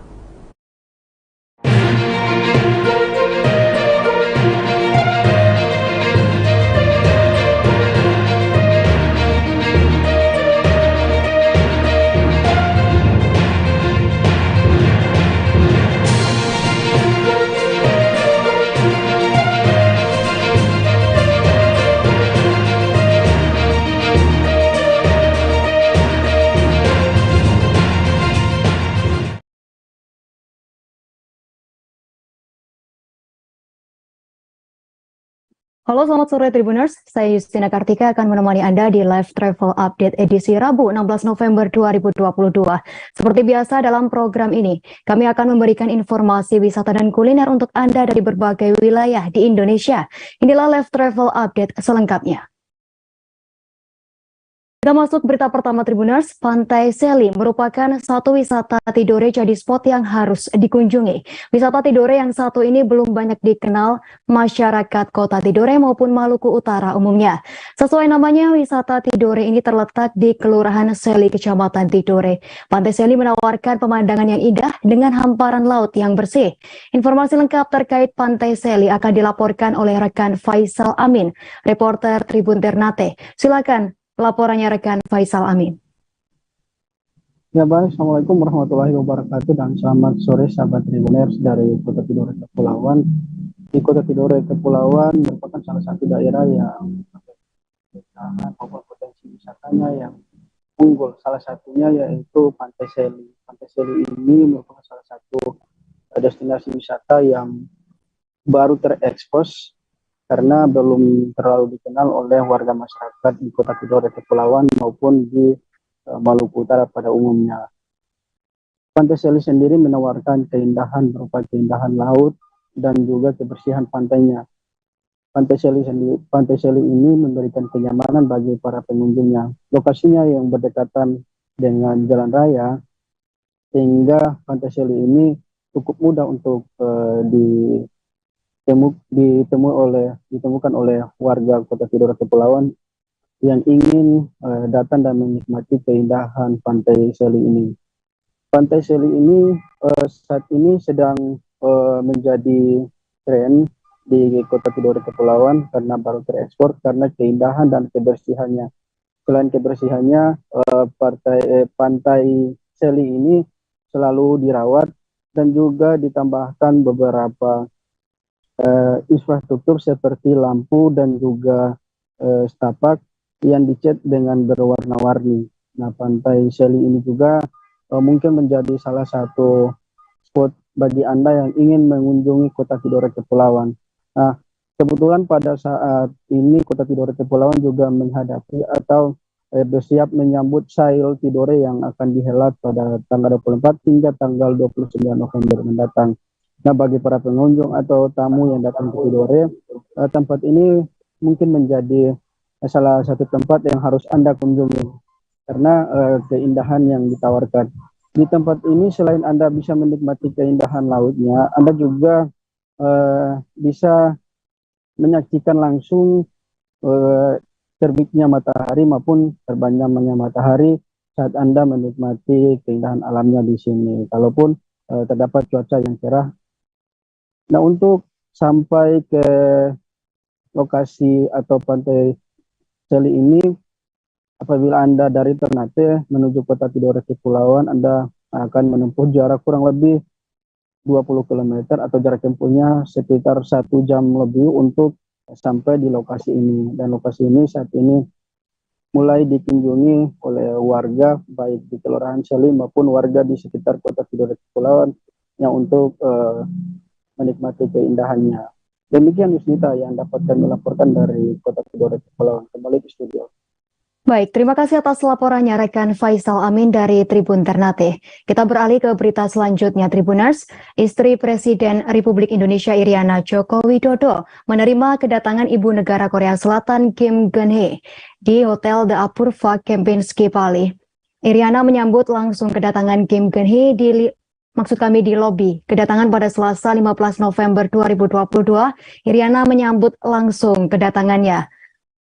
Sekira pukul 4:30 waktu Indonesia Timur. Selanjutnya Iriana dan Kim menuju pendopo hotel untuk melakukan sesi foto bersama. Selesai berfoto, Iriana mengajak Kim melihat sejumlah penampilan budaya Indonesia, diantaranya gamelan Bali dan tarian penyambutan Panyembara. Maksud kami Panyembrama. Selain itu, mereka pun melihat sejumlah kain tenun endek Bali dan kerajinan silver Bali yang ditampilkan di sebuah gebyok. Setelahnya, Iriana dan Kim menuju ruang Kashi untuk melakukan jamuan minum teh bersama. Selama berbincang dan menikmati jamuan minum teh, Iriana dan Kim diiringi alunan musik biola serta sasando yang membawakan sejumlah lagu. Di antaranya lagu Tanah Air, Angin Mamiri, Bengawan Solo, Sempurna, hingga Cinta Kan Membawamu milik band Dewa 19. Usai jamuan minum teh, Iriana kemudian mengantarkan Madam Kim yang akan kembali ke hotel tempatnya bermalam selama di Bali. Tampak keakraban di antara Iriana dan Kim dalam pertemuan tersebut. Diketahui hadirnya Kim Keun-hee menemani sang suami Presiden Korea Selatan Yoon Suk-yeol menghadiri konferensi tingkat tinggi G20 di Bali pada 15 hingga 16 November 2022. Dengan rambut hitam sebahu, Ibu Presiden Korea Selatan tersebut memakai blus berwarna putih, melempar senyum saat diajak berkeliling. Blus putih polos tersebut dipadukan dengan rok berwarna biru coklat motif saat Ibu Presiden Korea Selatan melambaikan tangan. Sebelumnya, warganet dibuat terpesona melihat sosok Kim Keun-hee lantaran penampilan sang ibu negara yang bak artis Korea. Sebagai informasi, perempuan kelahiran 2 September 1972 di Angpyeong, Korea Selatan ini merupakan seorang pengusaha. Kim Keun-hee menjabat sebagai Chief Executive Office di perusahaan Govana Contents, bergerak di bidang seni yang didirikan pada 2009. Kim menjadi ibu negara Korea Selatan sejak 10 Mei 2022 sebagai istri Presiden ke-13 Korea Selatan.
Para pemimpin G20 menikmati santap siang di bangunan Bamboo Dam di Apurva Kempinski, Nusa Dua Bali pada Selasa 15 November 2022.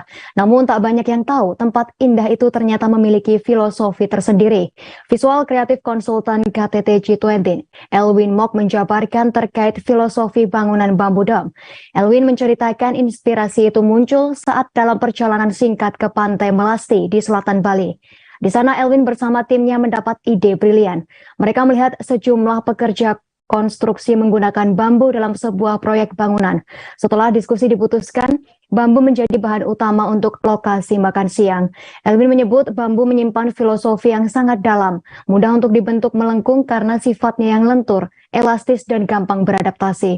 Selain itu, bangunan bambu juga terkenal paling kuat terhadap guncangan gempa. Tim pun segera membuat desain disesuaikan dengan kehidupan masyarakat Bali. Selain itu, untuk mematangkan ide, Elwin dan rekannya Ruby menemukan pengajar dan pakar perhitungan bambu Universitas Gajah Mada Ashar Putra. Mereka berdiskusi hingga mendapatkan bentuk yang tepat, yakni kubah setengah lingkaran atau dom. Ruby menuturkan bambu dom sesuai dengan lambang G20 berupa gunungan, sehingga setelah KTT G20, bambu dom dibongkar, bambunya masih bisa dipakai ulang untuk keperluan lain. Bukan hanya dari sisi arsitektur, bambu dom dapat sekaligus menjadi promosi Indonesia ke dunia internasional akan kualitas budaya yang masih otentik. Terletak di tepi pantai, Bamboo Dome dapat dilihat dari anjungan lobi hotel, tempat yang sama berlangsungnya KTT. Dalam ruang makan seluas sekira 800 meter persegi tersebut, disediakan 43 kursi dengan tata letak satu meja besar melingkar. Para pemimpin dan delegasi dapat menikmati suguhan makanan khas Indonesia bersama-sama.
Presiden Joko Widodo mengajak wartawan asing meninjau kawasan konservasi mangrove Tahura di Denpasar, Bali pada Rabu 16 November 2022.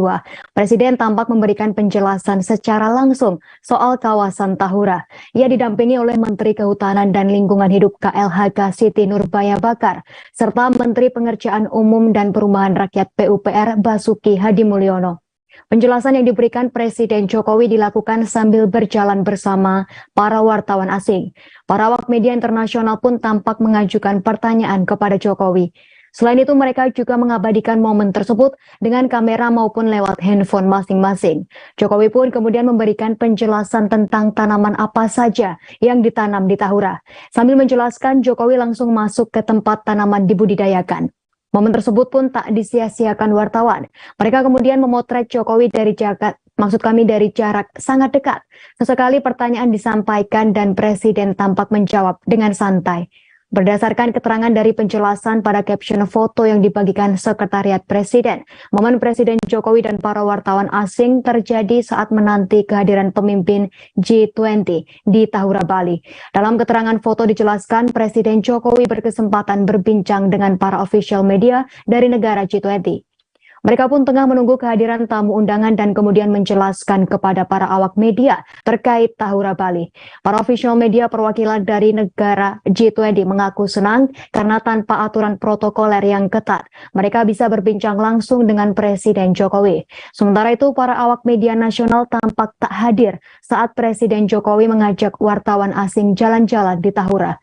Deputi Protokol Pers dan Media Sekretariat Presiden B. Mahmudin memberi penjelasan terkait alasan tak menyertakan media nasional di agenda Tahura. Menurut B, para awak media asing yang datang ke Tahura pada Rabu pagi merupakan official media dari masing-masing negara G20.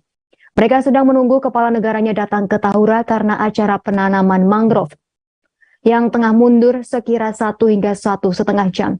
B mengungkapkan Presiden Jokowi merasa kasihan melihat awak media asing menunggu, sehingga kepala negara berinisiatif mengajak mereka jalan-jalan ringan sebelum acara.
Menteri Pekerjaan Umum dan Perumahan Rakyat PUPR Basuki Hadimulyono mencuri perhatian saat menemani Presiden Joko Widodo. Hal itu terjadi dalam rangkaian konferensi tingkat tinggi KTT G20 di Taman Hutan Raya Tahura, Mangrove Ngurah Rai, Bali pada Rabu 16 November 2022. Menteri Basuki menjadi fotografer dadakan dengan outfit yang meyakinkan. Basuki tampak memakai baju putih, bertopi dan menenteng sebuah kamera bak fotografer official G20. Uniknya, tampak topinya pun dibalik, terkesan benar-benar larut dengan pekerjaan mengabadikan acara akbar tersebut. Tak hanya itu, Menteri Basuki pun terpantau ikut bergabung dengan para fotografer official G20 dan sesekali sibuk memotret pemandangan Taman Hutan Mangrove Ngurah Rai, Bali. Ia terlihat ikut berbincang dengan beberapa fotografer official G20. Untuk diketahui, Taman Hutan Raya Tahura Mangrove Ngurah Rai, Bali merupakan satu venue yang disiapkan untuk rangkaian kegiatan KTT G20. Para kepala negara akan diajak Jokowi berkeliling Taman Hutan Mangrove tersebut pada Rabu 16 November pagi. Presiden Jokowi sebelumnya mengatakan ia sangat ingin menunjukkan hutan mangrove beserta persemaian hutan mangrove. Dengan begitu, Indonesia menegaskan komitmen dalam isu perubahan iklim dan restorasi hutan.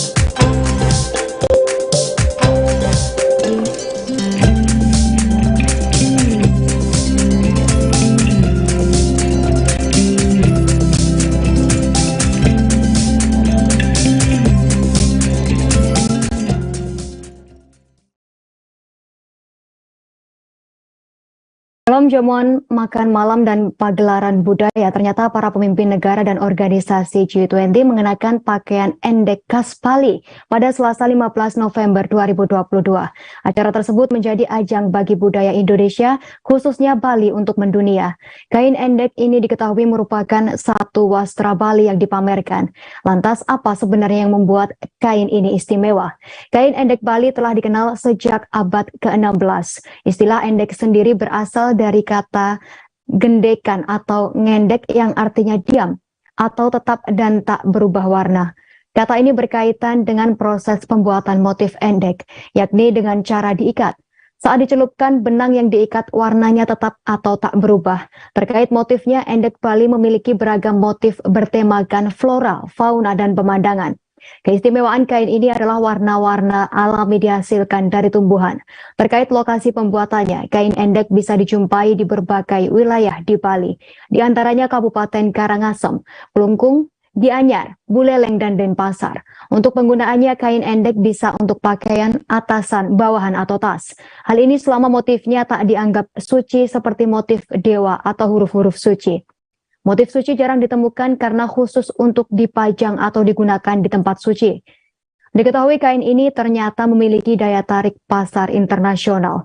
Sejumlah negara menjadi tujuan ekspor, di antaranya Amerika Serikat, Arab Saudi, Korea Selatan, Belanda, dan sejumlah negara Eropa lain.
Perdana Menteri Kanada Justin Trudeau dan Perdana Menteri Inggris Rishi Sunak melakukan pertemuan di sela konferensi tingkat tinggi G20 di Bali.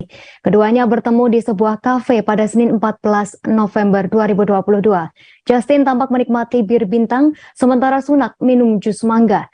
Di sela-sela kepadatan agenda KTT G20 di Indonesia, Justin Trudeau dan Perdana Menteri Inggris Rishi Sunak menyempatkan waktu untuk nongkrong santai bersama. Diketahui Justin dan Rishi tampak nongkrong di sebuah kafe di Bali. Dikelilingi pengawalan yang ketat, Justin dan Rishi akrab satu sama lain. Meskipun memiliki selisih usia yang lumayan jauh, Justin Trudeau yang berusia 50 tahun dan Rishi Sunak berusia 42 tahun seolah seperti teman sebaya yang sedang asyik nongkrong di kafe. Dengan busana casual, kemeja putih polos tanpa jas, keduanya asik ngobrol bersama. KTT G20 di Bali tak cuma menjadi kesempatan untuk membahas ekonomi dan sosial. KTT juga menjadi sarana untuk mempererat keakraban hubungan antar negara, termasuk para pemimpinnya. Di sela-sela agenda yang begitu padat, Justin Trudeau dan Rishi Sunak menyempatkan diri untuk nongkrong di sebuah kafe. Diketahui sebelumnya Justin dan Rishi telah melakukan janjian non-formal untuk bertemu dan ngobrol santai bareng di sebuah kafe yang tak jauh dari venue G20. Kedua Perdana Menteri tersebut tampak bersantai menikmati udara tropis yang menyegarkan di Bali. Justin dan Rishi bersepakat untuk nongkrong santai di Bambu Bali Arts Cafe. Tampak dalam foto yang diunggah Justin Trudeau di Twitter pada 15 November 2022. Keduanya tampak mengenakan outfit yang cukup santai. Tanpa setelan jas, Trudeau dan Sunak duduk berdua bersama di sebuah bangku kafe. Sembari mengulurkan lengan kemejanya, Justin Trudeau dan Rishi Sunak tampak bergaya. Keduanya tak merasa terganggu meski harus dikelilingi pengawalan yang begitu banyak. Mereka menyadari hal tersebut adalah protokol keamanan yang harus dijalankan.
Pada Selasa 15 November kemarin, konferensi tingkat tinggi G20 telah resmi dihelat. Pembukaan acara KTT G20 dilakukan di hotel mewah di Apurva Kempinski, Bali. Para delegasi KTT G20 dari berbagai negara terlihat hadir di hotel tersebut. Lokasi hotel sebagai tempat diselenggarakannya KTT G20 berada di Jalan Raya Nusa Dua Selatan, Benoa, Kecamatan Kuta Selatan, Kabupaten Badung, Bali. Mengutip dari situs resmi di Apurva Kempinski, mengenai fasilitas ruang kamarnya, hotel tersebut menawarkan banyak keunggulan. Di Apurva Kempinski menawarkan akomodasi penginapan dengan fasilitas kamar yang mewah. Adapun hotel mewah di Apurva Kempinski memiliki 475 kamar. Masing-masing kamar terdiri dari Grand Deluxe dan Grand Deluxe Lagoon, Villa dan Junior Suite. Junior Suite. Terdapat 3 ruang kamar di The Apurva Kempinski mulai dari Grand Deluxe Ocean Court, Grand Deluxe Lagoon Room, dan Grand Deluxe Room. Untuk ruangan kamar Grand Deluxe Ocean Court memiliki luas 65 meter persegi. Terdapat 1 tempat tidur berukuran besar, 2 tempat tidur ukuran single. Di area ruangan Grand Deluxe Ocean Court, pengunjung akan disuguhkan dengan pemandangan taman yang begitu mencolok dan juga fasilitas kamar mandi dan balkon yang luas. Fasilitas lainnya di ruangan kamar Grand Deluxe Ocean Court terdapat AC, pembuatan kopi atau teh, meja, tempat tidur tambahan diperbolehkan, bebas asap rokok, wastafel ganda dan lemari pakaian. Grand Deluxe Lagoon Room memiliki ruang tamu seluas 80 meter persegi dengan akses langsung ke kolam Laguna Pirus dari teras. Area ruang kamar Grand Deluxe Room bisa menampung 3 tamu. Terdapat 1 kamar tidur berukuran besar dan 2 tempat tidur berukuran single. Ruangan kamar Grand Deluxe Lagoon Room memiliki fasilitas yang unggul yakni terdapat AC, teras, fasilitas membuat kopi dan teh serta meja. Selanjutnya Grand Deluxe Room memiliki kamar luas yang mencakup ruang tamu seluas 65 meter persegi dan berbagai fasilitas. Area ruang kamar Grand Deluxe Room bisa untuk 2 tamu. Terdapat 1 kamar berukuran besar dan 2 tempat tidur ukuran single. Fasilitas ruangan Grand Deluxe Room terdapat AC, teras, fasilitas pembuat kopi dan teh serta meja.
Presiden Joko Widodo mengundang para pemimpin negara dan organisasi hadir dalam acara Welcoming Dinner and Cultural Performance G20 Indonesia di Taman Budaya Garuda Wisnu Kencana GWK Bali pada Selasa 15 November 2022.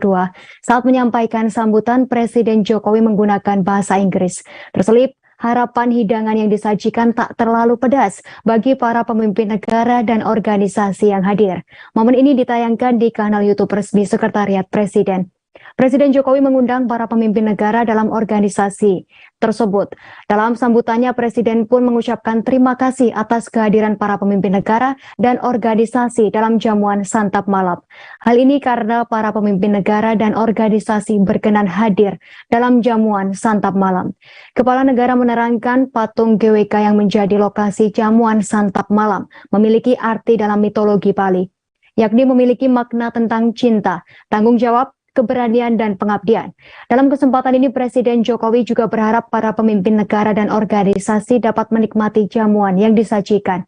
Ia pun berharap hidangan tersebut tak terlalu pedas untuk para pemimpin negara dan organisasi. Dalam momen ini, hadirin juga menikmati pertunjukan budaya serta seni. Sejumlah pemimpin negara tampak menikmati pertunjukan yang disajikan dalam jamuan makan malam tersebut. Presiden China Xi Jinping dan Presiden Korea Selatan Yoon Suk Yeol tampak menyaksikan secara seksama pertunjukan seni yang digelar. These are our duties to the world and humanity. Please enjoy the dishes that we have prepared for you. I hope it is not too spicy for your excellencies. Thank you. Karen's Diner adalah restoran cepat saji asal Australia yang akan membuka cabang di Indonesia pada pertengahan Desember 2022. Karen's Diner merupakan restoran yang unik dan berbeda dari restoran pada umumnya yang menyajikan pelayanan baik. Restoran Karen's Diner menyediakan pelayanan yang tak sopan dan buruk pada pelanggan. Pelayanan di restoran tersebut akan selalu menghina dan mengumpat pada pelanggan. Mereka tak segan melontarkan kata-kata kasar yang tak sopan. Restoran Karen's Diner sempat viral di media sosial karena ada seorang pengunjung yang mendapatkan pelayanan dengan sembarangan dan seenaknya. Karen's Diner menjadi terkenal sejak membuka cabang pertama di Sydney, Australia pada Oktober 2021. Tak heran jika pelayanan di restoran tersebut sangat buruk karena konsep restoran tersebut adalah burger enak dan layanan kasar, tertulis dalam situs web resminya. Restoran tersebut memiliki batasan dalam hal yang boleh dikatakan pelayan kepada pelanggan dan sebaliknya. Dalam situs web resminya, Karen's Diner mencantumkan peraturan. Di antaranya, tak ada komentar atau cercaan rasis, seksis, homofobik, atau Chinese yang akan ditoleransi. Selanjutnya, tidak ada body shaming. Ketiga, tak ada pelecehan seksual. Selanjutnya, setiap kerusakan atau vandalisme tempat akan menyebabkan penghapusan instan dari tempat tersebut atau dapat dikenakan denda. Kelima, pelanggan harus menyimpan makanan dan minuman di atas meja dan tak boleh membuangnya. Aturan lainnya yakni anak di bawah 16 tahun harus didampingi orang tua atau wali jika ingin makan di Karen's Diner. Sementara itu, anak di bawah umur disarankan tak berada di restoran tersebut melewati jam 6 sore pada hari kerja dan jam 5 sore pada akhir pekan. Seluruh pelayan di restoran tersebut menggunakan bahasa yang kasar sehingga pihak Karen's Diner berharap pelanggan memahami. Selain menyambut pelanggan dengan kata-kata kasar, pelayan di restoran tersebut akan memaksa pelanggan untuk memainkan berbagai permainan. Restoran ini menyediakan berbagai menu kesenangan dan pengalaman bersantap yang belum pernah ada di restoran lainnya. Restoran tersebut juga memiliki pelayanan unik bagi orang dengan nama Karen. Pelanggan Karen's Diner bernama Karen akan mendapatkan minuman gratis dengan syarat menunjukkan kartu identitas.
Batik Air menjadi perbincangan di media sosial setelah kejadian yang dialami putra Presiden Joko Widodo, Kaisang Pangarep, pada Minggu 13 November 2022. Putra bungsu Presiden Joko Widodo tersebut mengeluhkan tentang pelayanan Batik Air yang membuat kopernya nyasar ke tempat lain. Koper Kaisang nyasar ke Bandara Kuala Namu di Medan, padahal penerbangannya adalah ke Surabaya. Berikut merupakan profil dari maskapai Batik Air. Mengutip airmundo.com, Batik Air merupakan maskapai penerbangan swasta yang didirikan pada 2013 lalu dan mulai beroperasi pada tahun yang sama. Batik Air merupakan anak perusahaan Lion Air milik Rusdi Kirana yang menerapkan penerbangan layanan penuh. Pendirian Batik Air saat itu dimaksudkan untuk mengalihkan jumlah pesanan yang banyak dipesan oleh Lion Air. Kemudian dibentuklah sebuah maskapai penerbangan berpelayanan penuh yang kemudian bernama Batik Air. Layanan full service yang diberikan Batik Air ini membuatnya menjadi pesaing dari maskapai BUMN Garuda Indonesia saat ini. Dengan layanan full service, tentunya harga tiket yang dijual Batik Air lebih mahal ketimbang pesawat Lion Air. Sebagai informasi, maskapai dengan layanan bukan full service biasanya menghapus beberapa layanan penumpang seperti layanan catering, minimalis reservasi, jarak kursi, garba rata, dan sebagainya. Penumpang yang bepergian dengan penerbangan Batik Air dapat membawa masing-masing satu buah bagasi kabin dengan berat maksimal 7 kg dan satu barang pribadi ke dalam pesawat di kelas ekonomi. Penumpang kelas bisnis diperbolehkan membawa 2 buah bagasi dengan masing-masing berat 7 kg dan juga dapat membawa satu barang pribadi. Jatah bagasi terdapat dan terdaftar gratis, biasanya 20 kg untuk kelas ekonomi dan 30 kg untuk kelas bisnis. Terkait insiden koper Kaisang yang nyasar ke Bandara Kuala Namu, Sumatera Utara, pihak maskapai Batik Air telah meminta maaf kepada putra bungsu Presiden Jokowi tersebut. Corporate Communication Strategic of Batik Air, Danang Mandala Prihantoro menuturkan, maskapai Batik Air sedang melakukan investigasi atas kelalaian tersebut.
Beralih ke berita selanjutnya, Masjid Raya Syekh Zayed di Kota Solo, Jawa Tengah sudah diresmikan pada Senin 14 November 2022.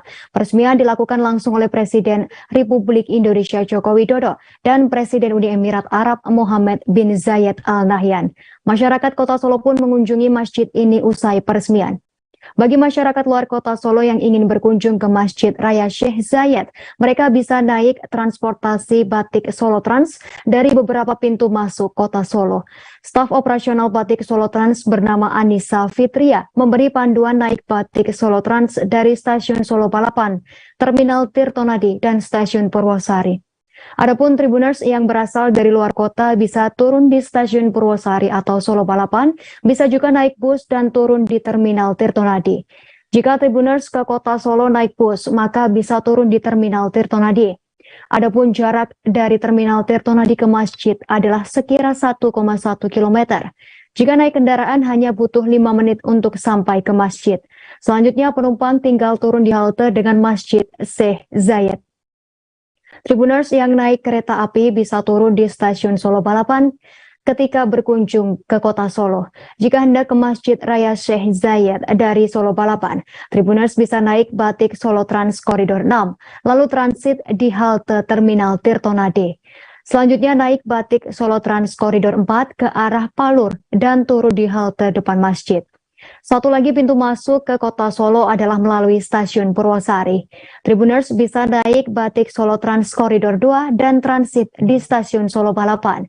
Selanjutnya naik koridor 6 ke Terminal Tirtonadi, lalu naik koridor 4 jurusan Palur dan turun di depan Masjid Raya Syekh Zayed.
Informasi tadi sekaligus menutup perjumpaan kita sore ini, Tribuners. Jangan lupa saksikan live travel update setiap hari di seluruh kanal YouTube Tribun Network.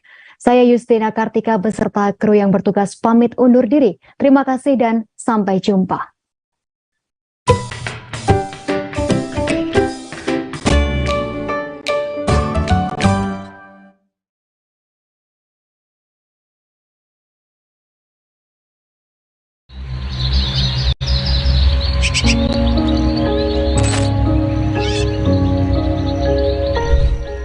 Sampurasun wargi Priangan Timur. Kali ini kami akan mengajak Anda menjelajahi salah satu kampung adat yang berada di Kabupaten Tasikmalaya, Kampung Naga. Secara geografis, Kampung Naga berada di lembah jurang, tepatnya di bawah jalan yang menghubungkan antara Garut dan Tasikmalaya. Secara administratif, Kampung Naga merupakan bagian dari Desa Neglasari, Kecamatan Salau, Kabupaten Tasikmalaya. Jaraknya kurang lebih 30 km dari kota Tasikmalaya. Halo Tribuners, selamat datang di Kampung Naga. Saya akan ajak kalian untuk melihat lebih jauh seputar masyarakat adat di Desa Kampung Naga. Ikutin terus yuk!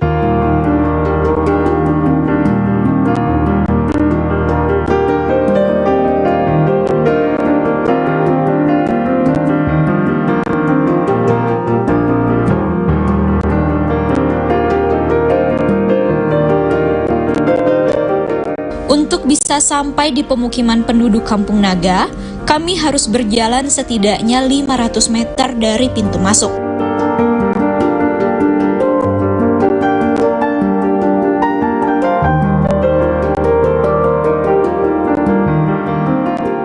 Karena lokasinya yang berada di dasar jurang, kami harus menuruni setidaknya 444 anak tangga.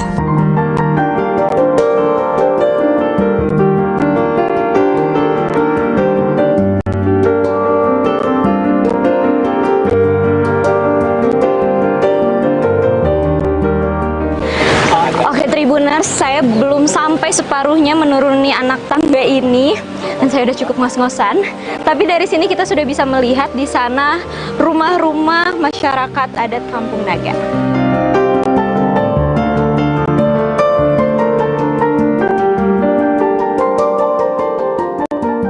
Oh iya, mungkin Anda bertanya-tanya apakah bisa menemukan seekor naga di kampung ini? Jawabannya, tentu saja tidak. Asal kata naga diambil dari bahasa Sunda, yaitu nagawir, yang berarti di bawah tebing yang terjal.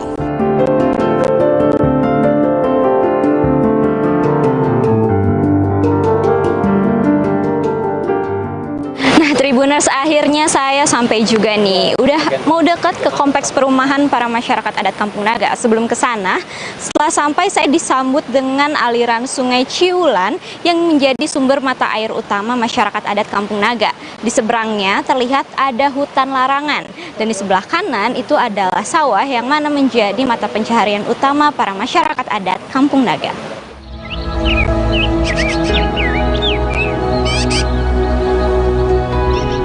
Setelah berhasil menuruni 444 anak tangga, suasana alam yang masih begitu asri langsung terasa.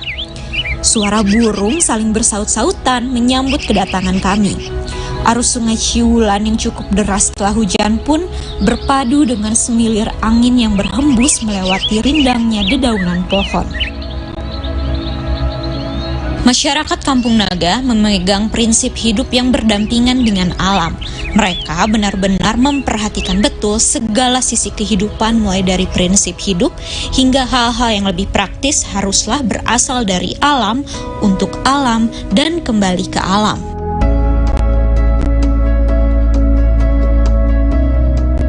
Area Kampung Naga sendiri terbagi menjadi area luar dan area dalam. Di area luar terdapat beberapa bangunan seperti saung dan jamban. Sementara di area dalam adalah pemukiman penduduk. Keduanya dipisahkan oleh pagar kayu yang dianyam menggunakan teknik menyilang. Sebelum masuk ke daerah pemukiman, ada sebuah saung kayu yang didirikan di atas kolam.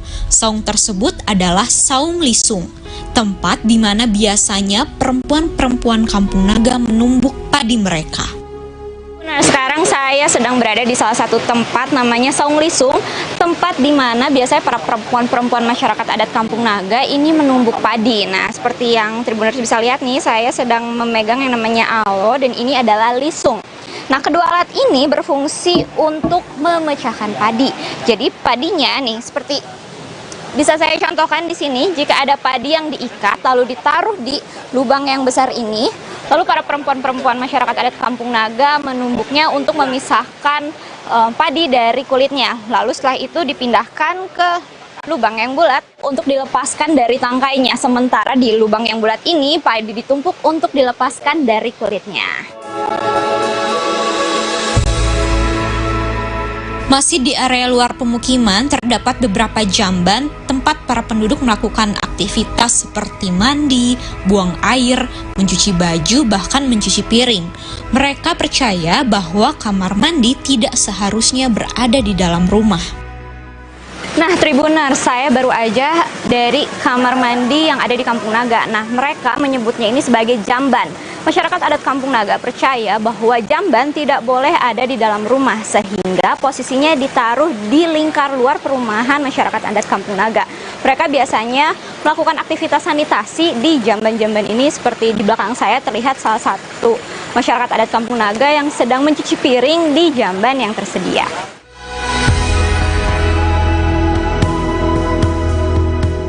Setelah itu, Kang Ijat membawa kami ke wilayah pusat pemukiman.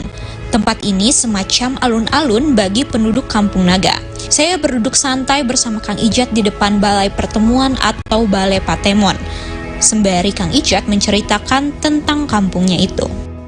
Di sini Kampung Naga, tadi kan jarak tempuh menuju Kampung Naga dari area parkir, kita turun tangga tadi jarak tempuhnya setengah kilo, 500 meter, dan menurunnya tangga yang banyaknya tadi ada 444 anak tangga.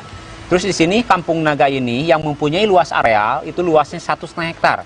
Dalam 1,5 hektar secara turun-temurun dari zaman nenek moyang, luasnya 1 jengkal pun tidak boleh nambah. Ya terpaksa posisi sebagian besar warga Kampung Naga udah diposisikan tinggal di luar area perkampungan yang disebut Sanaga. Jadi Sanaga itu masih masyarakat adat Kampung Naga atau warga Kampung Naga yang posisi tinggal di luar. Kami masuk ke Balai Patemon. Balai Patemon ini merupakan tempat untuk mengadakan pertemuan.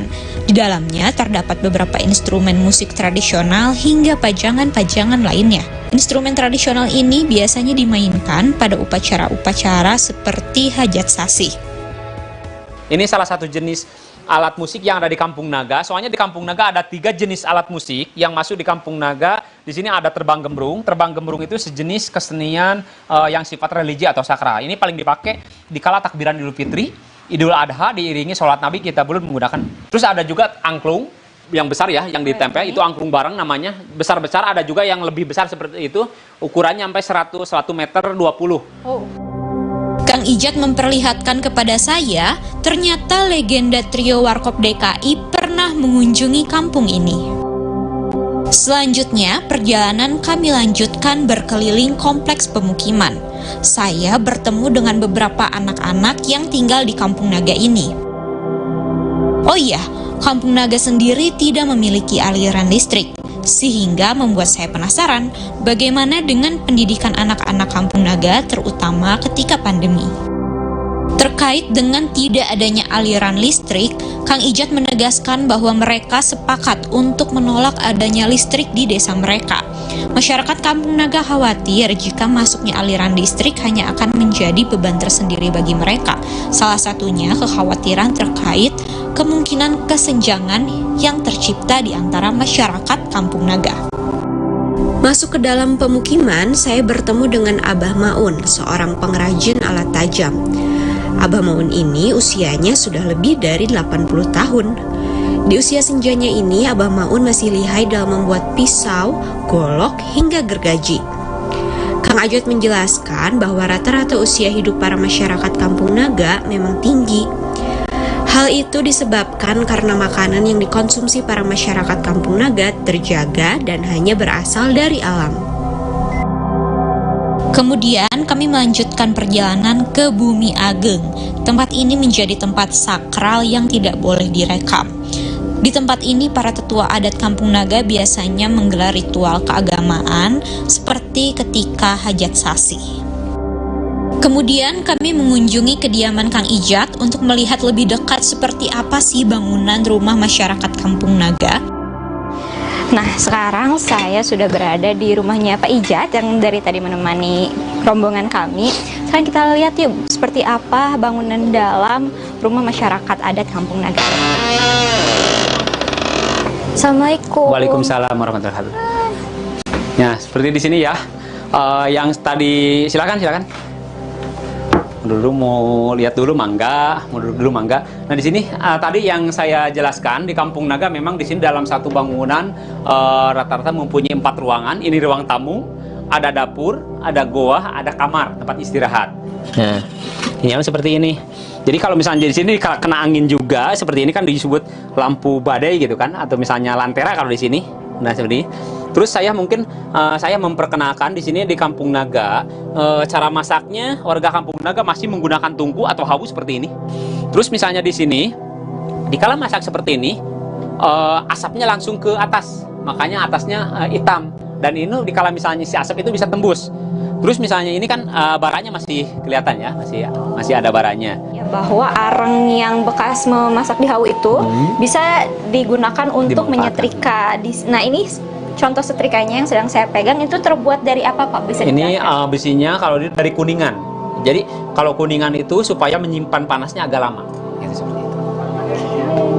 Dari alam kembali lagi ke alam. Jadi segala sesuatu kalau yang di Kampung Naga ya di sini sirkulasi yang tadi ajas manfaatnya untuk misalnya hawu atau misalnya kayu bakar itu bisa kembali lagi ke alam. Jadi segala sesuatu yang di Kampung Naga dari alam bisa kembali lagi ke alam.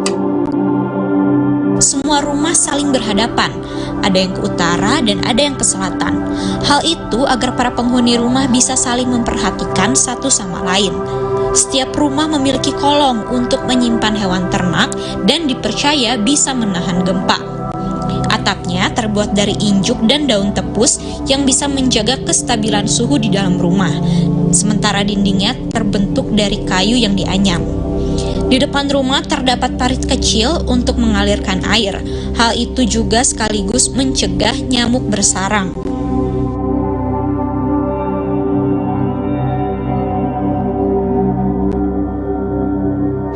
Nah itu tadi dia Tribuners perjalanan saya menelusuri Kampung Adat Naga. Kampung yang masih memegang teguh falsafah hidup secara turun-temurun membersamai alam di tengah derasnya arus globalisasi. Saksikan perjalanan saya berikutnya di tribunpriangan.com. Sekarang mari kita naik lagi 444 tangga. Semangat!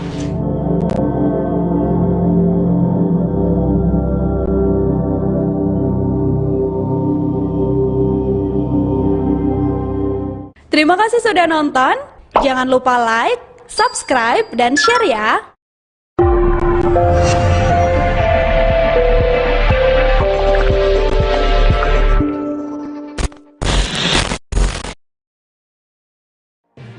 Tribun News Live Update. Tanggal 21. Selamat siang Tribuners, selamat sore Tribuners, selamat petang Tribuners, Anda sedang menyaksikan live update. Informasi teraktual dan terupdate dari siang hingga petang kami sajikan untuk Anda. Menewaskan 2 orang penumpang, yang mana kedua penumpang Kami perdalam dengan laporan langsung dari lokasi kejadian dan narasumber terpercaya. Benar-benar menghukum mereka-mereka yang terlibat, menghentikan terduga pelaku yang ingin Laporan terkait peristiwa pompong hilang kontak menabrak sejumlah pemotor yang melintas tepat. Saksikan live update siang, sore, dan petang hanya di channel YouTube Tribun News.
Jangan lupa like, subscribe, dan share ya.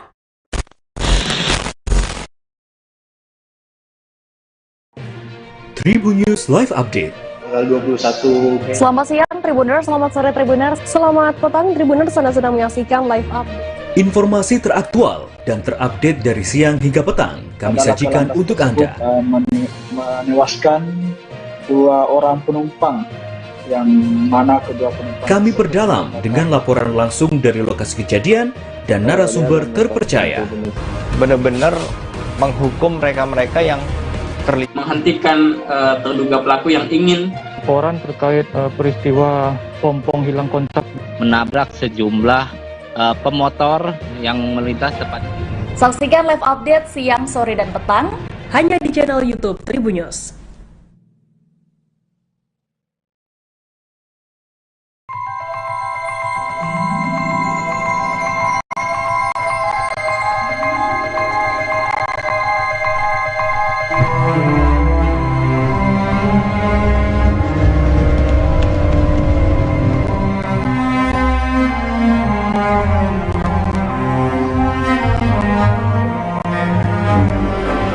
Papua adalah surga kecil yang jatuh ke bumi.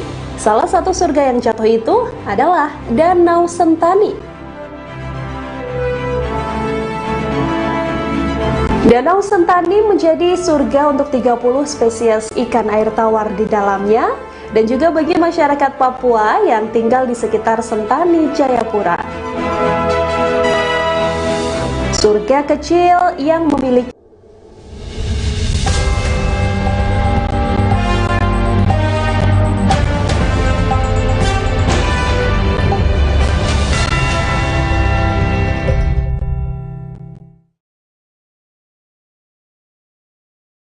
Selamat sore Tribuners, kembali hadir di hadapan Anda live update sore edisi Rabu 16 November 2022. Sore ini kami akan menyajikan informasi teraktual dan terpercaya dari berbagai wilayah di Indonesia yang akan dilaporkan langsung oleh jurnalis kami di lapangan. Bersama saya Siska Mawaski dan inilah live update sore selengkapnya. Kita awali informasi pertama Tribuners. Tim Transisi Ibu Kota Negara atau IKN Nusantara bersama Kementerian Kesehatan RI menggelar pertemuan koordinasi IKN menuju bebas malaria di Hotel Novotel Balikpapan Selasa 15 November. Ketua Koordinator Bidang Sosial dan Pemberdayaan Masyarakat Tim Transisi IKN, Diani Sadiawati mengatakan, kegiatan tersebut bertujuan untuk membahas penanggulangan penyakit malaria. Selain itu, pihaknya melakukan langkah-langkah pemeriksaan ke lokasi dan pendekatan sektor lainnya. Hingga kini, sekitar 1.800 pekerja yang terlibat dalam pembangunan IKN. Sementara itu di tahun 2024 mendatang, ada sekitar 16.000 pekerja akan turut andil dalam mempercepat proses pembangunan kawasan inti pusat pemerintah atau KIPP IKN Nusantara. Informasi lengkapnya akan disampaikan oleh Ardiana Kinan dari Tribun Kaltim. Silakan Kinan. Baik, terima kasih rekan Siska. Seperti yang diketahui, Kabupaten Penajam Pasir Utara yang akan menjadi sebagian dari kawasan Ibu Kota Negara atau IKN merupakan daerah yang lumayan rawan penyakit malaria.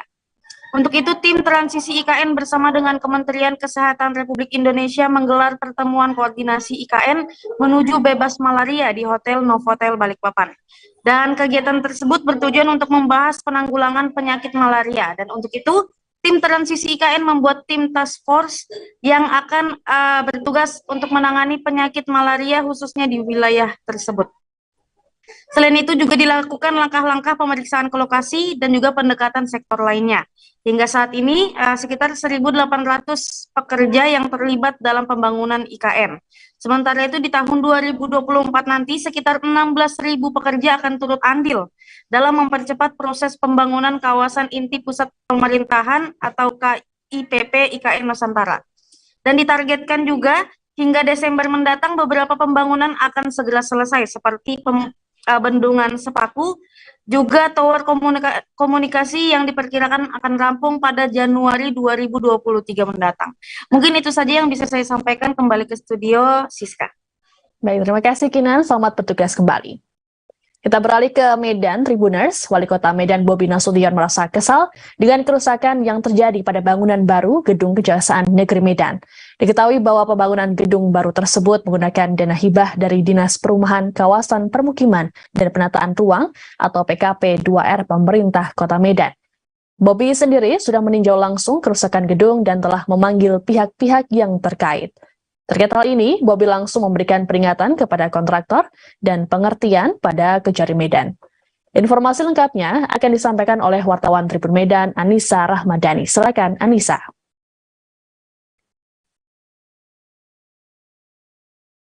Baik, selamat sore Siska dan juga Tribuners. Memang saat ini di Kota Medan itu masih sangat viral sekali terkait bangunan Kejari baru yang dibangun itu sudah rubuh, di mana bangunan ini menggunakan dana hibah sebesar dana hibah dari PKP 2R atau Dinas Perkim Kota Medan sebesar 2 miliar. Namun belum sampai hitungan tahun bangunan ini sudah rubuh dan tidak terkondusif kembali. Nah, untuk itu tadi beberapa hari ini Wali Kota meminta kepada pihak PKP 2R untuk bertindak tegas kepada pemilik proyek agar kiranya mengembalikan uang sebesar 50% dari dana yang telah ditetapkan. Belum lagi menurut Pak Wali Kota juga bahwa kegiatan ini nantinya bangunannya ini akan dinolkan kembali dan akan dibangun ulang dengan dana yang berbeda lagi. Namun hingga saat ini memang baik dari dinas Perkim maupun Wali Kota Medan itu belum menyebutkan siapa di balik proyek pemegang tender pembangunan bangunan baru Kejari ini. Namun hingga saat ini kita masih terus berupaya dan saat ini juga menurut Wakil Ketua DPRD Medan mereka meminta agar kiranya Wali Kota itu untuk bertindak tegas dan membawa pemborong atau proyek ini ke dalam ranah hukum dan nantinya dikeluarkan dari seluruh proyek yang ada di Kota Medan. Dan sejauh ini kita masih proses pencarian siapa pemegang proyek dari tender bangunan Kejari ini. Sekian Siska dan Tribuners. Baik, terima kasih Anissa atas laporannya. Tribuners, untuk lebih lengkapnya kami akan menampilkan pernyataan dari Wali Kota Medan, Bobi Nasution. Itu ini yang kita inginkan. Nah, terakhir ini saya sampaikan di luar kegiatan UKW ini sekalian teman-teman wartawan sebagian hadir di sini banyak yang nanya dari kemarin terkait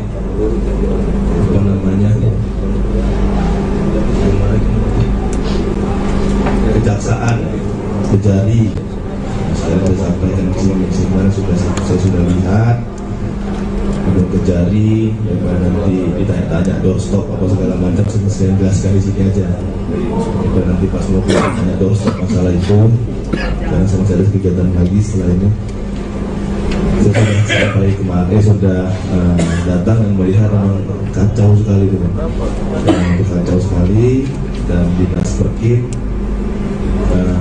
setahu saya dan saya sudah melihatnya sudah ada memberikan SP dan pemberhentian sebenarnya untuk pengerjaan itu tetap dilanjutkan oleh kontraktor dan saya sudah sepakat kita berikan beberapa hari, waktu hari dan bangunan tidak nolkan otomatis itu akan menjadi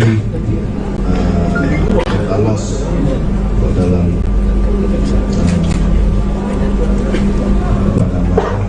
kriteria kita loss total, jadi kita anggap. Insiden kecelakaan kapal pengangkut pekerja imigran Indonesia atau PMI ilegal kembali terjadi di perairan Kabil Nongsa Batam Selasa 15 November siang. Sebanyak 8 penumpang menjadi korban tenggelamnya 1 unit kapal kayu tersebut.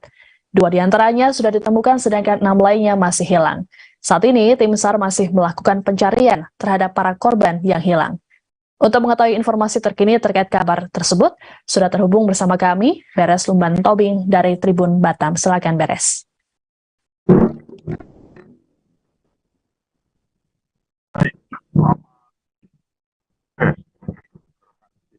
Selamat sore Tribuner. Perlu kami informasikan bahwa kembali insiden kapal laut kapal yang mengangkut sekitar 8 penumpang, pun ini merupakan ataupun pengiriman TKI non prosedural ataupun tepatnya TKI ilegal.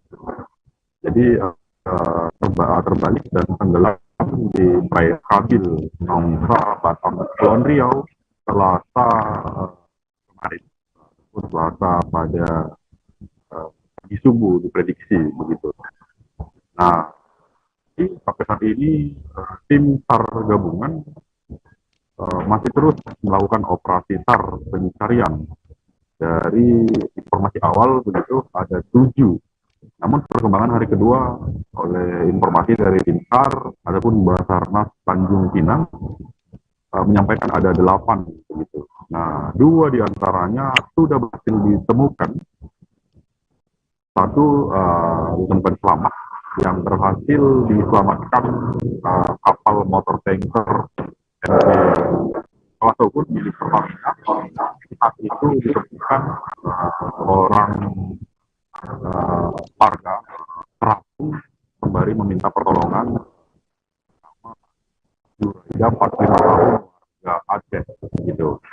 Nah, untuk korban kedua yang berhasil ditemukan sudah dalam keadaan meninggal atau mati gitu, dan dievakuasi saat ini di rumah sakit Polda Kepri. Merupakan migran yang dikirim secara ilegal. Namun kan itu kapal yang ditumpangi 8 penumpang permanen bahwa mereka PMI yang akan dikirim ke Malaysia melalui kapal pun pelabuhan yang awaki 2 ekong. Mereka kirim tanpa dokumen yang resmi layaknya pekerja migran secara ilegal. Namun hingga hari ini penegak hukum baik BP2MI dan Satwirut Polresta Barelang mengatakan begitu masih melakukan upaya penyelidikan terkait dugaan sindikat penyelundupan PMI ilegal lewat Batam. Nah, hingga kini tim SAR gabungan juga masih terus melakukan penyisiran pencarian terhadap 6 korban lainnya. Perlu diketahui bahwa ini bukan kali pertama kejadian kecelakaan laut yang mengangkut pekerja migran ilegal dari perairan Batam. Memang perairan Batam terbilang cukup dekat dengan beberapa negara tetangga seperti Singapura dan Malaysia. Mungkin demikian rekan Siska, terima kasih. Baik, terima kasih informasinya Barasulman Tobing dari Tribun Batam. Tribunis, kami beralih ke informasi selanjutnya. Seorang ibu hamil di Kabupaten Kaur Bengkulu meninggal dunia setelah melahirkan bayinya secara prematur. Mirisnya, proses kelahiran tersebut dilakukan di tengah jalan berlumpur saat wanita tersebut dibawa ke puskesmas. Bayi tersebut juga ikut meninggal dunia setelah 2 jam dilahirkan. Wanita bernama Haryani tersebut terpaksa melahirkan di tengah jalan karena akses jalan yang sulit. Meski warga yang melakukan evakuasi sudah menggunakan motor modifikasi, namun mereka tetap kesulitan.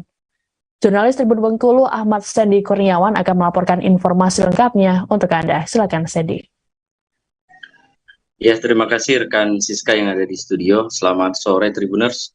Memang benar telah terjadi seorang ibu melahirkan tepatnya di tengah jalan dalam perjalanan maksud kami untuk menuju ke puskesmas terdekat. Nah, di mana seorang ibu ini bernama Haryani yang usia kandungannya baru berusia 7 bulan. Dirinya sudah merasakan kesakitan, ingin maksud kami ingin melahirkan buah hatinya. Namun dalam perjalanan akibat akses jalan dari rumahnya menuju puskesmas tersebut sangat tidak layak atau dikatakan berlumpur lantaran beberapa waktu lalu memang Bengkulu Selatan khususnya Provinsi Bengkulu itu hampir seluruh wilayah turun hujan. Jadi sehingga tempat mereka itu terjadi akses jalan tersebut hingga berlumpur, di mana memang kondisi jalan di sana di Desa Tanjung Aur, Kecamatan Maju, Kabupaten Kaur tersebut memang kondisi jalannya sama sekali belum pernah dilakukan hot mix. Artinya setelah dilakukan pembukaan bahu jalan, jalan tersebut sama sekali belum dilakukan hot mix oleh pemerintah berwenang kabupaten maupun provinsi Bengkulu. Nah, pada pukul setengah dari perjalanan atau sekitar 1 jam dari rumah keberangkatan mereka menggunakan sepeda motor yang telah dimodifikasi dengan menggunakan box, di mana Haryani diletakkan di box dan digotong menggunakan sepeda motor yang telah dimodifikasi. Namun setengah perjalanan, tepatnya di simpang kilometer 9 transmigrasi BRT di Kecamatan Maje. Haryani tidak mampu lagi atau tidak tahan lagi merasakan rasa sakit karena bayi tersebut sudah ingin lahiran. Nah, terpaksa dengan kemampuan atau ilmu yang seadanya, bayi tersebut lahir dengan selamat. Nah, dengan kondisi bayi dan juga seorang ibu tadi dalam keadaan sehat-sehat saja, pihak keluarga bersama pemerintah desa Tanjung Aur II memutuskan untuk kembali ke rumah Ibu Haryani yang melahirkan bayi di tengah jalan. Nah, namun sayangnya duka mendalam yang didapat oleh pasangan Bapak Jamil dan Ibu Haryani 2 jam setelah tiba di rumah, buah hati mereka yang berjenis kelamin perempuan itu meninggal dunia. Nah, di mana belum diketahui apa penyebab dari meninggalnya buah hati mereka, atau memang karena kurang bulan, atau memang ada penyebab lainnya. Hingga sampai saat ini kita belum mendapatkan rilis secara resmi dari pemerintah Kabupaten Kaur khususnya. Jadi sahabat Tribuners, memang sangat pilu, mereka ingin keluar dari rumah menuju puskesmas tersebut harus menempuh jarak sekitar 10 km. Nah, di mana akses jalan tersebut masih jalan berlumpur, belum hot mix. Jadi tidak bisa menggunakan kendaraan-kendaraan standar, artinya harus menggunakan kendaraan modifikasi. Itu pun hanya menggunakan kendaraan roda 2, tidak bisa menggunakan kendaraan roda 4. Mungkin itu saja rekan Siska yang ada di studio, laporan saya dari Bengkulu. Baik, terima kasih Sandy atas laporannya. Tribuners, kami akan menampilkan pernyataan dari Kades Tanjung Aur, Supriyadi. Bayinya lahir dengan selamat, jadi kayaknya nggak jadi bawa turun. Mudah-mudahan selamat, nggak ada halangan suatu apapun. Amin. Amin. Amin. Amin. Berkat doa Pak Kades tadi. Berkat doanya Pak Kades. Jadi kami mohon kepada pemerintah daerah, tolong perhatikan kami yang ada di Desa Tanjung Aur ini. Begitu susahnya mau melahirkan, ini aja sudah mau melahirkan, sudah tidak sampai tempat melahirkan di hutan. Bayangkan, tidak ada dukun, tidak ada bidan. Kebetulan bidan kita lagi pulang, jadi tidak bisa mendampingi orang yang mau melahirkan. Jadi sekali lagi saya mohon kepada pemerintah daerah bisa memperhatikan terutama infrastruktur Desa Tanjung Aur. Terima kasih.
Beredar video di media sosial petugas SPBU di Cianjur, Jawa Barat yang mengalami penganiayaan oleh seorang pembeli BBM.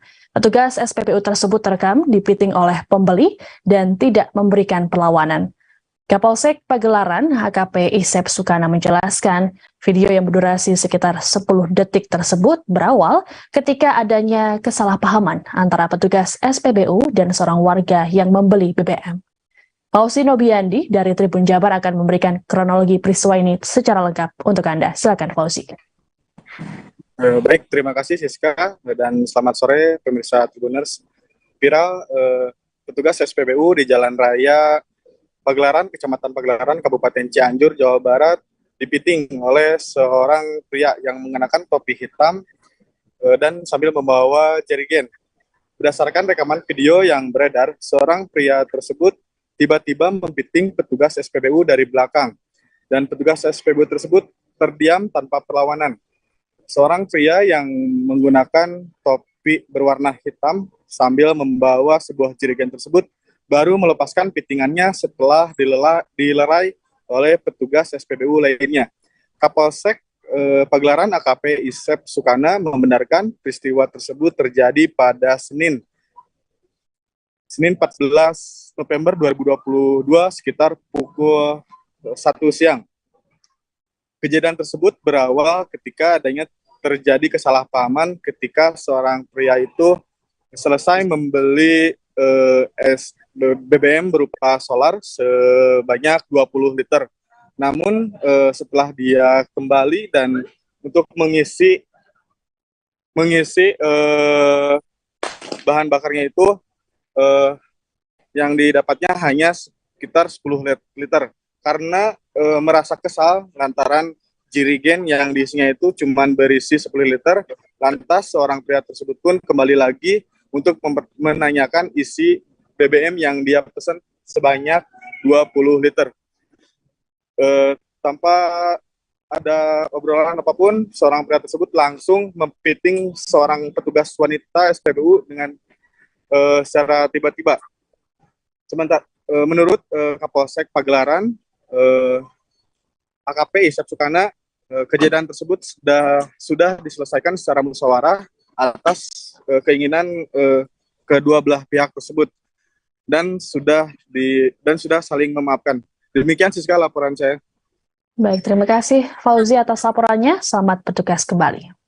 Kita beralih ke informasi selanjutnya. Kejaksaan Negeri atau Kejari Manado melakukan pemusnahan barang bukti berupa ribuan botol minuman keras, obat-obatan, narkotika, senjata tajam, maksudnya senjata api, dan puluhan pucuk senjata tajam perkara tindak pidana umum yang telah mempunyai kekuatan hukum tetap atau inkrah. Kegiatan ini dilaksanakan di halaman kantor Kejari Manado pada Selasa 15 November 2022 siang. Menurut pihak Kejari Manado, mayoritas perkara yang masuk ke dalam pihaknya akibat mengonsumsi minuman keras jenis cap tikus. Untuk informasi lengkapnya, kami sudah terhubung dengan Nilton Durado dari Tribun Manado. Silakan Nilton. Terima kasih rekan Siska. Kejari Manado memusnahkan ribuan botol minuman keras, puluhan senjata tajam mulai dari pisau, samurai hingga senjata 3 buah senjata api, baik senjata api, 2 senjata api dan 1 airsoft gun, dan 40.000 butir obat keras yang merupakan hasil sitaan polisi selama dari bulan Januari hingga Oktober 2022 yang dilempahkan ke Kejari Manado. Pemusnahan ini dilaksanakan pada Senin 15 November 2020 kemarin di depan halaman kantor Kejari Manado. Dan untuk pemusnahan sendiri untuk minuman keras itu dilindas dengan alat berat, sedangkan 4.000 butir obat keras dimusnahkan dengan cara di blender, sedangkan barang bukti senjata tajam dimusnahkan, senjata tajam dan senjata api dimusnahkan menggunakan pemotong besi dan dilakukan secara bersama-sama di halaman kantor Bupati, kantor Kejari Manado. Dari barang-barang bukti ini adalah hasil sitaan dari 203 perkara yang dilimpahkan Polresta Manado ke Kejari Manado selama tahun 2022. Dan menurut Kejari Manado Estir Sibua, ini merupakan pemusnahan kedua kali yang dilakukan Kejari selama tahun 2022. Selain barang bukti sajam dan obat keras yang dimusnahkan, ada juga barang bukti BBM dan beberapa barang bukti berupa mobil sitaan yang dilelang, tapi itu dilakukan secara bersamaan. Demikian rekan Siska. Baik, terima kasih Milton atas laporannya. Tribuners, untuk lebih lengkapnya terkait informasi ini, kami akan menampilkan pernyataan dari Kajari Manado, Esther Sibua. Jadi untuk pelaksanaan eksekusi itu ada 3 jenis. Eksekusi terhadap badan, yaitu penjarahan atau tindak pidananya ditahan. Kemudian eksekusi yang kedua adalah untuk barang buktinya. Yang ketiga adalah kalau barang bukti tersebut dikembalikan atau rampas untuk barang harus dilakukan lelang. Untuk pada kesempatan pagi hari ini kami melaksanakan pemusnahan barang bukti terhadap 203 perkara yang sudah inkrah.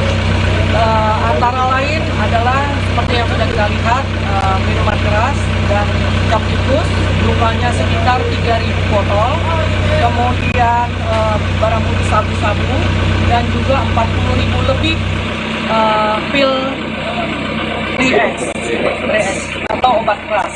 Selanjutnya ada beberapa handphone dan juga ada beberapa 2 buah senjata api berikut dengan 4 buah peluru. Demikian yang telah kami lakukan pemusnahan pada pagi hari ini. Ada Bu pemusnahan lain atau sita untuk negara, seperti mungkin ada kasus tanah atau bangunan ini atau mobil kendaraan? Kalau yang Korban penipuan yang melibatkan pinjaman online serta sejumlah mahasiswa Institut Pertanian Bogor atau IPB kini mencapai 311 orang. Wakapolresta Bogor Kota AKBP Ferdi Irawan menerangkan, hingga kini polisi sudah menerima 2 laporan polisi dari mahasiswa IPB. Dari keseluruhan korban, total kerugian mencapai 2,1 miliar rupiah. Untuk diketahui, kasus ini terkait kerjasama antara para korban dengan terlapor berinisial SAN. Lalu seperti apa informasi lengkap terkait penipuan yang membuat ratusan mahasiswa IPB ini menjadi korban? Kami sudah tersambung dengan Naufal Fauzi dari Tribun News Bogor. Silakan Naufal. Baik, rekan Siska dan juga rekan-rekan Tribuners dapat kami informasikan bahwa ratusan orang di wilayah Bogor yang kebanyakan diantaranya merupakan mahasiswa IPB menjadi korban penipuan. Untuk berdasarkan keterangan pihak kepolisian, penipuan ini berbentuk kerjasama usaha online. Namun imbasnya para korban malah terjerat utang pinjaman online sehingga diburu oleh para penagih utang atau debt collector.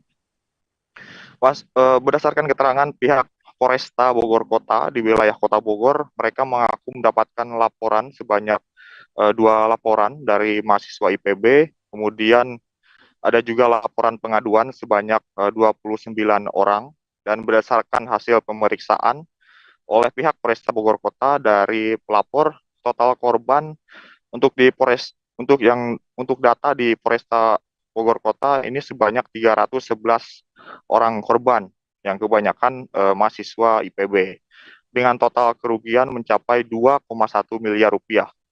Sementara berdasarkan keterangan terpisah dari Kapolres Bogor, di wilayah Kabupaten Bogor, untuk Polres Bogor juga mendapatkan laporan kasus serupa, yang mana dari laporan tersebut di data tercatat sementara ini korbannya di wilayah Kabupaten Bogor ada 116 orang, dengan total kerugian sebanyak sekitar 1,6 miliar rupiah. Jadi untuk kronologinya ini adalah ada terduga pelaku. Terduga pelaku ini menawarkan kerjasama usaha kepada para korban yang kebanyakan mahasiswa IPB dengan iming-iming bagi hasil keuntungan sebesar 10%. Namun dalam kerjasama usaha tersebut, si pelaku meminta para korban untuk mengajukan pinjaman online. Namun setelah kerjasama ini berjalan, keuntungan yang dijanjikan oleh si terduga pelaku yang diketahui berinisial SAN ini tidak kunjung diberikan kepada korban, dan korban malah terjerat utang dari pinjaman online atau pinjol. Demikian, Rizka. Baik, Naufal Fauzi dari Tribun News Bogor melaporkan. Udah, untuk lebih lengkapnya, kami akan menampilkan pernyataan dari Rektor IPB Profesor Arif Satria dan Wakapolresta Bogor Kota AKBP Ferdi Irawan. Ini adalah sebuah modus baru ya, dugaan penipuan yang dilakukan oleh seorang oknum yang sudah teridentifikasi, dan para mahasiswa sebenarnya sudah melaporkan ini ke pihak berwajib. Jadi para mahasiswa sudah memberikan laporan kepada pihak kepolisian dan tentu kami terus berkoordinasi dengan pihak kepolisian dan berharap bahwa kasus ini cepat dituntaskan. Ya. Kami berharap kasus ini cepat diselesaikan dan tentu secara institusi IPB akan melakukan beberapa langkah-langkah yang terkait dengan soal negosiasi ya dengan berbagai pihak termasuk dengan lembaga pinjol itu ya perusahaan yang memberikan pinjaman itu, dan kita akan coba sekarang sedang menyiapkan tim, sedang membentuk tim itu akan bekerja termasuk penasihat hukum dan juga dengan tim yang akan melakukan proses negosiasi dengan berbagai pihak. Jadi kalau kita baca keterangan dari beberapa korban, awalnya itu ada beberapa mahasiswa yang ketemu secara langsung kepada tersangka terlapor ini, kemudian itu menyebar dari mulut ke mulut sehingga disambungkan langsung kepada terlapor, dan mereka komunikasi, ada yang ketemu secara langsung, ada yang komunikasi melalui chat WA. Untuk pansos ini berlangsung sejak kapan sih Pak? Januari sampai dengan Oktober. Apa yang mendorong mahasiswa untuk bekerja sama dengan terlapor ini apa Pak? Ya itu tadi, ada iming-iming bagi hasil 10% dari bisnis online, gitu ya. Dan awalnya terlapor ini mengajak bisnis seperti itu sekaligus juga untuk menaikkan rating daripada bisnis online-nya. Jadi kalau makin banyak yang meng-like, itu nanti akan makin bagus ratingnya, dan setelah itu dia mengajak untuk menanamkan modal dengan bagi hasil 10%. Satreskrim Polresta Barelang Kota Batam membongkar praktik prostitusi anak di bawah umur. Kasus ini melibatkan seorang gadis berusia 16 tahun berinisial NR. Polisi menetapkan 2 orang tersangka yang merupakan muncikari berinisial IT dan resepsionis hotel berinisial M. Sekali berkencan, muncikari akan mendapatkan bayaran senilai Rp300.000 hingga Rp400.000. Selengkapnya mengenai informasi ini akan disampaikan oleh Romanus Wodolaleng dari Tribun Batam. Silakan Romanus. Baik, selamat sore Siska dan juga bahwasanya baru-baru ini Polresta Barelang menangkap praktik prostitusi atau perdagangan anak di bawah umur. Kali ini seorang perempuan menjadi berinisial NR berumur 16 tahun menjadi korban praktik tersebut. Adapun modus yang digunakan yakni melayani pelanggan ataupun tamu yang berkunjung ke hotel, salah satu hotel di kawasan Seipanas, Batam. Nah, dari hasil pemeriksaan sementara, NR ataupun korban mengaku sudah melayani sejumlah pria itu Malang di hotel tersebut. Dia menjelaskan sekali berkencan dengan tamu, muncikari ataupun mami tersebut mendapatkan bayaran sebesar 300 hingga 400.000 rupiah. Nah, NR mengaku ia tetap stay di hotel saja. Sementara untuk urusan tamu dan juga lainnya adalah urusan mami, yang mana mami yang memperkenalkan tamu kepada NR begitu. Pekerjaan ini sudah ia lakoni sejak beberapa bulan yang lalu. Dan terus tak hanya itu, dari IT, NR juga kerap kali mendapat tamu dari resepsionis ya, yang berinisial M, yang mana jumlahnya juga banyak. Dalam satu hari NR bisa melayani tamu berjumlah 3 hingga 4 orang. Dia terpaksa melakukan kerjaan seperti ini karena tidak akur dengan kedua orang tuanya. NR sendiri selama ini berdomisili di wilayah Batu Aji, Kota Batam, dan beberapa bulan yang lalu pindah ke hotel di Sungai Panas untuk melakoni pekerjaan tersebut. Dia mengaku pekerjaan tersebut terus dilakukan karena penghasilannya besar begitu. Nah, dalam sehari SR bisa mendapat uang jutaan rupiah. Sementara itu, mucikari berinisial IT, dia mengaku awalnya menjadi mucikari karena permintaan daripada NR korban. Tiap kali ada tamu, mucikari mendapatkan uang sebesar 50.000. IT mengaku dia mendapatkan pelanggan di beberapa aplikasi lain dan beberapa teman yang dia kenal saat ini. Di tempat berbeda, Kasat Reskrim Polresta Barelang, Kompol Abdul Rahman membenarkan adanya pengungkapan prostitusi tersebut. Pihaknya telah menangkap 2 pelaku dan menyegel 3 kamar hotel. Tidak hanya itu, uang kencan juga sudah berhasil diamankan sebagai barang. Nah, saat ini pihaknya masih melakukan penyelidikan dan pengembangan untuk mengungkap pria hidung belang. Selanjutnya pihaknya akan menginformasikan terkait dengan hal ini lanjut. Demikian Siska yang bisa kami laporkan. Baik, terima kasih Romanus atas informasinya. Selamat bertugas kembali. Pemerintah daerah diwajibkan untuk melibatkan pelaku usaha kecil pada kegiatan pengadaan barang dan jasa pemerintah melalui APBD. Sebanyak 300 orang terdaftar sebagai peserta pada kegiatan pelatihan UMKM dan koperasi di Malinau, Kalimantan Utara. Peserta meliputi 150 orang dari pelaku usaha mikro kecil menengah atau UMKM dan 150 dari pengurus dan anggota koperasi di Malinau. Muhammad Supri dari Tribun Kaltara akan melaporkan informasi ini secara lengkap untuk Anda. Silakan Supri. Baik, terima kasih rekan Siska. Mulai kemarin tanggal 13 November 2020.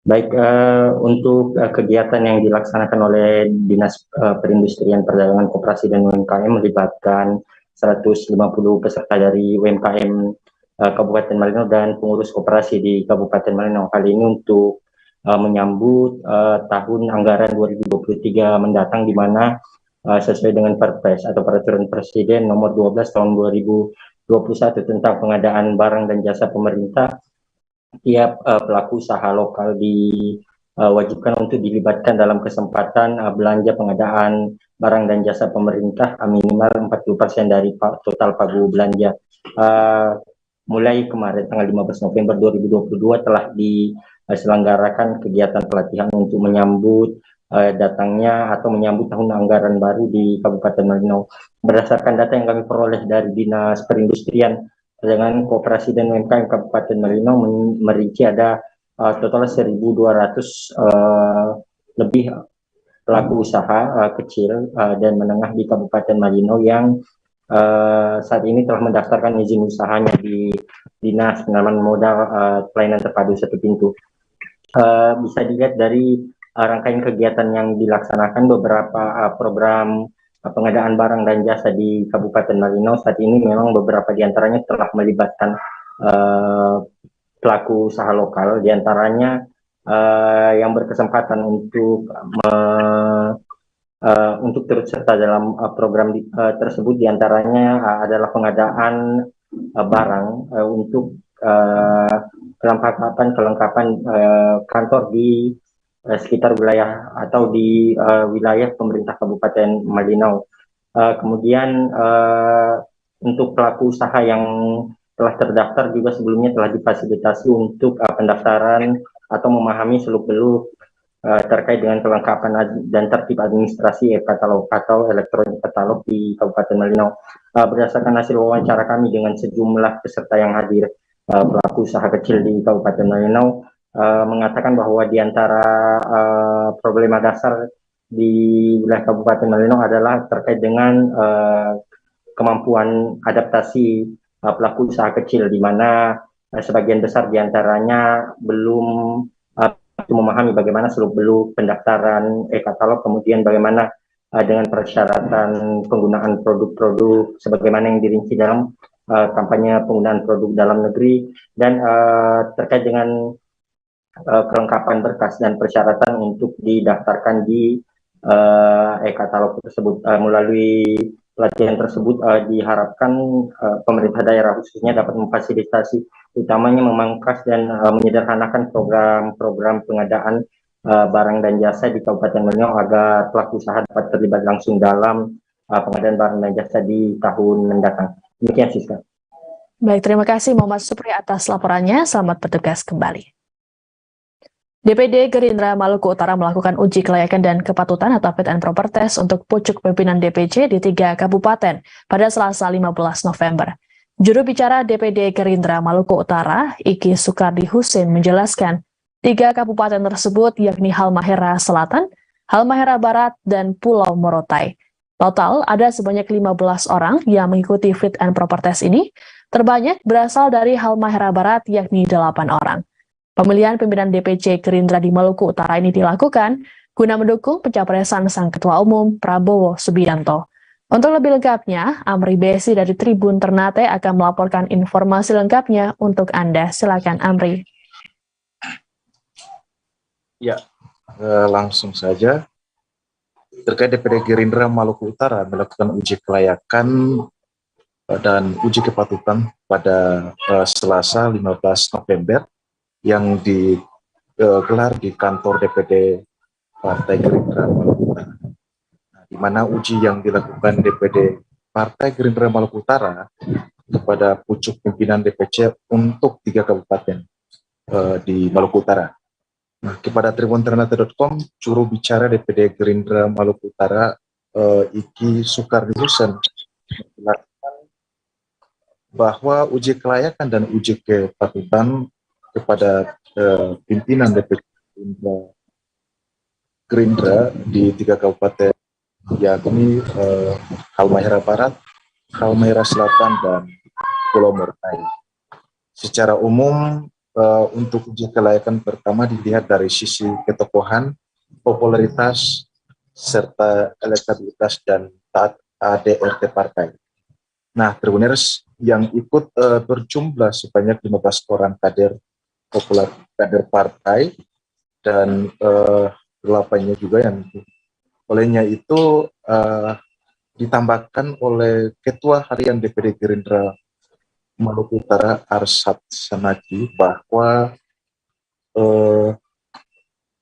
terkait dengan uji kelayakan dan uji kepatutan yang dilakukan di kantor DPD Gerindra Maluku Utara merupakan sebuah kesiapan serta melihat di mana dari masing-masing bakal calon ketua DPC di 3 memiliki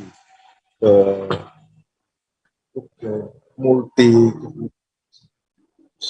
Nah, selain itu Tribuners, Ketua Penasihat DPD Gerindra Maluku Utara Sampena Yusuf menambahkan bahwa Partai Gerindra di setiap kabupaten dan kota untuk memenangkan pemilu maka harus memilih kader-kader terbaik untuk bagaimana memenangkan Ketua Umum Prabowo Subianto sebagai Presiden di 2024. Yang terima. Baik, terima kasih Amri Besi atas laporannya. Selamat bertugas kembali. Sejumlah warga pada Dita, Sumba Timur, Nusa Tenggara Timur menolak pembangunan jalan kabupaten di wilayah tersebut. Penolakan warga mengakibatkan Pemkab Sumba Timur harus memindahkan lokasi pembangunan jalan tersebut dari titik rencana awal. Padahal pembangunan ruas jalan kabupaten itu telah tertuang dalam dokumen APBD tahun 2022 yang juga telah diundangkan bersama pemerintah Kabupaten Sumba Timur dan DPRD Sumba Timur. Informasi lengkapnya akan disampaikan oleh Rian Nong dari Pos Kupang. Silakan Rian.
Satpol PP Aceh Tenggara melakukan penertiban terhadap sejumlah pedagang musiman yang berjualan di bahu Jalan Nasional Lawe Sigala-Gala, Kabupaten Aceh Tenggara.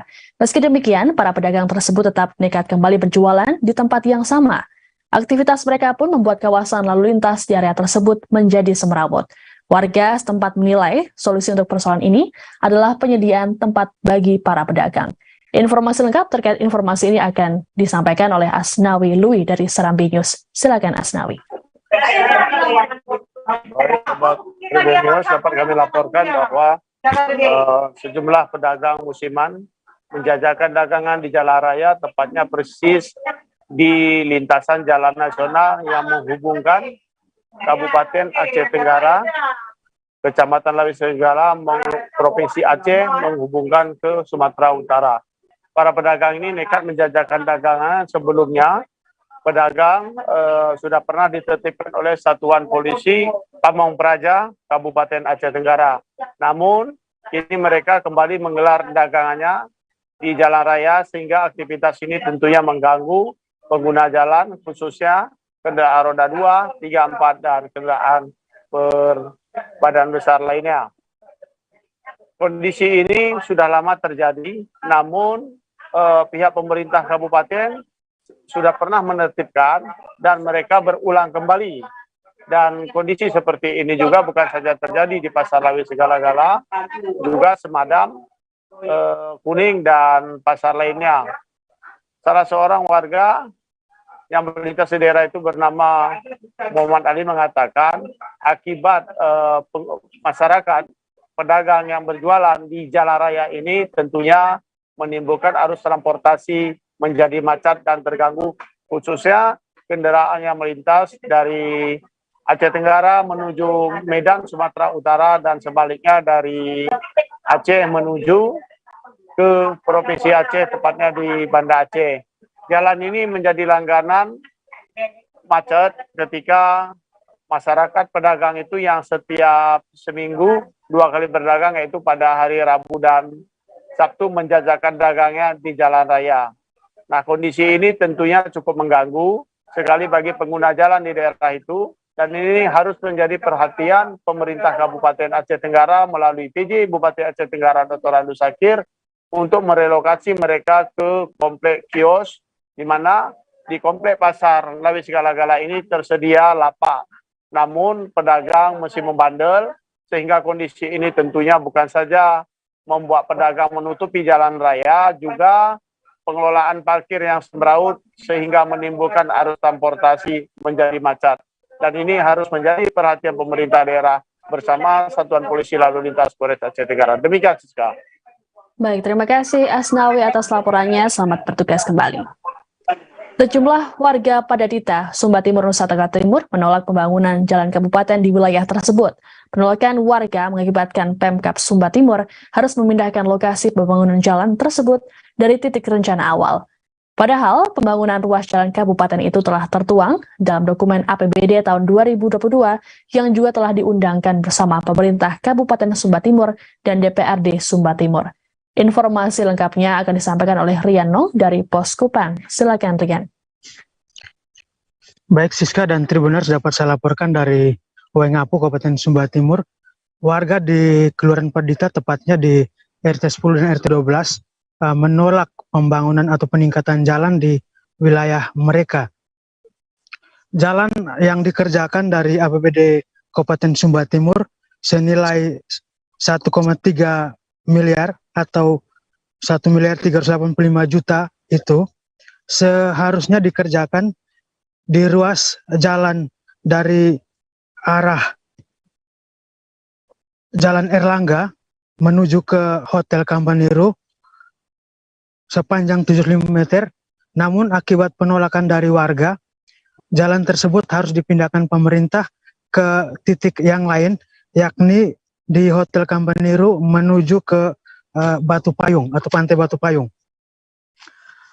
Ketua RT 12 RW 4 Prailiu Julius Tedelai menyebut bahwa penolakan warga tersebut disebabkan karena mereka tidak menerima terkait dengan rencana peningkatan jalan dari jalan yang excitingnya 4 meter akan ditingkatkan menjadi 6 meter, sehingga pelebaran jalan dari 4 meter ke 6 meter akan mengambil lahan mereka di sisi kiri 1,5 meter dan sisi kanan 1,5 meter.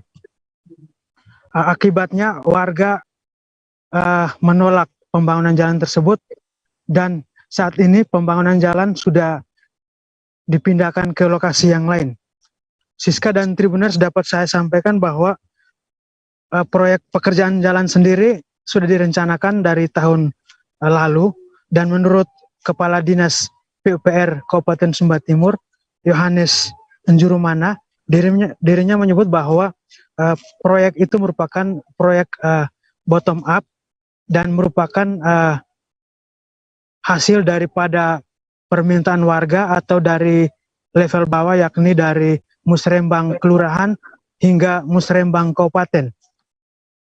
Dirinya menyayangkan apa yang disampaikan warga, namun pihak pemerintah tetap menghargai pilihan warga, dan proyek yang dikerjakan oleh CV Terang Jaya selaku pelaksana selama 180 hari itu saat ini sudah pengerasan, dan sedikit lagi akan dilaksanakan pengaspalan. Ihwal penolakan warga tersebut disampaikan oleh Njurumana dilakukan saat tim dari Dinas PUPR Sumba Timur melakukan pengecekan lokasi sekitar bulan Mei sampai dengan Juni. Setelah warga menyampaikan penolakan mereka, kabupaten melalui pihak pemerintah kelurahan dan kecamatan, yakni Kecamatan Kambera dan Kelurahan Preliu, melakukan pendekatan selama 2 bulan, namun pendekatan tersebut tidak membuahkan hasil seperti yang diinginkan. Demikian Siska dan Tribuners. Baik, terima kasih Rian Nong yang melaporkan langsung dari Waingapu. Tribuners, kami akan menampilkan pernyataan dari Ketua RT 12 RW 4 Preliu Julius Tedilai dan Kepala Dinas Pekerjaan Umum dan Penataan Ruang atau PUPR Kabupaten Sumba Timur, Yohanes Njurumana. Baik, Bapak RT bisa jelaskan seperti apa kondisi sesungguhnya daripada penolakan masyarakat terhadap pembangunan jalan kabupaten di wilayah Paredita, Bapak? Kalau pandangan saya, masyarakat itu tidak memahami apa maksud jalan kabupaten ini dengan konsekuensi-konsekuensi yang ada. Kalau di Paredita ini yang kami paham, seperti jalur yang sedang dibangun dan ditolak itu, mereka berpikir ini seperti jalan lingkungan saja. Jadi dalam keadaan yang jalan seperti yang ada ini, mereka merasa cukup sudah untuk kami jalan seperti ini. Ketika pembangunan jalan itu seperti tiba-tiba kurang sosialisasi dari pemerintah atas untuk memberikan penerangan terhadap masyarakat tentang situasi atau status jalan itu, mana yang jalan lingkungan, mana yang jalan kabupaten, mana yang jalan negara, dengan konsekuensi yang ada ketika membangun itu. Saya rasa masyarakat dapat memahami, lalu lakukan sosialisasi secara kontinu itu terhadap masyarakat, dibuat mengerti masyarakat tentang pembangunan itu maksudnya. Baik, kalau penolakan sendiri kapan itu, Bapak? Penolakan itu terjadi ketika program pekerjaan itu dimulai begitu. Jadi dari awal pandangan saya tidak ada kejelasan dari awal beberapa masyarakat. Mungkin ke depan ini jadi catatan, harapan pemerintah sendiri seperti apa untuk pembangunan infrastruktur bagi masyarakat, Bapak? Ya, kalau ke depannya kami harapkan betul bahwa setiap usulan dari masyarakat langsung diverifikasi, langsung ada pernyataan dari setiap warga yang ada di lintas atau yang mendapat dampak dari pembangunan tersebut, untuk memberikan lahannya untuk kebutuhan pembangunan bagi masyarakat di sekitar, terutama masyarakat yang ada di kawasan perkotaan, baik yang di kota Waingapu, Kambera dan sekitarnya. Ya, kami akan benar-benar memverifikasi, benar-benar lahan itu clear and clean, sehingga proses pembangunan itu berjalan dengan baik. Yang menyebut bahwa kurangnya sosialisasi dari pemerintah. Mungkin Pak bisa tanggapi sedikit. Ya, kalau kurang sosialisasi saya kira tidak. Bahwa pasca penolakan itu sudah beberapa kali kami melakukan pertemuan. Sebanyak 40 peserta mengikuti pelatihan tata kelola bisnis dan juga pemasaran destinasi pariwisata tahun 2022 oleh Dinas Pariwisata Kota Jayapura. Giat pelatihan dari Dispar Kota Jayapura tersebut dibuka langsung oleh Asisten 2 Setda Kota Jayapura, Dewi Hartanti. Pelatihan tata kelola bisnis dan pemasaran destinasi pariwisata tahun 2022 itu dilakukan selama 2 hari, mulai dari 16 hingga 17 November 2022. Aldi Bimantara dari Tribun Papua akan melaporkan informasi lengkapnya untuk Anda. Silakan Aldi. Baik, halo Siska dan juga Tribuners, selamat malam waktu Indonesia Timur. Tepat sekali dilaporkan dari Kota Jayapura, Provinsi Papua.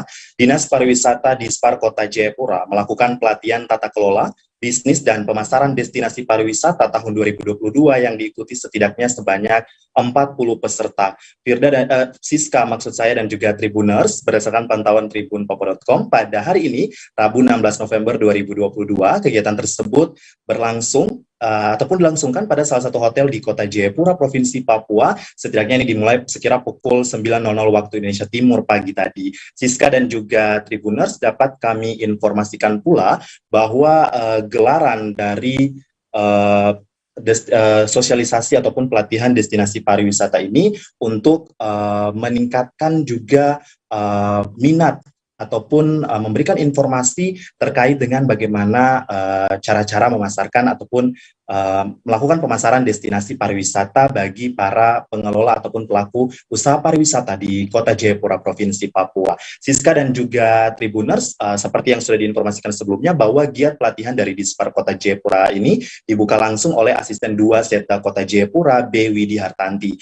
Dan pelatihan tata kelola bisnis dan pemasaran destinasi pariwisata tahun 2022 tersebut nantinya akan dilakukan ataupun digelar selama 2 hari, mulai 16 hingga 17 November 2022. Siska dan juga Tribuners, dalam kesempatan wawancara kepada kami awak media, Kepala Dinas Pariwisata Kota Jayapura, Matias Benonimano, kepada awak media mengatakan bahwa pelatihan yang dilakukan kali ini sasarannya untuk pelaku usaha pariwisata, khususnya orang asli Papua, terhadap beberapa destinasi di Kota Jayapura. Lebih lanjut, ini Siska dan juga Tribuners, Matias mengatakan tujuan dari kegiatan pelatihan ini ialah supaya bagaimana para pelaku usaha pariwisata dapat mengelola bisnis usahanya dengan baik, termasuk soal promosi dan pemasaran. Matias juga mengatakan bahwa dalam era modern seperti saat ini, promosi wisata tentunya lebih efektif dilakukan melalui platform digital untuk menyebarluaskan informasi. Dan ini di lain sisi juga kami mewawancarai Sekretaris Dinas Pariwisata Kota Jayapura, yakni Erit Rumansara, yang mengatakan bahwa kegiatan ini berlangsung dan juga bertajuk terkait dengan pelatihan tata kelola bisnis dan juga destinasi pariwisata tahun 2022, yang dimana kegiatan ini sumber dananya dari dana otonomi khusus ataupun dana otsus begitu. Erit mengemukakan bahwa target peserta kegiatan pelatihan tersebut sebanyak 40 peserta yang berasal dari pengelola objek wisata yang ada di Kota Jayapura, Provinsi Papua. Ia menyebutkan bahwa ada pengelola Pantai Besci, Pantai Hamadi, Holtekam, Siberi, Bukit Jokowi, dan juga ada dari pelaku pariwisata orang asli Papua dan beberapa masyarakat umum yang terlibat aktif mengikuti kegiatan pelatihan kali ini. Siska dan juga Tribuners, ia juga mengemukakan bahwa maksud dan tujuan dari kegiatan ini ialah peserta diharapkan mampu memahami dan diberikan pemahaman untuk mengetahui bagaimana pengelola pelaksanaan ataupun melaksanakan usahanya itu, dan pengelola melakukan cara agar mampu memasarkan potensi destinasi wisatanya. Siska dan juga Tribuners, tentunya kita berharap ya bagaimanapun juga nantinya di era digital seperti ini, kemudian terlepas dari pasca pandemi COVID-19, wisata ataupun objek-objek wisata lokal kita di Kota Jayapura dan khususnya di Indonesia Timur yang tentunya sangat indah, sangat berpotensi untuk dikembangkan, dapat terus maju dengan tentunya didukung oleh Kementerian Pariwisata Republik Indonesia. Siska, demikian dari Kota Jayapura, Provinsi Papua, Aldi Bimantara, tribunpapua.com melaporkan. Kembali ke Siska di studio. Baik, terima kasih Aldi yang melaporkan langsung dari Kota Jayapura. Tribuners, kami akan menampilkan pernyataan dari Kadis Pariwisata Kota Jayapura, Matias Benonimano, Sekretaris Dispar Kota Jayapura, Erit Rumansara, dan pengelola Pantai Ciberi, Ruth Merauji. Yang kita lakukan pada hari ini memang sasaran kita ada pelaku usaha pariwisata, khususnya pelaku orang asli Papua ya, yang kita lakukan ke beberapa destinasi yang ada, dan pesertanya dari destinasi yang ada di Kota Jayapura. Baik itu dari Pantai BSG, Pantai Hamadi, Pantai Holtekang, Ciberi, dan Bukit Jokowi, dan beberapa destinasi lainnya. Nah, tujuan daripada kegiatan ini supaya bagaimana para pelaku usaha ini bisa mengelola bisnis usahanya ini dengan baik. Lalu bagaimana memasarkannya dengan baik pula, gitu, melakukan promosi. Nah, tentunya hal ini dilakukan sejalan dengan perkembangan zaman pada saat ini ya. Melalui harus informasi disampaikan melalui media sosial, itu sarana yang paling efisien dan efektif, sehingga semua orang juga bisa tahu bagaimana bisnis itu berjalan dengan baik, sehingga orang dapat berkunjung ke tempat-tempat wisata yang ada. Nah, itu sebenarnya tujuan kita. Dan pembinaan yang dilakukan oleh dinas ini melalui sosialisasi ataupun pelatihan yang kita kegiatan ini, nama kegiatannya adalah pelatihan tata kelola bisnis dan pemasaran destinasi pariwisata tahun 2022, yang mana kegiatan ini sumber dananya adalah sumber dana dari Otsus. Target peserta adalah berjumlah 40 orang. Sasaran daripada peserta ini kita ambil dari pengelola DTW, daya tarik wisata atau wisata yang ada di Kota Jayapura, terkhusus yang potensi wisatanya banyak dikunjungi pengunjung atau wisatawan. Nah, itu diantaranya dari BSG, dari Hamadi, Holtekam, Ciberi, Bukit Jokowi. Saya Ibu Mauci, sangat berbakti, pengelola Hamadi, dan sering berjualan juga di Pondok Ciberi.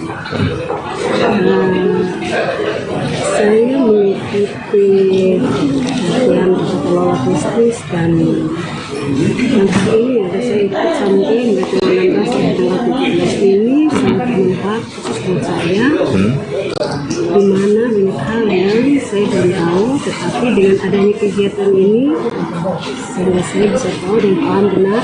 Dan terima kasih lagi buat Bapak Dorang, Pak Ibu, dan kasih kami kegiatan mulai tanggal 16 sampai tanggal 17.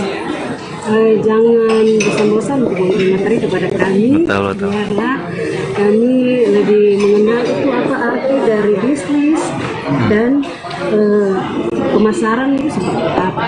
Banyak. Sidang perkara dugaan korupsi pengelolaan dana PT Asuransi Sosial Angkatan Bersenjata Republik Indonesia atau ASABRI kembali digelar pada hari ini Rabu 16 November. Dalam sidang yang digelar terbuka tersebut, Direktur Utama PT Hanson International Tbk, Beni Cokro Saputro, membacakan pledoi atau nota pembelaan di hadapan majelis hakim. Pembelaan tersebut dibacakan untuk mencari keringanan dari tuntutan yang diajukan oleh Jaksa Penuntut Umum atau JPU, yakni hukuman mati. Total ada sebanyak 5 halaman pledoi yang dibacakan langsung oleh Beni Cokro. Untuk informasi lengkapnya terkait kasus ini, Asri Fadila dari Tribun News akan melaporkannya untuk Anda. Silakan Asri. Ya, terima kasih Siska. Jadi Tribuners, hari ini Beni Cokro telah membacakan pledoi atau nota pembelaan dalam persidangan di Pengadilan Tipikor pada Pengadilan Negeri Jakarta Pusat. Ada sebanyak 5 halaman pledoi pribadi yang dibacakan langsung oleh Beni Cokro di ruang sidang. Selain itu, ada pula intisari pledoi sebanyak 3.675 lembar yang disampaikan melalui tim penasihat hukumnya. Dalam pledoi pribadinya, Beni menyampaikan agar majelis hakim mempertimbangkan pihak-pihak yang dianggap tidak terlibat namun terdampak dari perkara ini, yaitu para konsumen dan pemegang saham publik PT Hanson International Tbk.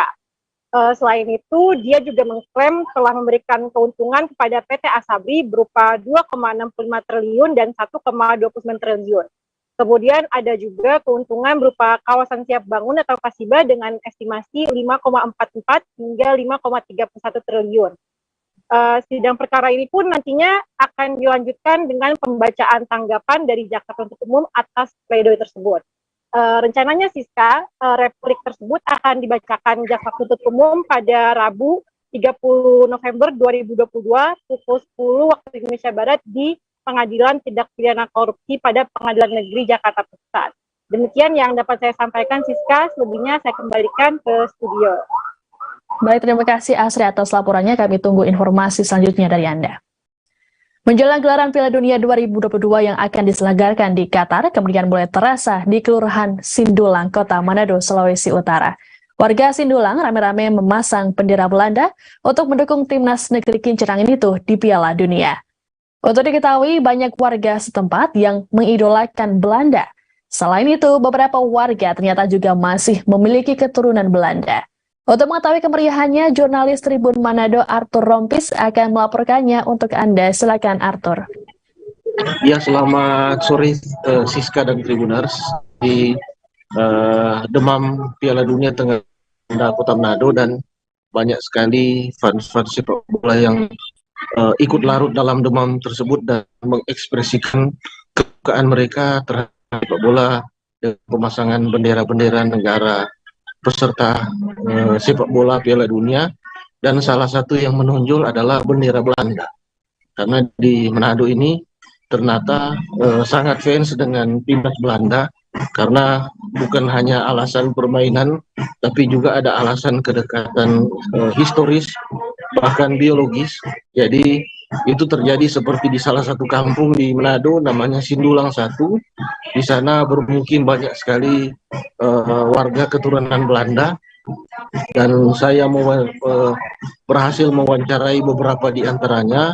Di antaranya ada seorang warga yang ibunya dari Suriname. Jadi mereka sangat antusias mendukung timnas Belanda pada pagelaran Piala Dunia kali ini dengan cara memasang bendera Belanda di sekeliling kampung tersebut, dan mereka juga merencanakan akan membuat nonton bareng yang super seru dengan tentu saja mendukung timnas Belanda. Jadi ini menjadi salah satu segi menarik di dalam Piala Dunia, di mana demamnya juga terasa hingga sampai ke Manado, dan di situ ada sesuatu yang historis yang membuat pagelaran Piala Dunia ini lebih humanis dan bermakna. Demikian, Siska. Baik, terima kasih Arthur Rompis atas informasinya terkait kemeriahan Piala Dunia di Kota Manado. Kita beralih ke informasi selanjutnya, Tribuners. Ratusan sopir angkutan umum di Kabupaten Hulu Sungai Tengah, Kalimantan Selatan menerima bantuan subsidi BBM jenis Pertalite pada Rabu 16 November. Bantuan berupa voucher ini diserahkan oleh Dinas Lingkungan Hidup dan Perhubungan atau LHP HST di Gedung Murakata, Barabai. Berdasarkan data Dinas LHP HST, ada 107 unit angkutan yang menerima bantuan dengan jumlah bervariasi mulai dari 40 liter sampai 60 liter, tergantung jarak tempuh rute trayek angkutan. Jumlah tersebut berdasarkan hasil pemeriksaan yang angkutannya lulus KIR atau uji kelayakan yang dilakukan oleh Dinas LHP. Sedangkan jumlah angkutan yang terdaftar untuk semua trayek AKDP ada sebanyak 217 unit. Hanani dari Banjarmasin Pos akan memberikan informasi lengkapnya untuk Anda. Silakan Hanani. Baik rekan Siska, terima kasih dan selamat sore Tribuners. Dari Kabupaten Hulu Sungai Tengah, pagi tadi ratusan sopir itu diundang pemerintah kabupaten untuk menerima bantuan subsidi BBM yang disalurkan dengan cara membagikan voucher kepada para sopir oleh Dinas Lingkungan Hidup dan Perhubungan Kabupaten Hulu Sungai Tengah.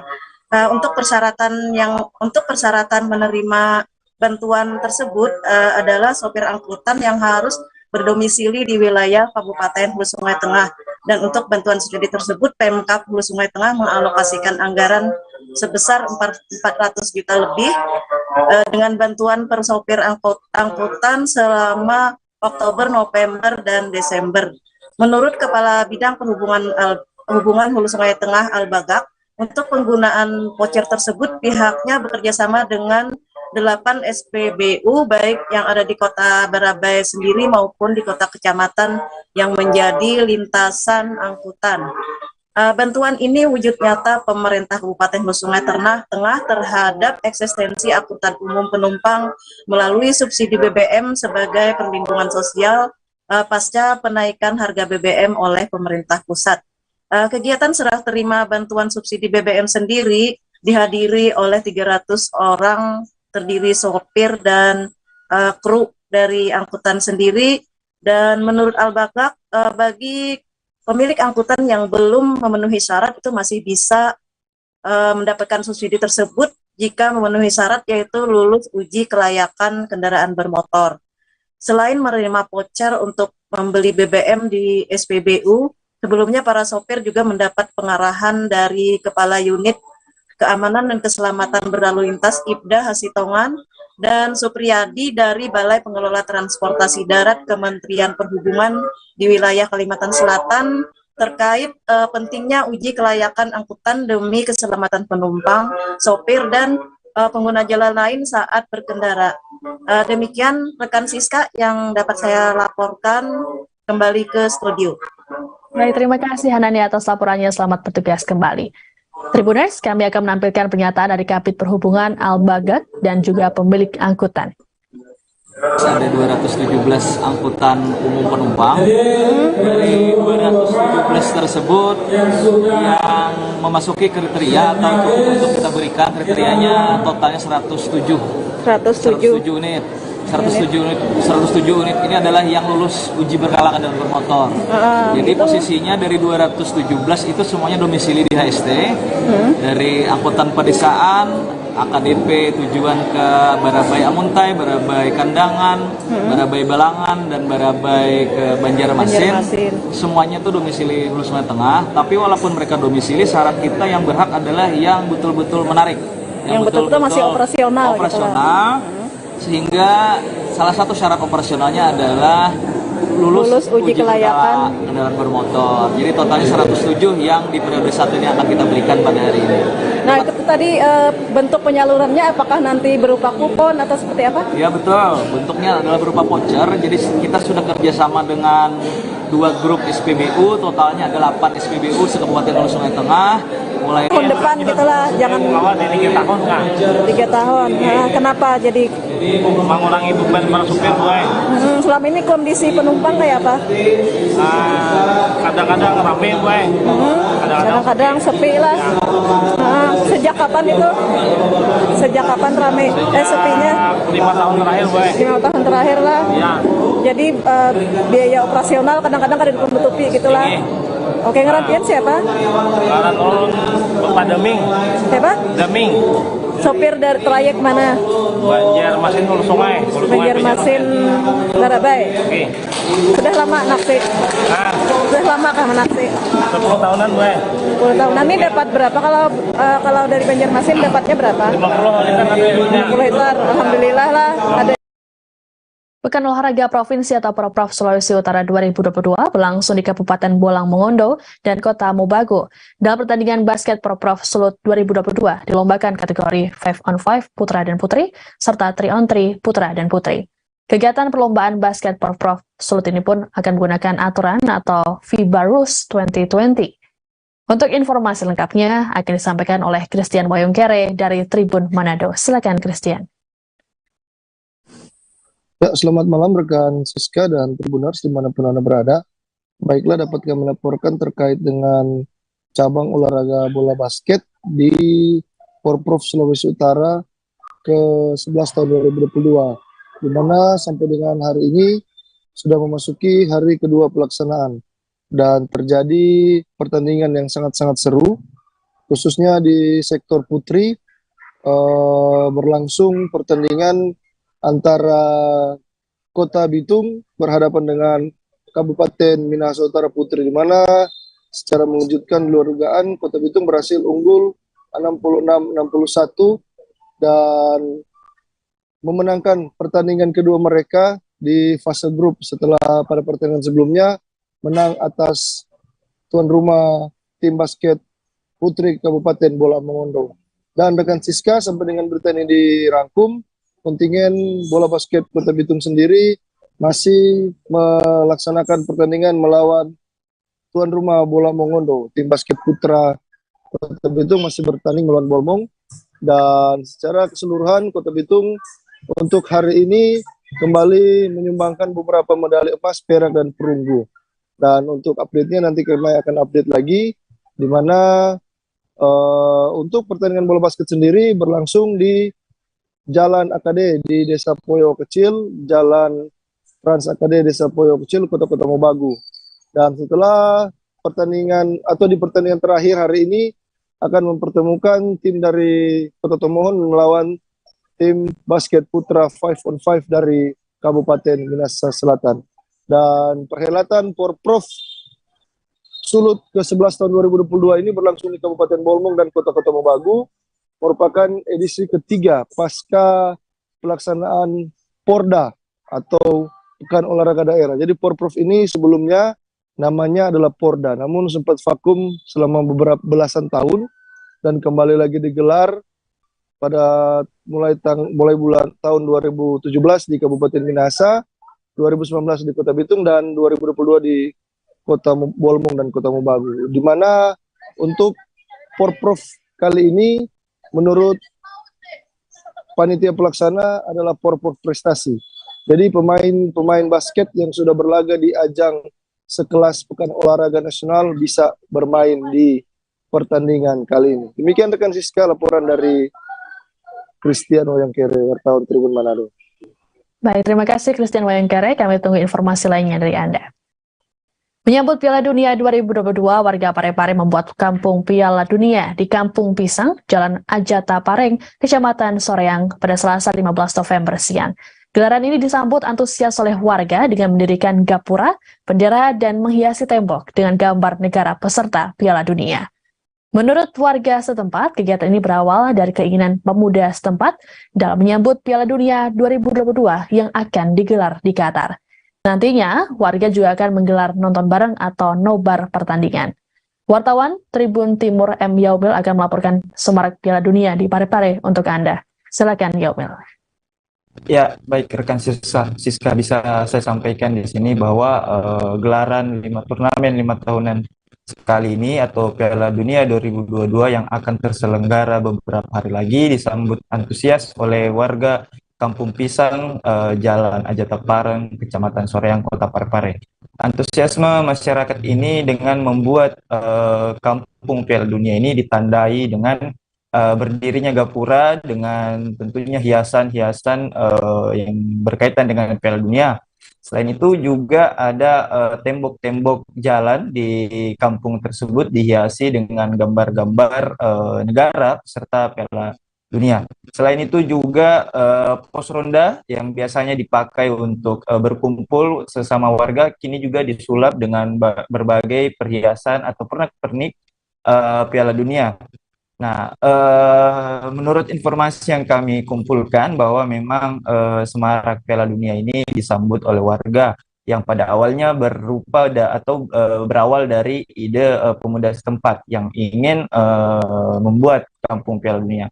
Serta setelah itu warga setempat mengeksekusi ide tersebut dan lahirlah kampung Piala Dunia yang pertama kali terbentuk atau dibuat oleh warga khusus untuk daerah atau kota Parepare. Nah, nantinya di Kampung Piala Dunia ini tentunya tema utamanya adalah nonton bersama terkait gelaran atau pertandingan Piala Dunia. Selain itu juga salah satu pemuda memberikan informasi bahwa selain Piala Dunia juga mengangkat atau memberdayakan masyarakat sekitar Kampung Pisang, di mana disediakan juga tenan atau tempat-tempat khusus untuk berjualan makanan saat nonton bareng di Kampung Pisang atau di Kampung Piala Dunia tersebut. Nah, tentu ini suatu hal yang baru dan unik dalam menyambut gelaran Piala Dunia tahun 2022, khususnya di Kampung Pisang di Jalan Ajata Pareng, Kota Parepare. Nah, mungkin seperti itu yang bisa saya sampaikan, rekan. Baik, terima kasih Yaumil atas informasinya. Tribuners, kami akan menampilkan pernyataan dari warga setempat terkait dengan informasi ini. Ya, apa dilakukan ini, Pak? Ya. Apa yang dilakukan ini? Ya, terima kasih. Assalamualaikum warahmatullahi wabarakatuh. Jadi kita dan teman-teman di sini kemarin berunding untuk membuat suatu kegiatan yang namanya Kampung Piala Dunia. Jadi ini, yang membuat ini kegiatan ini sebenarnya adalah saudara kami Ogi Dan yang kedua, warga setempat di sini juga sangat membantu kita untuk merespon kegiatan yang namanya Kampung Piala Dunia. Ini kenapa Pak sampai terpikir Pak untuk membuat ini Kampung Piala Dunia? Kemarin kita berunding sama pihak OGI juga, karena kita mau bikin kegiatan yang belum pernah dilakukan di Parepare. Jadi makanya kemarin OGI bilang, bagus barangkali kalau kita bikin Kampung Piala Dunia. Saya selaku orang kelurahan juga, dari Ketua LPMK Kampung Pisang, memberikan respon besar kepada saudara kami, OGI, untuk melakukan kegiatan yang namanya Kampung Piala Dunia. Bagaimana antusias masyarakat ini Pak dengan Kampung Piala Dunia ini? Masyarakat di sini sangat antusias sekali. Yang pertama, dia sumbangkan, dia punya tenaga, kedua materi juga, disumbangkan semua. Jadi mungkin kita lihat sendiri kegiatan-kegiatan kita di sini, semuanya yang bekerja di sini adalah masyarakat setempat. 3 pemuda diamankan oleh polisi setelah ketahuan memalak warga di lampu lalu lintas Jalan Syekh Yusuf, Kendari, Sulawesi Tenggara. Saat ditangkap, ketiga pemuda yang masing-masing berinisial P, D, dan I itu sempat bersembunyi di dekat rumah toko atau ruko. Polisi mengatakan aksi para pelaku ini meresahkan warga. Pasalnya, saat memalak, mereka juga mengancam dengan menggunakan senjata tajam. Terkait informasi ini akan disampaikan oleh Fadli Aksar dari Tribun News Sultra. Silakan Fadli. Ya, baik rekan Siska, baik Tribuners, sebanyak 3 remaja masing-masing berinisial P 18 tahun, D 21 tahun, dan I 21 tahun ditangkap aparat Samapta Kepolisian Daerah Provinsi Sulawesi Tenggara pada Selasa 15 November 2022 sore kemarin. Ketiga remaja tersebut ditangkap lantaran memalak pengendara yang melintas di Jalan Syekh Yusuf, Kelurahan Korumba, Kecamatan Bendungan, Kota Kendari, Provinsi Sulawesi Tenggara. Saat melakukan aksi kejahatan,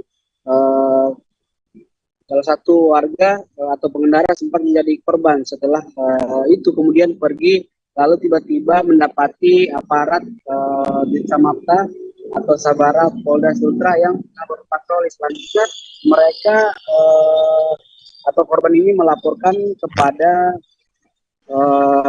petugas yang melakukan patroli, kemudian petugas segera mendatangi tempat kejadian perkara. Saat dilakukan penangkapan, 3 remaja ini berusaha melarikan diri dan bersembunyi dari kejaran polisi, sehingga saat itu terjadi kejar-kejaran. Namun polisi berhasil menangkap 3 remaja ini.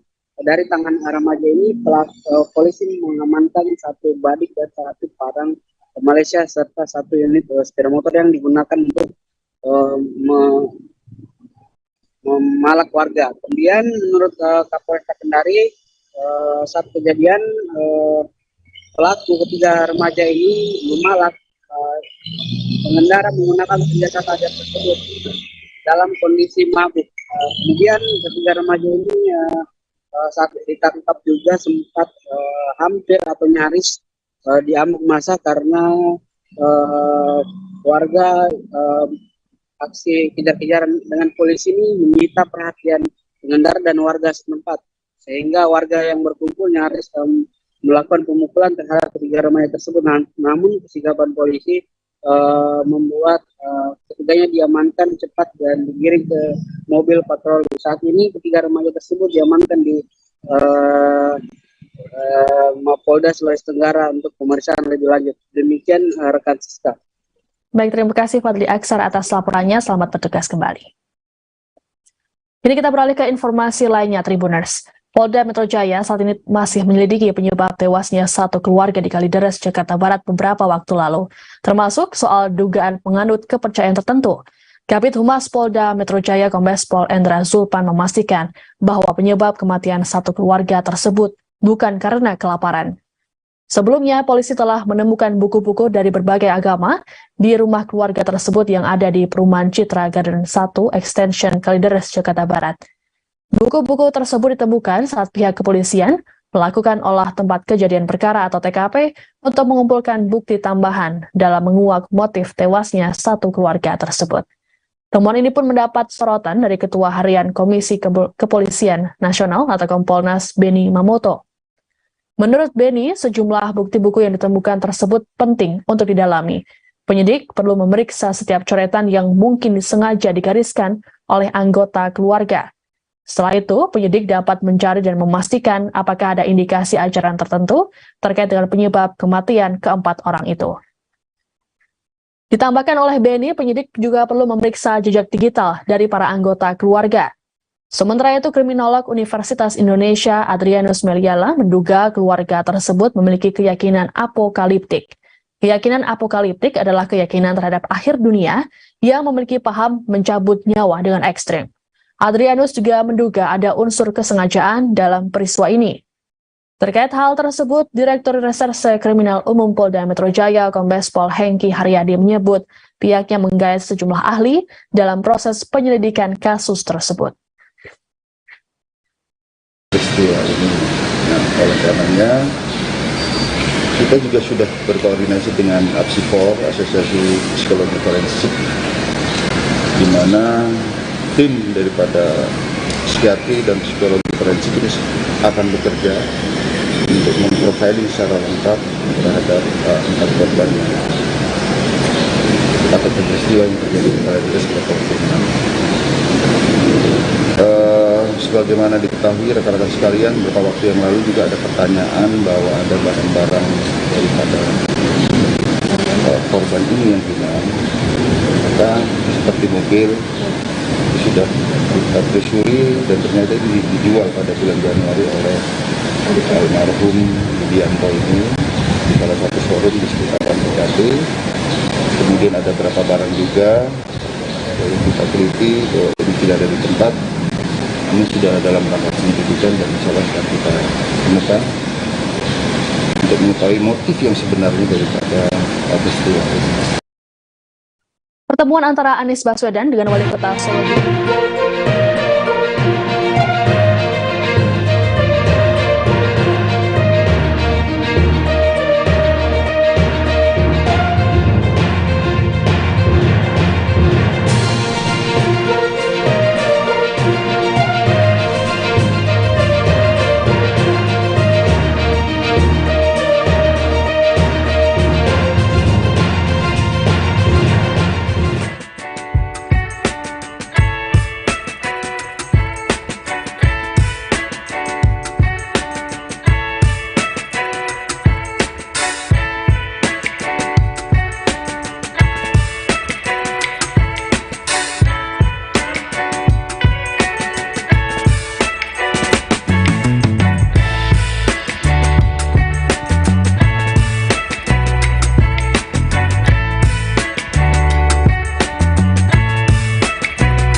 Halo Tribuners, jumpa lagi bersama dengan saya Kusnola Syaifah, masih di Bincang Politik. Tribuners, hari ini saya sudah kedatangan tamu yang sangat istimewa dan pastinya ini hebat sekali. Di hadapan saya ini sudah hadir di sini ada Mbak Dia Darmayanti selaku Bendahara DPW PAN Provinsi Lampung. Halo. Halo. Sore Mbak Dia. Sore Mbak. Apa kabarnya? Alhamdulillah baik. Alhamdulillah. Semoga kita semua selalu dilindungi oleh Allah ya dan kebaikan ya Tribuners. Nah Tribuners, hari ini kita akan berbincang dengan Mbak Dia selama kurang lebih 25 sampai dengan 30 menit ke depan, dan tentunya ini membahas masalah politik yang akan sangat excited sekali. Jadi untuk Tribuners tetap saksikan tayangan Bincang Politik ini dari awal sampai dengan akhir. Nah Mbak Dia ini sosok perempuan hebat kalau menurut saya ya. Jadi merupakan Bendahara DPW PAN Provinsi Lampung. Mbak Dia mungkin boleh ceritakan sedikit dulu pengalaman Mbak Dia dari awal sampai dengan sekarang, kok bisa gitu terjun menjadi bendahara dan terjun ke dunia politik itu. Memang mengawalinya dari kapan? Iya, terima kasih Mbak. Saya itu sebetulnya dulu wirausaha ya di bidang konstruksi selama 24 tahun. Dari tahun 1994 saya kebetulan punya perusahaan. Kemudian saya juga mendirikan lembaga advokasi Damar bersama kawan saya SN Laila. Nah, saya kemudian concernnya di bidang advokasi anak dan kebijakannya juga. Dan dalam proses itu saya juga dikontrak sama UNICEF jadi konsultan, kemudian beberapa funding internasional dan sempat juga keliling Indonesia untuk jadi narasumber atau fasilitator, kemudian juga diundang oleh negara-negara di luar ya untuk ikut pelatihan, menjadi narasumber dan seterusnya. Nah, dalam prosesnya tahun 2009 saya didorong oleh kawan-kawan untuk nyalon DPD, Dewan Perwakilan Daerah. Nah, saya kebetulan ada paman yang memiliki masa cukup besar, Paku Banten pada saat itu. Jadi saya berkolaborasi dengan Paku Banten dan karena saya juga lagi tuh mengisukan, mengkampanyekan isu-isu anak sehingga masih diterima oleh masyarakat. Nah, pada tahun itu masyarakatnya belum pragmatis seperti sekarang.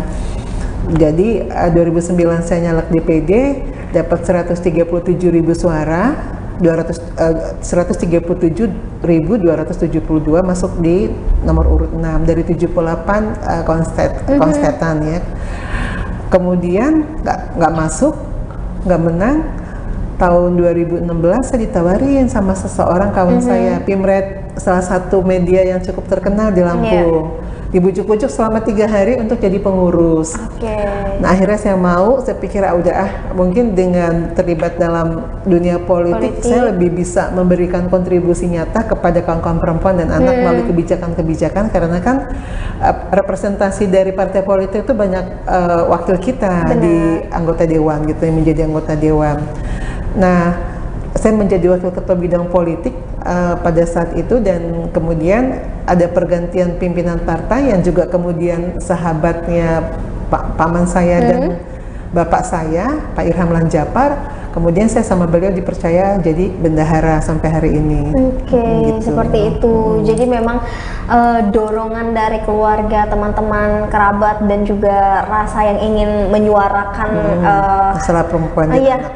Perempuan dan anak itu tadi, makanya Mbak Dia ingin sekali terjun ke dunia politik ini gitu. Nah, berarti sudah berapa tahun Mbak Dia? Kalau jadi bendahara dari tahun 2020. Dari tahun 2020. Ya, bergabung di PAN dari tahun 2016, tapi pernah rehat selama 2 tahun gitu loh. Karena lagi tuh banyak kegiatan di luar kota. Jadi saya rehat, tidak aktif. Kemudian pas pergantian ketua partai dengan yang sekarang, saya aktif lagi. Aktif lagi gitu. Jadi memang sudah tergabungnya sudah cukup lama ya. Tapi kalau untuk bendahara baru 2 tahun ini gitu. Nah, Mbak Dia, untuk mengawali bincang kita hari ini, menurut Mbak Dia sendiri kan selaku orang yang memang mempunyai keinginan sekali untuk mewakili suara perempuan dan juga hak anak gitu ya Mbak Dia, apa sih perlunya kedudukan perempuan dalam politik ini? Sangat penting. Yang pertama karena karena kan di dalam undang-undang tuh yang pertama kita ngeliatnya dari masalah peraturan regulasi ya, bahwa semua warga negara itu memiliki hak yang sama. Kemudian yang kedua, bahwa perempuan dan laki-laki itu memiliki hak yang sama dalam semua aspek. Nah, yang tahu persoalan perempuan dan anak itu adalah perempuan. Ketika kita bicara soal kekerasan, soal perdagangan perempuan dan anak, soal stunting, soal perkawinan dini, itu kan semuanya persoalan perempuan. Nah, yang bisa memperjuangkan itu adalah perempuan, karena yang punya sense of human being terhadap persoalan perempuan itu perempuan sendiri. Karena laki-laki kan mungkin mereka memiliki tapi tidak semua punya keberpihakan dan perspektif gender terhadap persoalan perempuan. Makanya perempuan penting untuk bisa menjadi anggota legislatif, karena melalui anggota legislatif perempuan inilah nanti perempuan-perempuan tersebut yang akan memperjuangkan hak-hak dan persoalan-persoalan perempuan maupun anak. Nah, saya mengutip dari dinyatakan oleh salah satu presiden perempuan di dunia ya, Presiden Chili yang berkuasa dari tahun 2006 sampai 2010 dan 2014 sampai 2018, Veronica Michel, dia bilang jika demokrasi mengabaikan partisipasi perempuan dan mengabaikan hak perempuan di dalam politik, sesungguhnya itu bukan demokrasi. Sesungguhnya itu bukan demokrasi. Iya, demokrasi sejati adalah demokrasi yang melibatkan perempuan di dalamnya. Nah itu. Memang keterlibatan perempuan dalam Sangat dunia penting. politik itu sangat penting Sangat sekali. penting, Mbak. ya.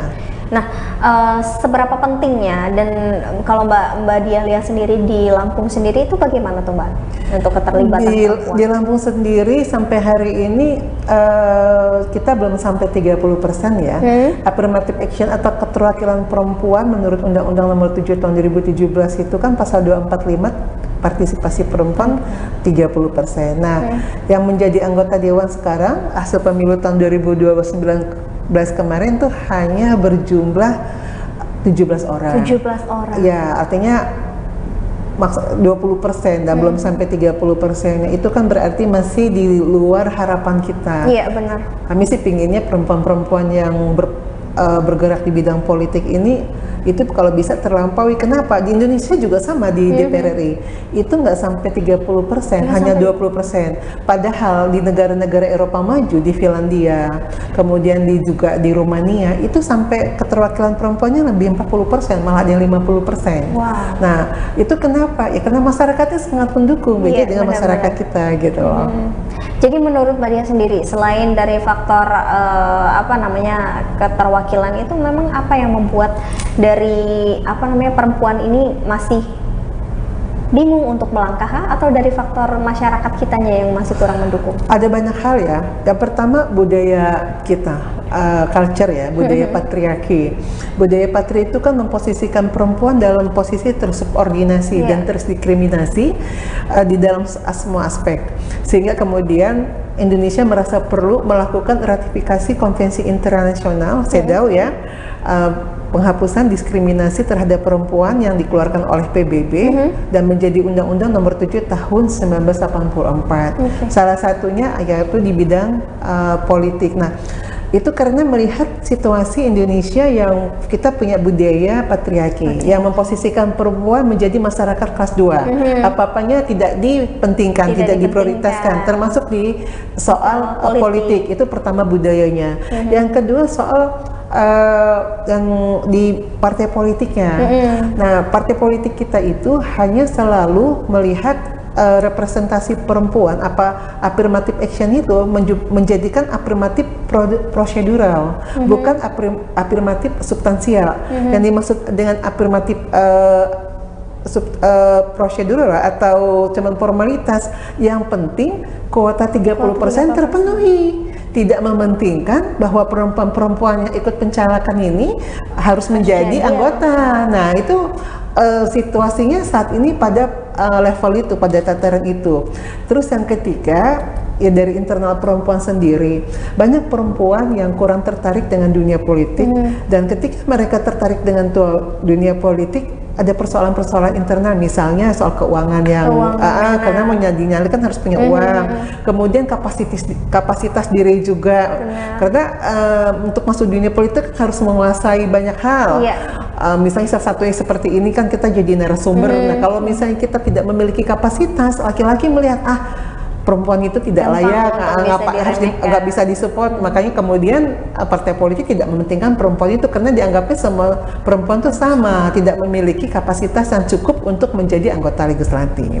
Gitu Mbak. Jadi memang faktor-faktor itulah yang menjadi pendorong gitu. Selain ada dari faktor partainya sendiri, ada dari faktor budaya internal, budaya masyarakatnya dan juga dari internal perempuannya.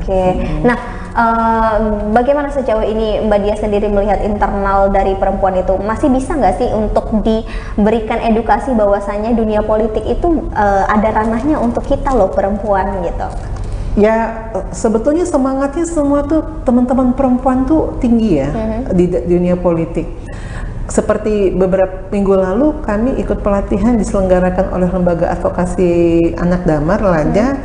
Itu hampir rata-rata dari semua partai politik itu hadir mengikuti itu, walaupun misalnya berbeda-beda pemahamannya ya, tetapi saya lihat antusiasme mereka untuk hadir secara full, kemudian mengikuti sampai sore, kemudian terlibat dalam banyak diskusi, memberikan masukan-masukan, tuh menunjukkan bahwa perempuan itu punya semangat, concern terhadap masalah politik. Tapi kan persoalannya apakah ini bisa diapresiasi oleh partai politik atau oleh masyarakat. Jadi ketika mereka maju caleg, apakah ditempatkan di posisi strategis nomor urut 1 dan masyarakat mau memilih walaupun misalnya mereka tidak cukup dana untuk maju gitu loh. Dan itu kan sangat persoalan soal duit itu, soal jadi isi memang tas.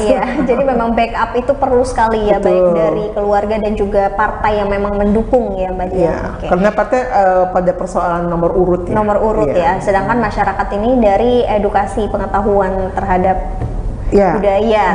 Jadi melihat bahwa perempuan itu juga penting, terutama masyarakat pemilih perempuan, bahwa yang bisa menyuarakan persoalan perempuan itu ya perempuannya gitu loh. Kalau laki-laki bicara masalah perkosaan, mereka juga mungkin tidak punya sense of itu kan, sense of crisis terhadap persoalan kekerasan terhadap perempuan di Indonesia. Karena kadang pakai logika ya kalau laki-laki. Mereka mungkin tidak tahu bahwa angka kekerasan di Indonesia sangat tinggi, termasuk di Lampung gitu loh. Perkosaan maupun KDRT, ya ada macam-macam ya. Banyak sekali ya. Nah, Mbak Dia sendiri melihat dari masyarakat yang memang kita masih menganut budaya patriarki itu, menurut Mbak Dia sendiri masih bisa nggak sih untuk diedukasi gitu? Bisa. Jadi dengan gini, cara seperti apa? Pemerintah sendiri udah punya banyak political will dengan menerbitkan banyak undang-undang ya, undang-undang pengutamaan gender, kemudian bikin rakor, kemudian bikin program-program untuk meningkatkan peran perempuan di segala bidang, termasuk kemudian untuk di bidang politik pemerintah melalui Undang-Undang Nomor 12 tahun 2023 di pasal 65 ayat 1 itu pada saat itu mengharuskan semua partai politik menempatkan perempuan sebagai caleg baik di DPRD kabupaten sampai DPR RI. Itu juga merupakan political will gitu loh. Jadi sudah ada pergeseran paradigma dari pemerintah terhadap posisi perempuan. Sehingga itu termasuk mainstream gender sekarang kan di mana-mana sudah ini ya, sudah dilibatkan sampai kemudian kades juga banyak yang perempuan. Jadi ada pergeseran nilai yang terjadi, tapi kan itu tidak kemudian terjadi revolusi, itu kan secara pelan-pelan bertahap gitu loh. Dan di dunia politik sendiri itu kemajuan yang luar biasa sampai kemudian ada undang-undang bahwa semua penyelenggara pemilu, KPU maupun Bawaslu itu harus memperhatikan keterwakilan perempuan 30%. Yang sebelumnya tadinya tidak ada. Tidak ada gitu. Jadi memang lebih sudah ditekankan dan ditegaskan lagi. Jadi artinya memang pemerintah kita ini berarti memang sudah ada political will-nya ya, sudah terhadap keterlibatan partisipasi perempuan di segala bidang. Ada 5 bidang. Nah, tadi kita sudah berbicara ke masyarakat dan juga internal dari si perempuan sendiri. Nah, sekarang kita beralih ke partainya nih Mbak Dia. Nah, jadi menurut Mbak Dia sendiri bagaimana sih cara partai ini untuk agar bisa mendukung caleg yang perempuan ini tadi tuh Mbak Dia? Cara-cara apa yang mereka perlu lakukan dan perhatikan? Ini soal political will juga lagi dari pimpinan partai politik ya, pimpinan tertinggi. Tapi kan nggak semua pimpinan partai politik, saya bicaranya global ya, punya perspektif gender, punya perspektif keberpihakan terhadap perempuan. Karena bagi mereka yang penting gimana bisa memenangkan pemilu, mendapat kursi banyak, nggak peduli itu laki-laki perempuan. Karena saya lihat di beberapa partai untuk periode 2019 ini nggak ada beberapa yang tidak memiliki wakilnya di DPRD provinsi dari jenis kelamin perempuan. Nah, menurut saya yang pertama bikin kebijakan di internal partai dulu supaya perempuan mendapat support. Misalnya kayak di partai kami, kepengurusan itu di ADRT-nya harus 30% minimum perempuan. Nah, itu salah satu contoh ya. Terus yang kedua ya ada kebijakan-kebijakan yang mensupport perempuan secara optimal, secara maksimal. Bagaimana perempuan ini bisa meningkatkan kapasitasnya? Karena gini, antara posisi laki dan posisi perempuan itu statnya beda di bidang politik. Kalau laki-laki mungkin dari 0, kalau perempuan itu harus lebih dari bawah beda lagi. ya, levelnya tuh berbeda. Jadi kalau laki-laki misalnya diperlakukannya di A, kita tuh harus A ekstra gitu loh. Karena kan banyak persoalan-persoalan di internal perempuan. Karena budaya kita yang membuat perempuan kemudian termasuk faktor tidak percaya diri. Nah, ada kebijakan yang dibuat oleh internal partai mensupport perempuan, misalnya bagaimana membekali perempuan dengan sekolah politik atau bintek, atau ada pelatihan-pelatihan khusus terhadap perempuan. Kemudian juga menempatkan perempuan di nomor urut jadi nomor 1 atau nomor 2 gitu loh. Jangan di dapil-dapil kering, tapi di dapil basah. Dapil kering itu maksudnya pemilihnya itu sulit. Iya, sulit sulit banget. Iya. Dan di situ suaranya tidak ada untuk partai tersebut. Tapi kalau di dapil basah ya mudah untuk dipilih, kemudian juga masyarakatnya tidak terlalu pragmatis gitu loh. Kemudian juga betul-betul disupport, kalau bisa anggarannya juga dibantu misalnya 50%-nya gitu loh. Nah itu menurut saya merupakan sebuah political will atau kebijakan dari internal partai yang menurut yang bisa diterapkan untuk teman-teman perempuan supaya di tahun 2024 mereka bisa jadi gitu loh, Mbak. Benar-benar, apalagi memang berbagai macam, tadi ya kan Mbak Dia bilang tadi kan banyak sekali berbagai macam faktor kenapa sih perempuan itu apa namanya ya, ragu gitu untuk maju ke politik. Salah satunya kepercayaan diri karena merasa tidak mampu, kapasitas kurang, duit, isi tas juga ya, dan money itu ya. Isi tas itu kenapa? Karena kan kalau laki-laki mereka cari uang sendiri sebagai kepala keluarga dan mengeluarkannya sesuka mereka kan. Kalau perempuan punya suami harus izin dulu. Jadi itulah perbedaannya. Perbedaannya. Tapi kalaupun misalnya perempuan bekerja mandiri, secara independen, keuangan itu independen, dia bisa cari uang sendiri.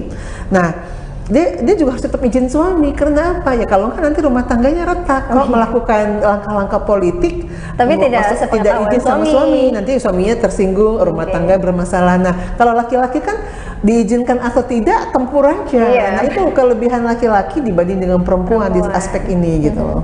Jadi menurut Mbak Dia sendiri kalau melihat dari segi ini, apakah lebih efektif ketika perempuan yang mencalonkan diri ke dalam politik itu ketika dia sebelum berumah tangga? Sebetulnya tidak juga. Kalau menurut saya berumah tangga juga perlu bisa didukung. Contohnya semua caleg yang ada di DPRD provinsi sekarang ini semuanya bersuami. Nah, tapi karena suaminya mendukung penuh dan memberi support, malah ada yang suami istri jadi dari salah satu partai. Kemudian yang lainnya juga punya pasangan-pasangan dan nggak ada problem buat suami-suaminya karena mereka tahu bahwa langkah istrinya ini memang sudah disepakati dan baik buat keluarga mereka, dan para suami mendukung melihat bahwa mereka kan sudah lama di partai dan menjadi kader. Jadi mungkin sudah didiskusikan selama bertahun-tahun gitu loh. Nah, seperti itu. Oke. Nah, menurut Mbak Dia sendiri, bagaimana pandangan di generasi milenial yang perempuan ini juga perlu diisi oleh anak-anak generasi yang memang itu masih muda-muda gitu, seperti itu? Nah, generasi kita ini kan ada dua macam ya. Ada generasi Z dan generasi milenial. Ya kan, Gen Z dan Gen milenial, dan semuanya masuk dalam kategori warganet. Mereka tidak berinteraksi lagi, tetapi semuanya dibaca melalui internet. Jadi disebut dengan warganet. Nah, mereka sebetulnya pemilih potensial, tetapi bagaimana para perempuan politisi ini bisa mengarahkan atau memberikan edukasi kepada pemilih potensial, terutama pemilih pemula ini, supaya bisa memilih perempuan.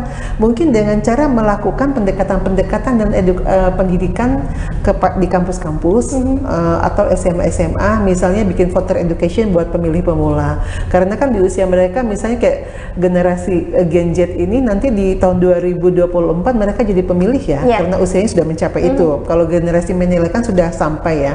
Nah, bikin edukasi bisa melalui TikTok, bisa melalui IG dan seterusnya. Kemudian bikin konten-konten yang menarik dan dinamis yang disukai oleh generasi Gen Z maupun milenial. Karena mereka kan pasti melihat, nah ketika itu berisi edukasi, kontennya menarik dan membuat mereka ini, pasti mereka menjadi sebuah ketokohan dan pasti mereka memilih.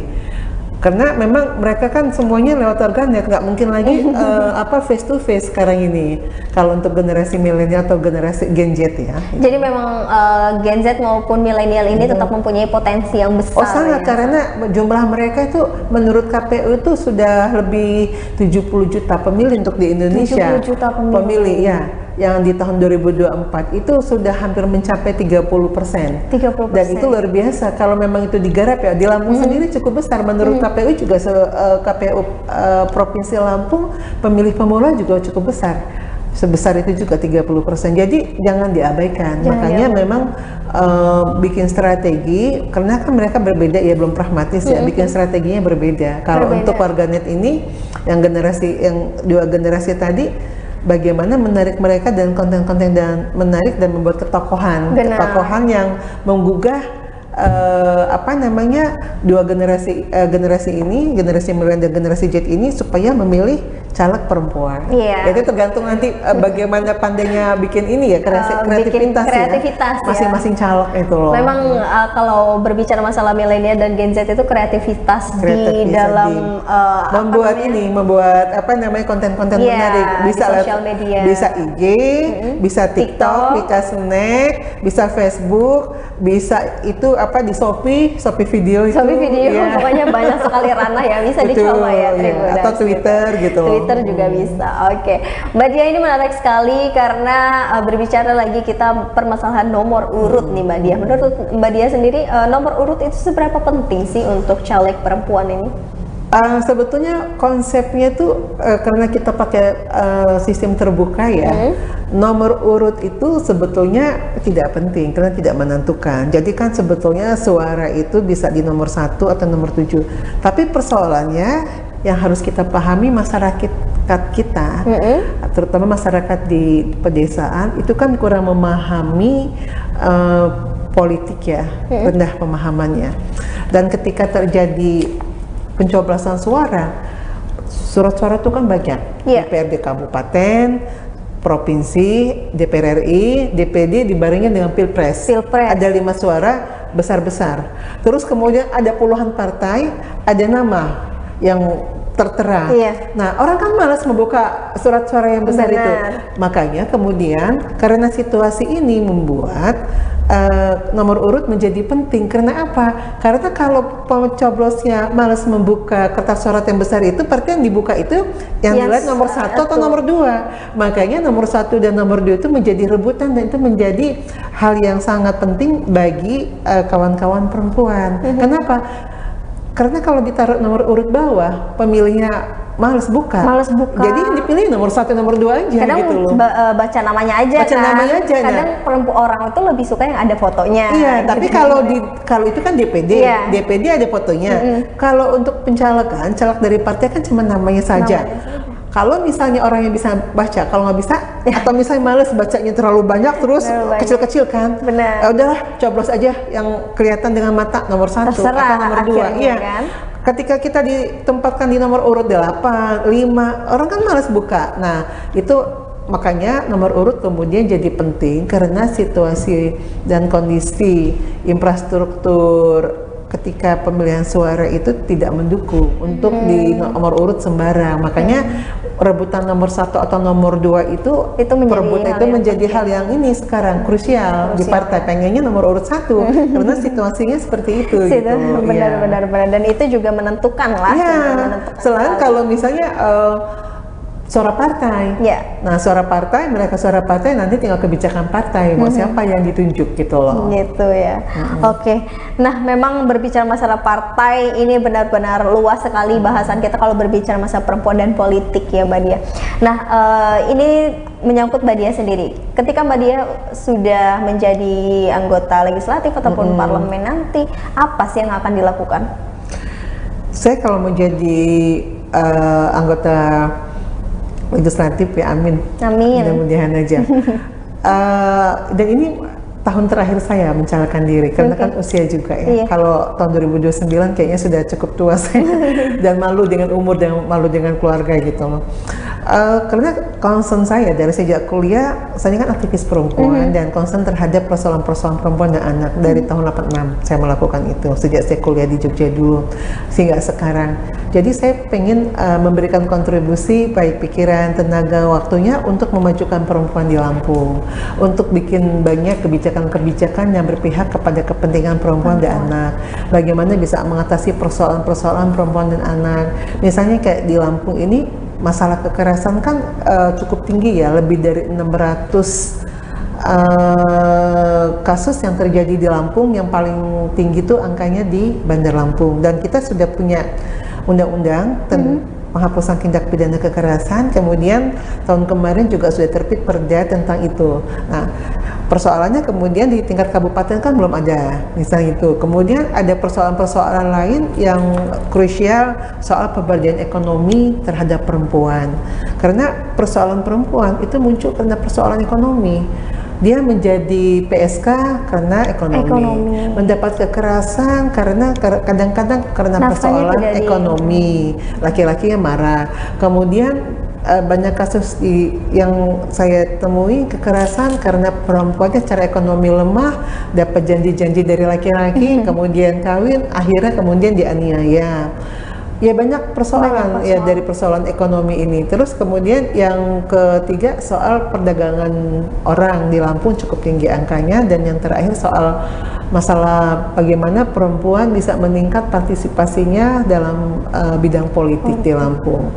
Bagaimana meningkatkan kapasitas teman-teman di banyak partai supaya mereka percaya diri dan memiliki kapabilitas sehingga bisa bertarung dengan kawan laki-laki gitu loh dalam pileg di tahun berikutnya. Oke, luar biasa Mbak Dia.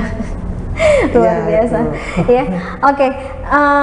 Memang apa sih yang dirasakan, dan memang permasalahan yang krusial apa sih yang dirasakan perempuan saat ini atau di Lampung ini terkhususnya gitu Mbak Dia? Itu seperti saya sebutin, persoalan krusial di Lampung itu persoalan kekerasan. Masih ke perekonomian dan kekerasan. Di Lampung saya kebetulan angkanya nggak punya, tetapi persoalan pasca COVID ini kan banyak terjadi marginalisasi terhadap masyarakat, terhadap kaum perempuan, ya terjadinya pemiskinan karena ekonomi tidak jalan. Kemudian terjadi kemarin tuh krisis ya, nggak cuma di negara Indonesia, di negara luar juga terjadi resesi karena adanya persoalan turunnya nilai mata uang.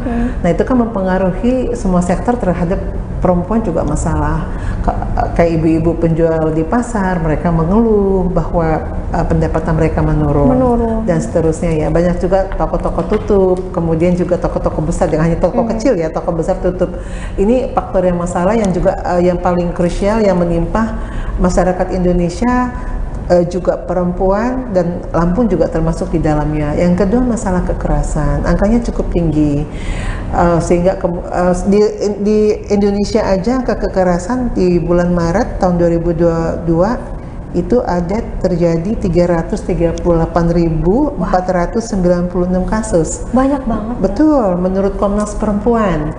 Komisi Nasional Perempuan mengeluarkan angka itu di bulan Maret tahun 2022. Kemudian di Indonesia, di Lampung sendiri terjadi 680 kasus kekerasan yang di launching di tahun 2021 oleh Dinas Perlindungan Perempuan dan Anak Provinsi Lampung. Ini kan memprihatinkan karena korban kekerasan itu ketika mereka didampingi dan selesai masalah hukumnya, masalah persoalan litigasinya ya, mereka mengalami trauma jangka panjang, terutama anak-anak, dan perlu didampingi secara intensif. Nah ini yang jadi persoalan saat ini. Selain persoalan-persoalan lainnya ya, soal gizi buruk, kemudian anak putus sekolah, kemudian perempuan yang kurang pendidikan dan seterusnya. Gitu. Memang itu yang masih krusial sekali ya? Iya, di Lampung ya. Oke, terakhir Mbak Dia mungkin bisa sampaikan dengan Tribuners di rumah. Apa sih harapan Mbak Dia selaku bendahara partai pada saat ini jika memang di pemilu 2024 nanti?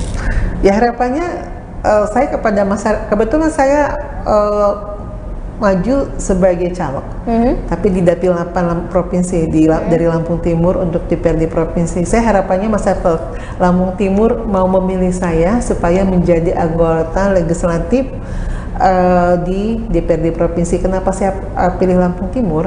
Karena saya lihat banyak persoalan perempuan di sana, termasuk salah satunya kekerasan. Mungkin ketika saya menjadi anggota legislatif, saya bisa menyuarakan persoalan-persoalan kabupaten tersebut di DPRD provinsi, sehingga ada kebijakan-kebijakan yang mendorong pemerintah kabupaten untuk membuat kebijakan yang pro terhadap perempuan.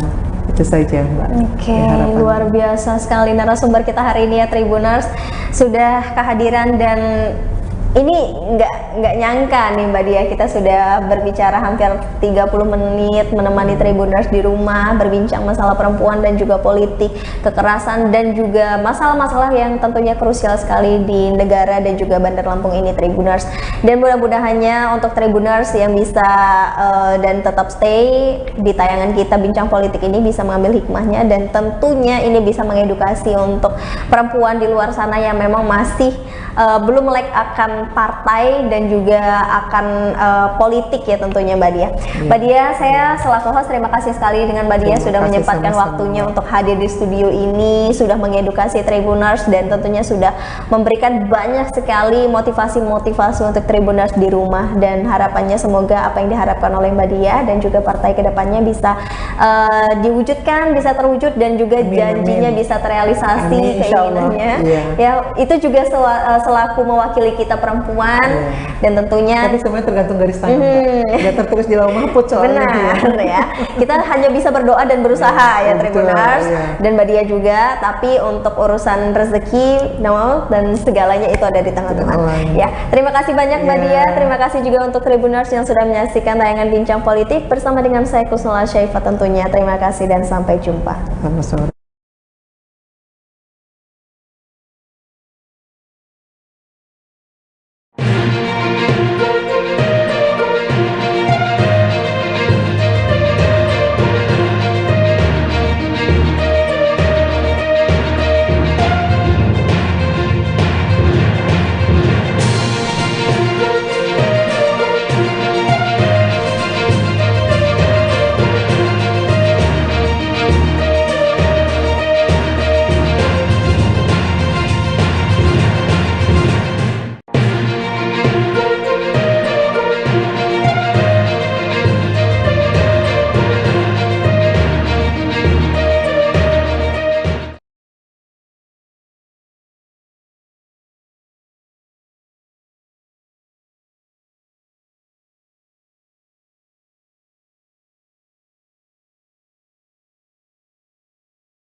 Selamat malam Tribuners, jumpa lagi bersama dengan saya Mutiara dalam tayangan berita terkini Lampung di Tribun Lampung. Kami akan menyajikan informasi menarik dan terkini untuk Anda dari berbagai daerah di Provinsi Lampung. Dan inilah berita terkini selengkapnya. Akui tak menyesal, seorang anak pembunuh ayah kandung di Lampura ditangkap. Pelaku pembunuhan terhadap Acang berusia 62 tahun, pria Parubaya yang tewas di kebun kopi di Kecamatan Bukit Kemuning, Lampung Utara, akhirnya tertangkap. Pelakunya adalah anak kandung korban bernama Encon yang berusia 35 tahun, merupakan warga Banjit Waikanan. Diketahui Acang ditemukan tewas di kebun kopi di Desa Tanjung Baru Timur, Bukit Kemuning, Lampung Utara pada Minggu 13 November 2022 sekitar pukul 17 waktu Indonesia Barat. Kapolres Lampung Utara AKBP Kurniawan Ismail pada Rabu 16 November 2022 mengatakan pelaku ditangkap di Dusun Longsor Desa Pekurun Barat, Abung Tengah, Lampung Utara. Menurut Kapolres, polisi mengamankan Encon pada Selasa 15 November 2022 sekitar pukul 18.30 waktu Indonesia Barat. Saat itu, anggota piket Polsek Subik dapat informasi ada orang tak dikenal tidur di teras rumah warga. Kemudian warga menginformasikan kepada kepala dusun dan dilanjutkan kepada anggota piket Polsek setempat. Anggota yang mendapati informasi tersebut langsung berkoordinasi dengan Polsek Bukit Kemuning. Menurutnya saat disamakan dengan ciri-ciri foto yang disebarkan Polsek ada kesamaan. Anggota pun sempat bertanya kepada Encon dan dijawab ia telah membunuh ayahnya. Selanjutnya, Encon mengaku telah mengubur golok yang dipakai untuk membunuh ayahnya tersebut sekitar 3 km dari tempat Encon ditemukan. Setelah itu, tersangka berikut barang bukti berupa golok langsung dibawa ke Polsek Bukit Kemuning. Menurut pengakuan sementara, Encon membunuh ayahnya karena ia kecewa tidak boleh memakan buah-buahan yang ada di kebun. Encon sendiri ditengarai mengalami gangguan jiwa dan itu dibuktikan dengan kartu kuning dari Rumah Sakit Jiwa Pesawaran dengan nomor pasien NOCM 031874 atas nama Encon ketika dilakukan pemeriksaan anggota. Pelaku terlihat normal tanpa gangguan jiwa. Untuk itulah pihaknya masih akan menanyakan kebenaran terkait dengan pernah dirawatnya tersangka di Rumah Sakit Jiwa. Encon juga mengaku menghabisi nyawa bapaknya karena tidak diberi kasih sayang, bahkan sejak kecil sering dirantai kaki dan tangannya. Bahkan saat ingin menikah, ia juga dilarang oleh orang tuanya sehingga Encon merasa hidupnya dibatasi. Saat disinggung apakah ia menyesal telah membunuh ayahnya dengan lugas, ia menjawab tidak menyesal.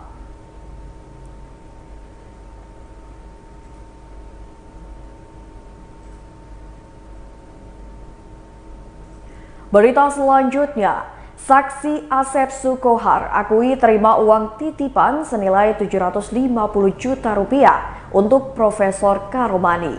Andi Despiandi tiba di pengadilan sidang Tanjung Karang untuk menjalani sidang pembuktian pada Rabu 16 November 2022. Sidang pembuktian perdana itu dalam rangka menghadirkan dua saksi dari pihak Universitas Lampung. Kedua saksi adalah Wakil Rektor 2 Bidang Keuangan Universitas Lampung, Profesor Asep Sukohar dan Profesor Budiono, selaku Ketua Satuan Pengendalian Internal Unila. Andi sendiri merupakan terdakwa penyuap dalam kasus korupsi penerimaan mahasiswa baru Universitas Lampung tahun 2022 terhadap Profesor Karomani. Dalam persidangan, saksi Asep Sukohar mengakui dirinya diminta tolong oleh Profesor Karomani mencari donasi untuk pembangunan Gedung Lampung Nahdliyin Center. Berdasarkan hasil berita acara pemeriksaan perkara, sebagian uang untuk pembangunan LNC berasal dari uang hasil penerimaan mahasiswa baru. Ia pun mengakui dirinya pernah menerima uang titipan senilai 750 juta rupiah untuk diserahkan ke Profesor Karomani yang saat itu menjabat sebagai rektor. Berdasarkan keterangan BAP, uang tersebut untuk meloloskan 3 orang mahasiswa Fakultas Kedokteran Unila. Diketahui uang tersebut diserahkan dalam jangka waktu 3 kali melalui Budi Utomo. Budi Sutomo diketahui merupakan Kepala Biro Perencanaan dan Hubungan Masyarakat Unila. Asep mengatakan pada 8 Juli 2022 yang pertama diserahkan senilai 350 juta rupiah dari wali mahasiswa atas nama Zuhriyadi. Kemudian uang senilai 400 juta rupiah diserahkan dalam 1 hari dari 2 mahasiswa yang diserahkan oleh wali atas nama Haji Sofi dan Zakia. Selanjutnya Asep mengatakan ia menggunakan uang senilai 100 juta rupiah untuk melunasi biaya kesehatan Muktamar NU di Lampung. Pasalnya saat itu Asep menjabat sebagai koordinator provinsi bidang kesehatan dalam pelaksanaan Muktamar NU di Lampung pada akhir 2021 lalu. Sehingga uang yang disetorkan kepada Profesor Karomani melalui Budi Sutomo adalah senilai 650 juta rupiah.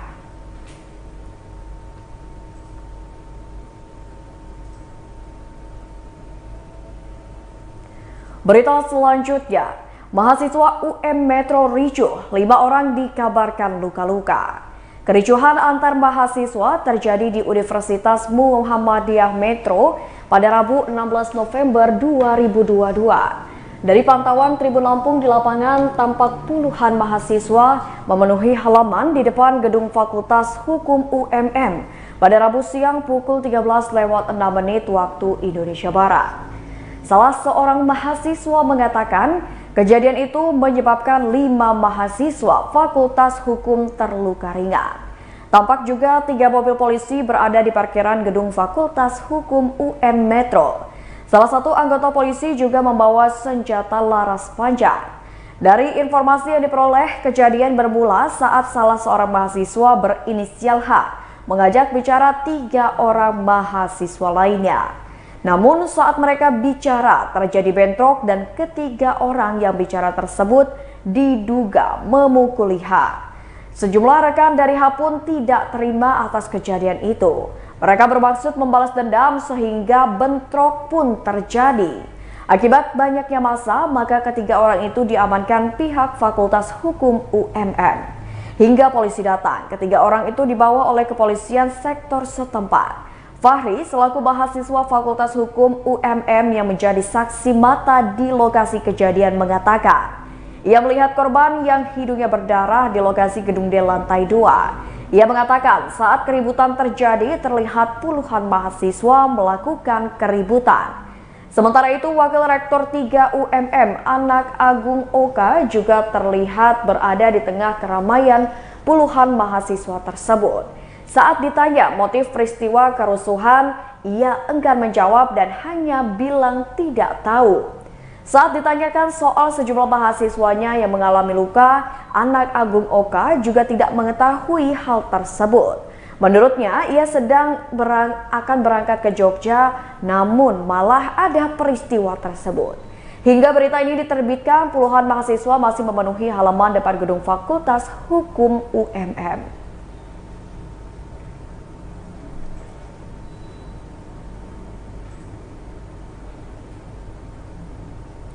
Berita selanjutnya, ART kehilangan motor di perumahan elit daerah Teluk Betung Barat. Pelaku pencurian kendaraan bermotor atau curanmor menggasak motor Honda Beat berwarna magenta dengan nomor polisi BE2601 AEF milik Dahlia berusia 22 tahun yang merupakan seorang asisten rumah tangga atau ART di perumahan elit di Kecamatan Teluk Betung Barat pada Minggu 13 November 2022 sekitar pukul 12 waktu Indonesia Barat. Dahlia yang merupakan warga Kupang Jernih Sukarabe 2 Teluk Betung Barat mengatakan kejadian pencurian terjadi saat ia sedang memasak di rumah bosnya yang ada di perumahan elit tersebut. Menurut Dahlia, pada Selasa 16 November 2022, pelaku curanmor mencuri motor saat ia di dalam rumah bosnya. Ia mengatakan motor itu diparkir di depan rumah bos, tepatnya di bawah pohon, di samping kendaraan lainnya yakni Honda Beat putih dan Yamaha Jupiter. Dahlia mengaku tiap hari parkiran motornya di tempat yang berjarak 20 meter dari pintu rumah bosnya tersebut. Menurutnya, pelaku menggasak motor miliknya sekira pukul 12 waktu Indonesia Barat karena motornya dari pagi hingga tengah hari masih ada, sedangkan Dahlia pulang pada pukul 16 waktu Indonesia Barat dan motornya sudah tidak ada. Dahlia pun mencoba menghubungi satuan pengaman atau satpam perumahan untuk melihat rekaman CCTV. Namun menurut Dahlia, satpamnya beralasan CCTV-nya mati. Bahkan ia mengatakan satpam sepertinya mempersulit untuk mendapatkan rekaman CCTV. Selain itu, satpam juga bersikap santai seolah tidak ada kehilangan. Ia pun telah melapor ke polisi dan berharap polisi bisa cepat menemukan nomor miliknya. Setelah ia membuat laporan ke polisi, akhirnya ia mendapatkan rekaman CCTV dari petugas satpam perumahan. Sementara itu, Kapolsek Teluk Betung Timur Kompol Yana mengatakan korban telah melapor kepada pihak kepolisian. Menurut Kapolsek, pihaknya saat ini sedang melakukan penyelidikan. Ia juga mengatakan Babin Kamtibmas juga sudah diperintahkan untuk membantu penyelidikan.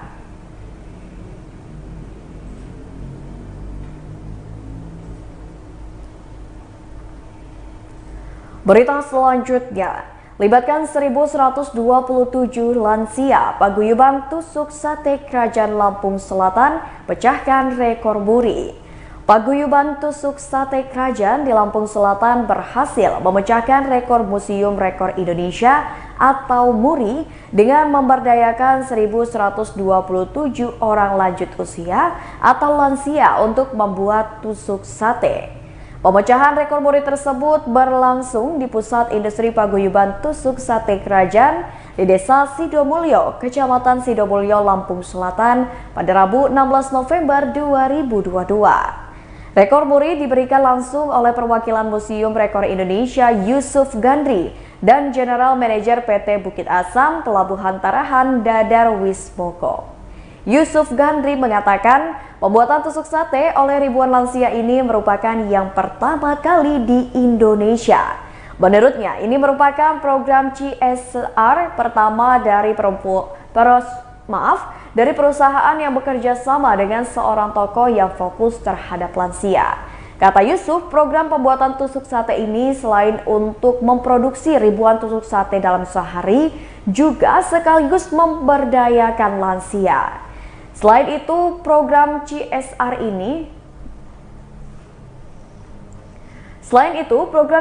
ini dapat meningkatkan perekonomian lansia dan dapat membantu meningkatkan ekonomi desa. Yusuf menegaskan pembuatan tusuk sate oleh 1.127 lansia sangat layak untuk mendapatkan rekor muri. Karena menurutnya pembuatan tusuk sate oleh ribuan lansia ini yang pertama kalinya di Indonesia bahkan dunia. General Manager PT Bukit Asam Pelabuhan Tarahan Dadar Wismoko mengatakan pembuatan tusuk sate merupakan program CSR perusahaannya. Dadar mengatakan sejak 2018 lalu pihaknya sudah mendampingi paguyuban tusuk sate Kerajaan. Kata Dadar, pihaknya mendukung segala sesuatu yang diperlukan paguyuban tusuk sate Kerajaan agar dapat meningkatkan hasil produksi tusuk satenya.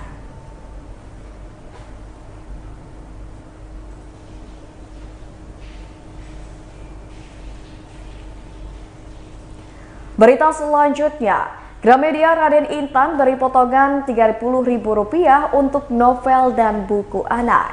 Gramedia Raden Intan memiliki banyak promo menarik yang berlaku hingga 30 November 2022. Supervisor Gramedia Raden Intan Tri mengatakan promo ini diantaranya adalah promo kalap novel dan anak, yakni setiap pembelanjaan minimal Rp150.000 untuk novel dan buku anak terbitan Gramedia akan mendapatkan potongan harga senilai Rp30.000. Kalau pembayaran menggunakan kartu kredit, flash mobile, dan sakuku BCA, dapat tambahan potongan harga senilai Rp10.000. Diskon 15% untuk pembelian buku terbitan Gramedia setiap Rabu dengan kartu kredit, flash mobile, dan sakuku BCA. Diskon 20% untuk pembelian minimal Rp100.000 untuk terbitan Gramedia dengan QR BNI setiap Jumat, Sabtu, dan juga Minggu. Diskon 10% untuk pembelian minimal Rp100.000 buku terbitan Gramedia dengan menggunakan kartu debit atau kredit CIMB Niaga. Selanjutnya ada promo Gramedia Year End Sale, yakni harga spesial Rp17.500 untuk kalender dan agenda. Aksesoris Natal diskon hingga 50%. Harga spesial tas mulai dari Rp89.000 dan harga spesial notebook mulai dari harga Rp55.000. Diskon 10% untuk buku terbitan Gramedia bagi yang punya kartu identitas anak. Diskon 20% buku bisnis dan ekonomi terbitan Gramedia khusus member My Value. Menurut Tri pada Rabu 16 November 2022, bagi yang ingin mendapatkan semua diskon bisa langsung datang ke Gramedia Raden Intan. Adapun lokasinya ada di Jalan Raden Intan nomor 63 Bandar Lampung. Gramedia Raden Intan buka setiap hari mulai pukul 10 pagi hingga 10 malam. Selain itu, Gramedia juga telah hadir di Shopee dengan nama Gramedia Authorized Lampung. Hadir juga di Tokopedia dengan nama Gramedia Official Store, sehingga bagi yang tidak sempat datang ke Gramedia bisa melakukan pembelian melalui toko online.